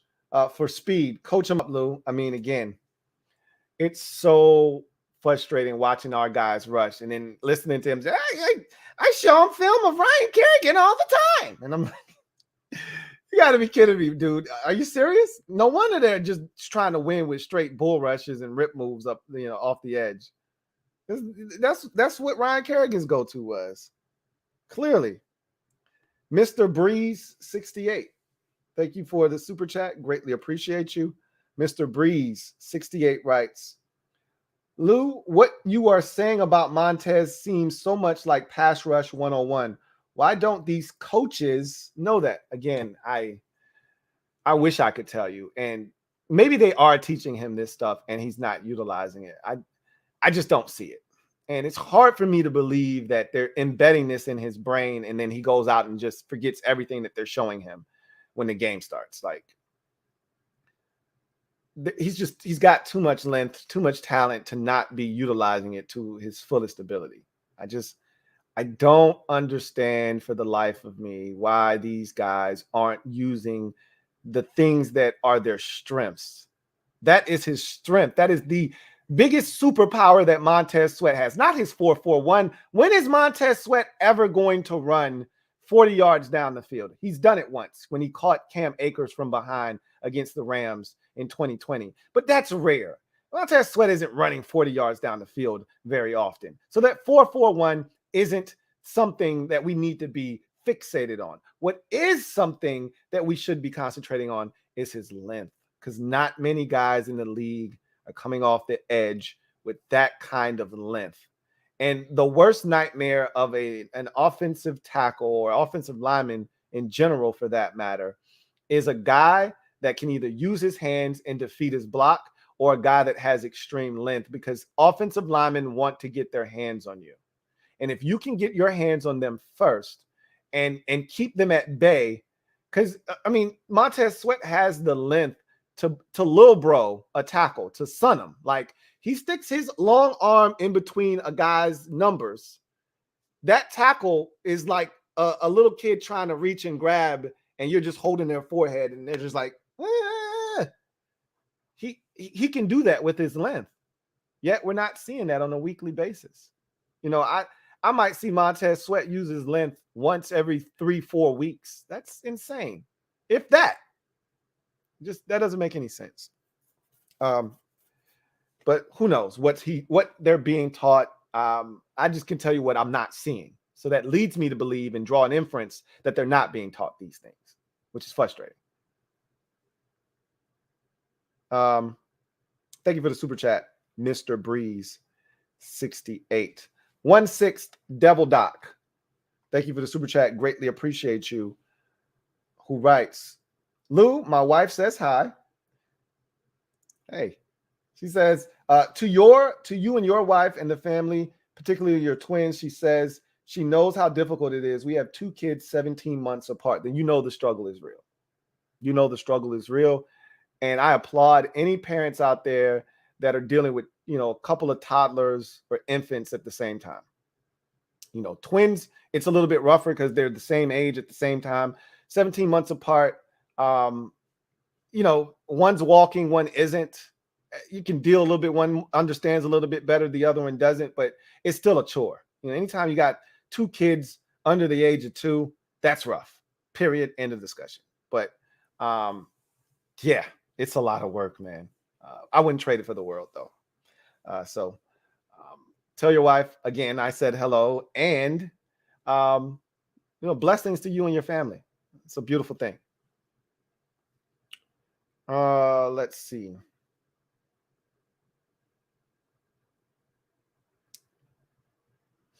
Super chat here from Twin D. Thank you for the super chat. Greatly appreciate you. My guy, Twin D. Thank you for being a member of the MOBB. Writes, like I did with the Louie T Weekly Pick'em Pool, I'll win one of those tickets, LOL. In the meantime, smash the like button. I got to give you credit. You were pretty good throughout the season. Early on, you were tearing it up, man. You fell off the damn cliff, though. I knew it would happen eventually. You fell off the damn cliff, but you were pretty damn hot early in the season. That's for sure. But you heard the man. And I love the fact that we're already up over 200 likes. That's awesome. Keep pushing that number up. We got over 400 of you out there. Let's push it up to 300 if we can. Thank you for that, Twin D. Greatly appreciate you. Jaden Doffelmeyer. Thank you for the super chat. Greatly appreciate you. My guy, Jaden Doffelmeyer, writes, don't think I've heard anyone bring this up, but who says Wentz won't be looking over his shoulder with Taylor Heineke as his backup? The fans will bring up his name if Wentz struggles. Well, if he's struggling to the point where we're mentioning Heineke, we got a problem anyway. Like, this is similar to last year when they brought in Ryan Fitzpatrick. There is no quarterback competition. And last year, Ron was trying to have a faux competition, but it was always Ryan Fitzpatrick's job. Ron's already come out and said there's no competition. His exact words were, Carson is our QB1, as y'all like to call it. So he's the starter. There's no reason for him to look over his shoulder. We went through the Taylor Heineke experiment. We know what Taylor is. They've told Taylor what he is. Taylor knows what he is. We know as fans what Taylor is. There are some out there that still think Taylor needs another opportunity. Bless your heart if you think Taylor is going to somehow get better or do this or do. Taylor is what he is. There's no reason for Carson to look over his shoulder. Not for Taylor Heineke. Now, can Taylor come in for a 1 or 2 game stretch and blaze it? Yeah, absolutely. And that's why I said he's the perfect backup quarterback. I want him on this team because he can do what he did against the Giants or the Falcons in a 1-2 game stretch. Sure, he can do what he did against Carolina and be super effective. But we know he can't do that for 17 weeks consistently. So, there's no reason. This is a great quarterback room, similar to the one in Indy for Carson, where there was no threat. The same thing could be said here. There's no threat whatsoever. It was worse in Indy. They didn't have anything. We do have Taylor Heineke, but he's not a threat. So he'll be fine. Now you draft one, now you got a problem. And I'm talking about early, not late, because I think they could draft a guy late in the draft. Phil Ricards, thank you for the super chat. Greatly appreciate you. My guy Phil writes, I go to home games, would love tickets, Lou. At cost, it's great idea. Ticketmaster is expensive, LOL. Mob tailgate. Well, I'm telling y'all right now, I'm getting season tickets for y'all. Not for me, for y'all. So y'all show love, y'all support. I'm going to make sure I reciprocate that energy tenfold back to y'all. So I'm going to make sure that y'all going to some games this year. I mean, I did it last year. I did it for a couple of games, maybe 2 or 3 last year. I know 2 for sure. I don't know if I did it for a third. But all 8 of them home things, y'all going to be there, repping the squad hard. And I only asked one thing. That's it. 2, actually. I want to know how it was. But really, the only one thing I really require is that you go bring back a dub. That's it. You know how it goes. Anyway, I digress. Just Andre, thank you for the super chat. Greatly appreciate you. Double up. Thank you for doubling up, Just Andre, who writes, it's wild that this team's last playoff win was Sean Taylor's second year. It's sad that 2012 Robert Griffin III is one of the better players for this team in the last 20 years. That is sad, but that's the reality of the situation. That's why fans continue to hearken back to 2012, to 2005, even 2015 to a lesser degree, but because they don't really know what winning's like. I mean, every single one of those seasons, and it's crazy because 2005 was another one of those, backdoor your way into the playoffs, winning 5, straight games to finish up the season type of campaigns. I forgot it was a 10-win season. I thought it was a 9-win season. Somebody had to get me because on the Super Friends stream, I said we've only won 10 games twice in the last since 91. And that's not true. It's 3 times. It's 99, it's 2005, and it's 2012. We won 10 games. But 05 felt like 12 and felt like 15, which were all backdoor. You had to win. 12 was crazy because like 05, even though we were good and we could have beat Seattle and made it to the championship game, we didn't have enough offensively. We weren't going to win the Super Bowl that year. 12 was different because we had won 7 straight and nobody could stop our offense. Remember, we were up 14-0 on Seattle when Robert's knee gave. Like, nobody had an answer for our offense. And because of that, our defense wasn't great, but it didn't have to be great. You couldn't stop us. Now, I don't think we were going to beat San Francisco the next week in the championship game because they were fast, they were physical, and they could stop that running shit with Robert. And he was still compromised. So I don't think we would have beaten them, but I would have loved to have tried. To beat them the following week, but that's nor here nor there. It would have either been Atlanta or San Francisco. I think it would have been San Francisco, but I would have loved to have tried. We would have had to have gone, we would have had to gone to Atlanta the following week. And I think we could have beat them because we should have beat them in the regular season. Robert got hurt that game. He got a concussion, and Kirk came in and he threw a pick late, and we lost that game, but we could have beat Atlanta. I think we could have beaten Atlanta. And then we would have lost to the 49ers in the championship game is what I thought would have happened. But that's nor here nor there. The bottom line is it's always starting the season off, 5-6, or starting the season off 5-7, or starting the season off 3-6, and then you got to win a whole bunch of games in a row just to qualify. Like, when's the last time we were 6-2 and good, and you knew we weren't going to fall off of a cliff? Because we were like 6-2, 5-2, Jim Zorn's first year.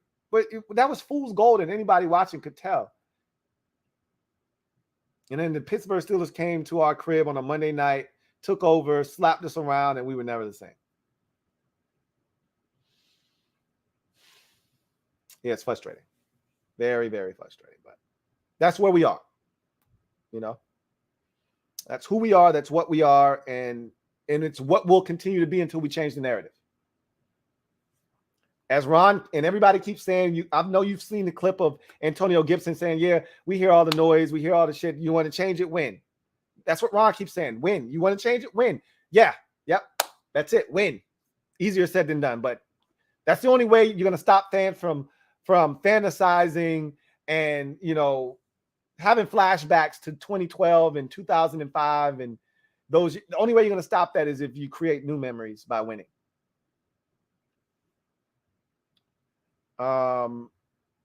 Jerome Foster, thank you for the super chat. Greatly appreciate you, Jerome Foster. Also, thank you for becoming a brand new member of the squad. Jerome, stand up. You are officially in the building as the newest member of the MOBB. Jerome, you know what it is. Fam, mob, you know what time it is. Show Jerome Foster some love. Open your arms wide. Embrace him and show him what it's like to be a member of the squad. Looking forward to chopping it up with you, Jerome. Thank you for joining the MOBB. Welcome to the squad. All right.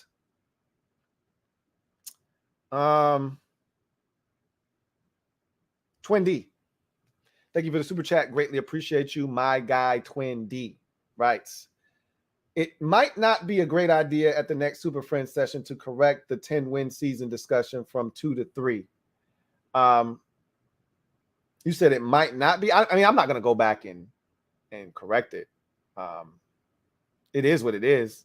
I forgot. I'm glad the person corrected me, because in my mind, I had rewired my brain to think that was a 9-win season. So I'm glad that person was like, yo, come on, Louie T. We won 10 games in 2005. And I was like, you sure? I had to go look it up myself because, I remember that season very vividly. I just, for whatever reason, again, all of those seasons feel the same. When you start the season off 5-6, you start the season off 5-7, and then you got to run off a bunch of games. We were 3-6 in 2012.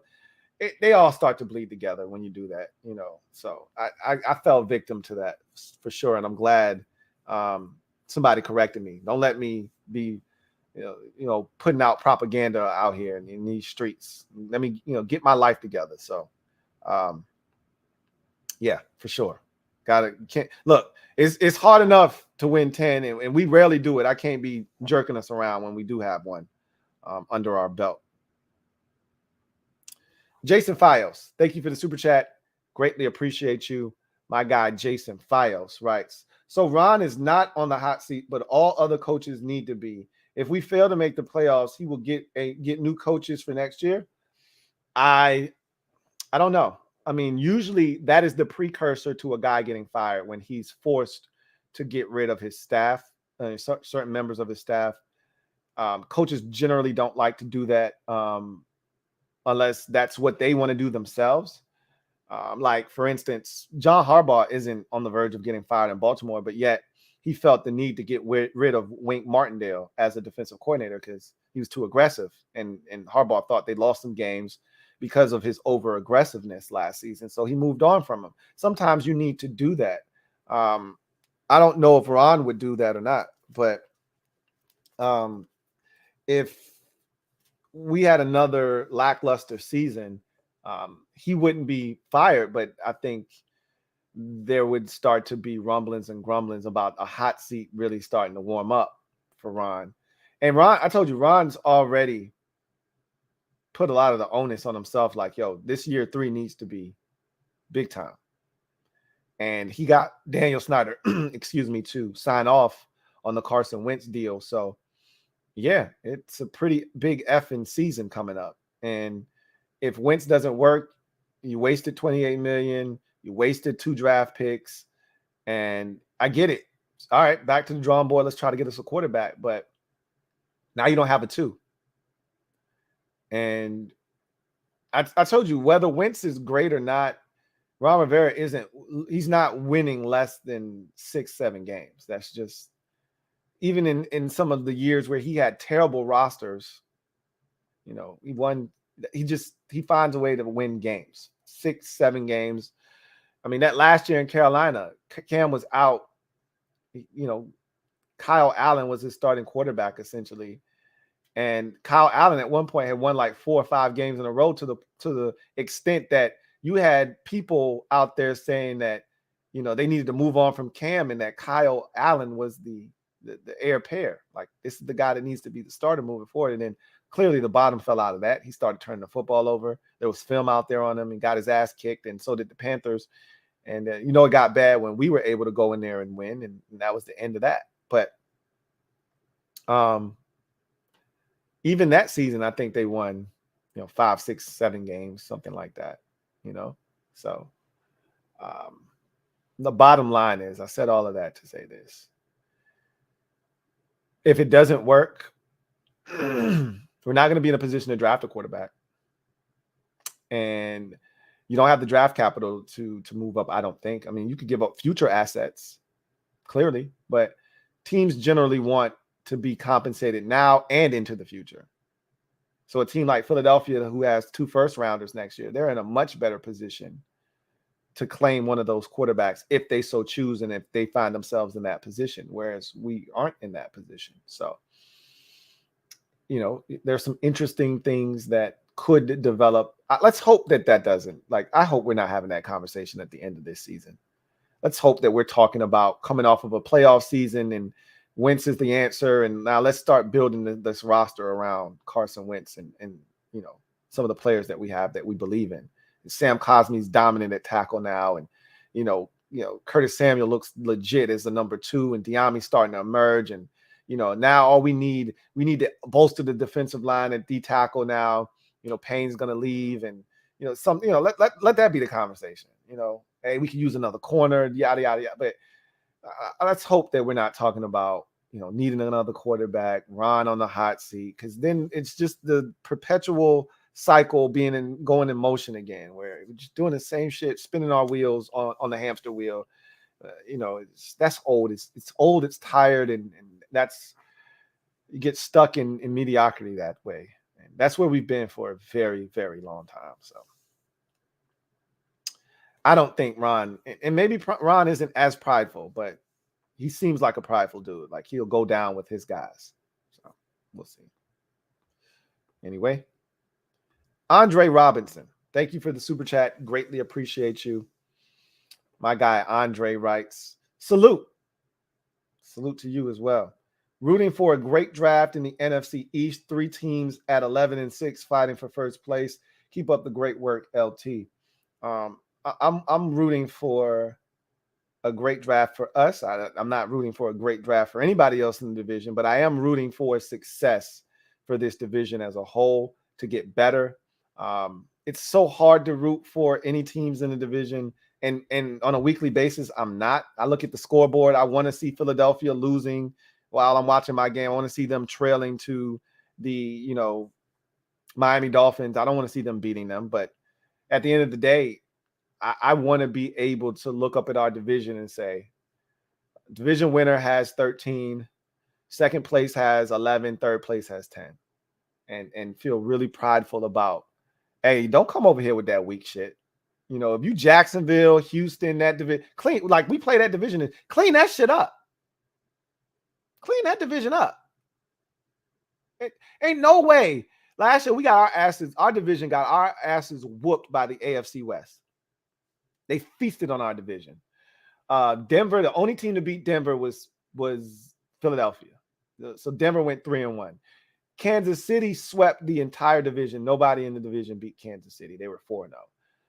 The Raiders, they beat Dallas. They beat I'm trying to think. Did they beat Philadelphia?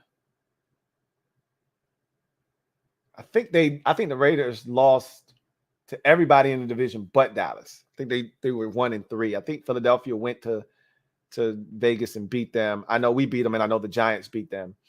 And the Chargers beat everybody in the division but Dallas.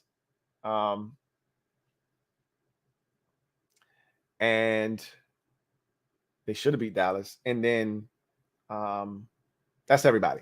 So combined, Kansas City 4-0, Denver 3-1, that's 7-1. Chargers 3-1, that's 10-2, and the Raiders were 1-3, so that's 11-6.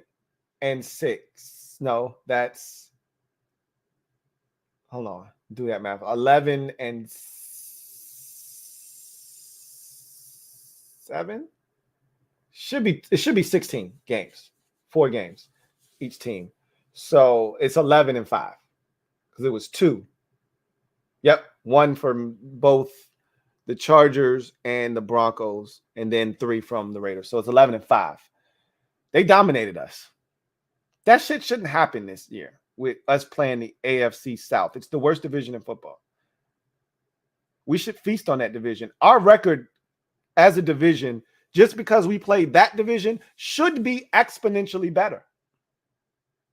Theoretically, everybody in the division should either sweep that division or be 3-1. If you don't beat Indy, okay, get that.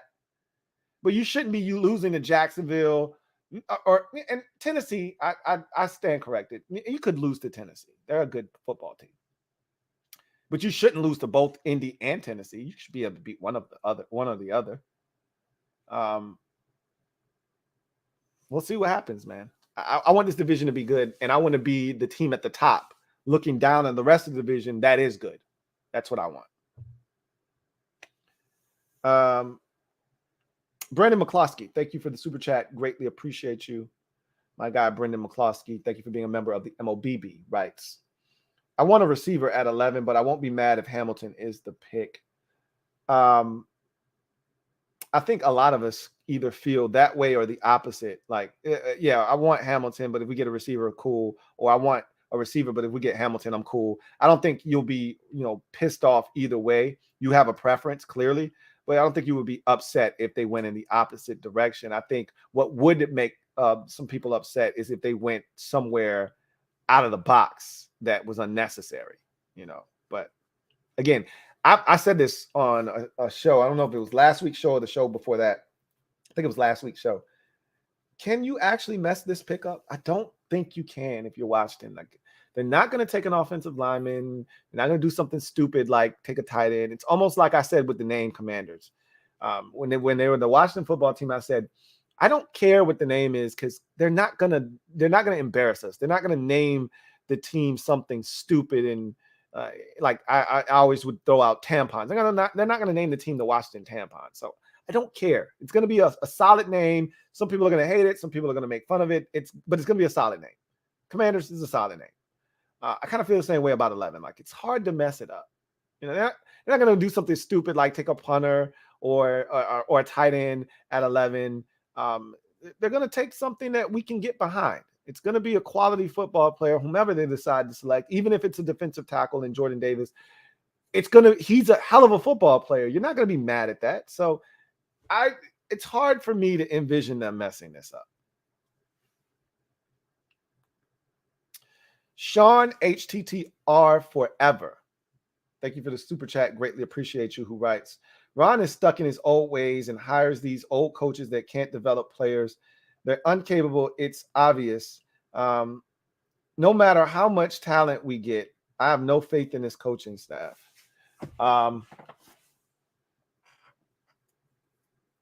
That's fair. I don't necessarily agree, but that's fair. I don't think all of the coaches on the staff are useless. I love some of the coaches on the staff. I love running backs coach Randy Jordan. I love defensive backs coach Chris Harris. I loved Pete Hainer when he was here as the tight ends coach. Like, I don't think that goes across the board. I think our offensive line coach is ridiculously good. Like, I don't think it's everyone. It's just certain ones. That I don't know. I'm not sure about. So, I like our wide receivers coach. He's done a lot with a little bit. Okay. I mean, what they gave him in 2020 and said make it work was he should have been up for some kind of nomination. Man had one drafted player on the roster at receiver. The rest were undrafted guys. Cam Sims, Steven Sims, Isaiah Wright. I mean, it was ridiculous. Obviously, AGG was there, but he was never there. So, yeah. Anyway. Dontrell Inman, need I go on? I'm not at the point where I don't have faith in anyone on the staff. I'm not there. But if you're there, I get it. Trell Washington, stand up. You are officially in the building as the newest member of the MOBB. Trell, thank you for your support. Mob, you know what to do. Show Trell Washington some love. Let him know what being a member of the MOBB is all about. Really, truly do appreciate you. And you won't be disappointed. Looking forward to chopping it up with you in the future, Trell. Welcome to the squad. All right.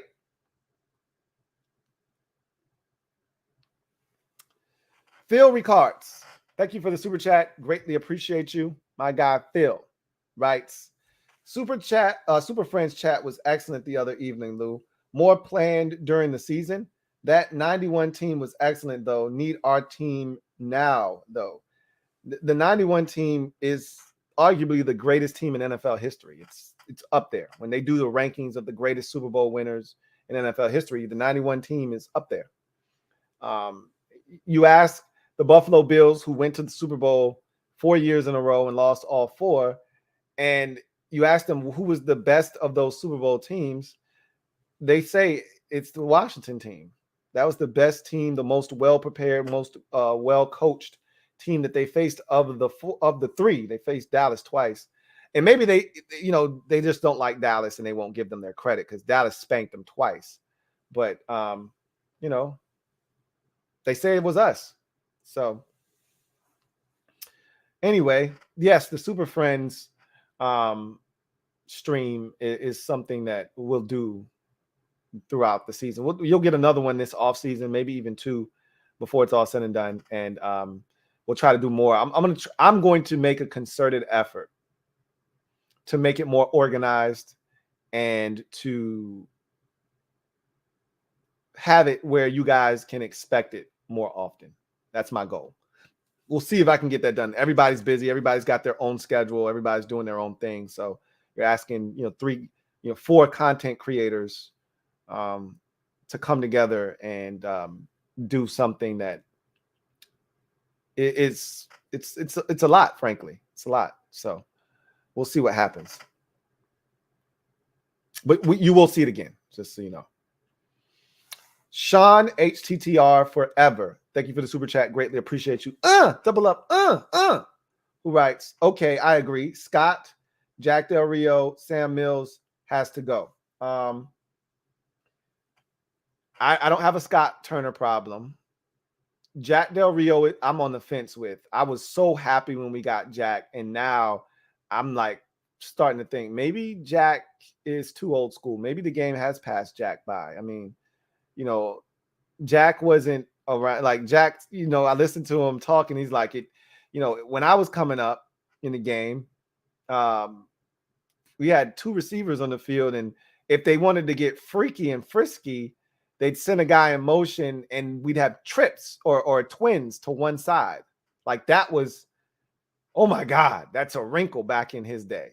Now, you got RPOs and all kinds of creative, innovative ways to move the football down the field. And I just don't know if he is adjusting and adapting to this new world that we're in the NFL. I just don't know. But I want to give him another opportunity, but I'm starting to become frustrated with Jack Del Rio because he doesn't, to me, blitz enough. And you look at the stats, and Washington's one of the highest blitz rate teams in the league. Yeah, because we're rushing 5 defensive linemen. Anything over 4 guys rushing on any given play is termed a blitz. But these aren't creative blitzes. This just you're blitzing 5 defensive linemen. It's not a real blitz. So anyway.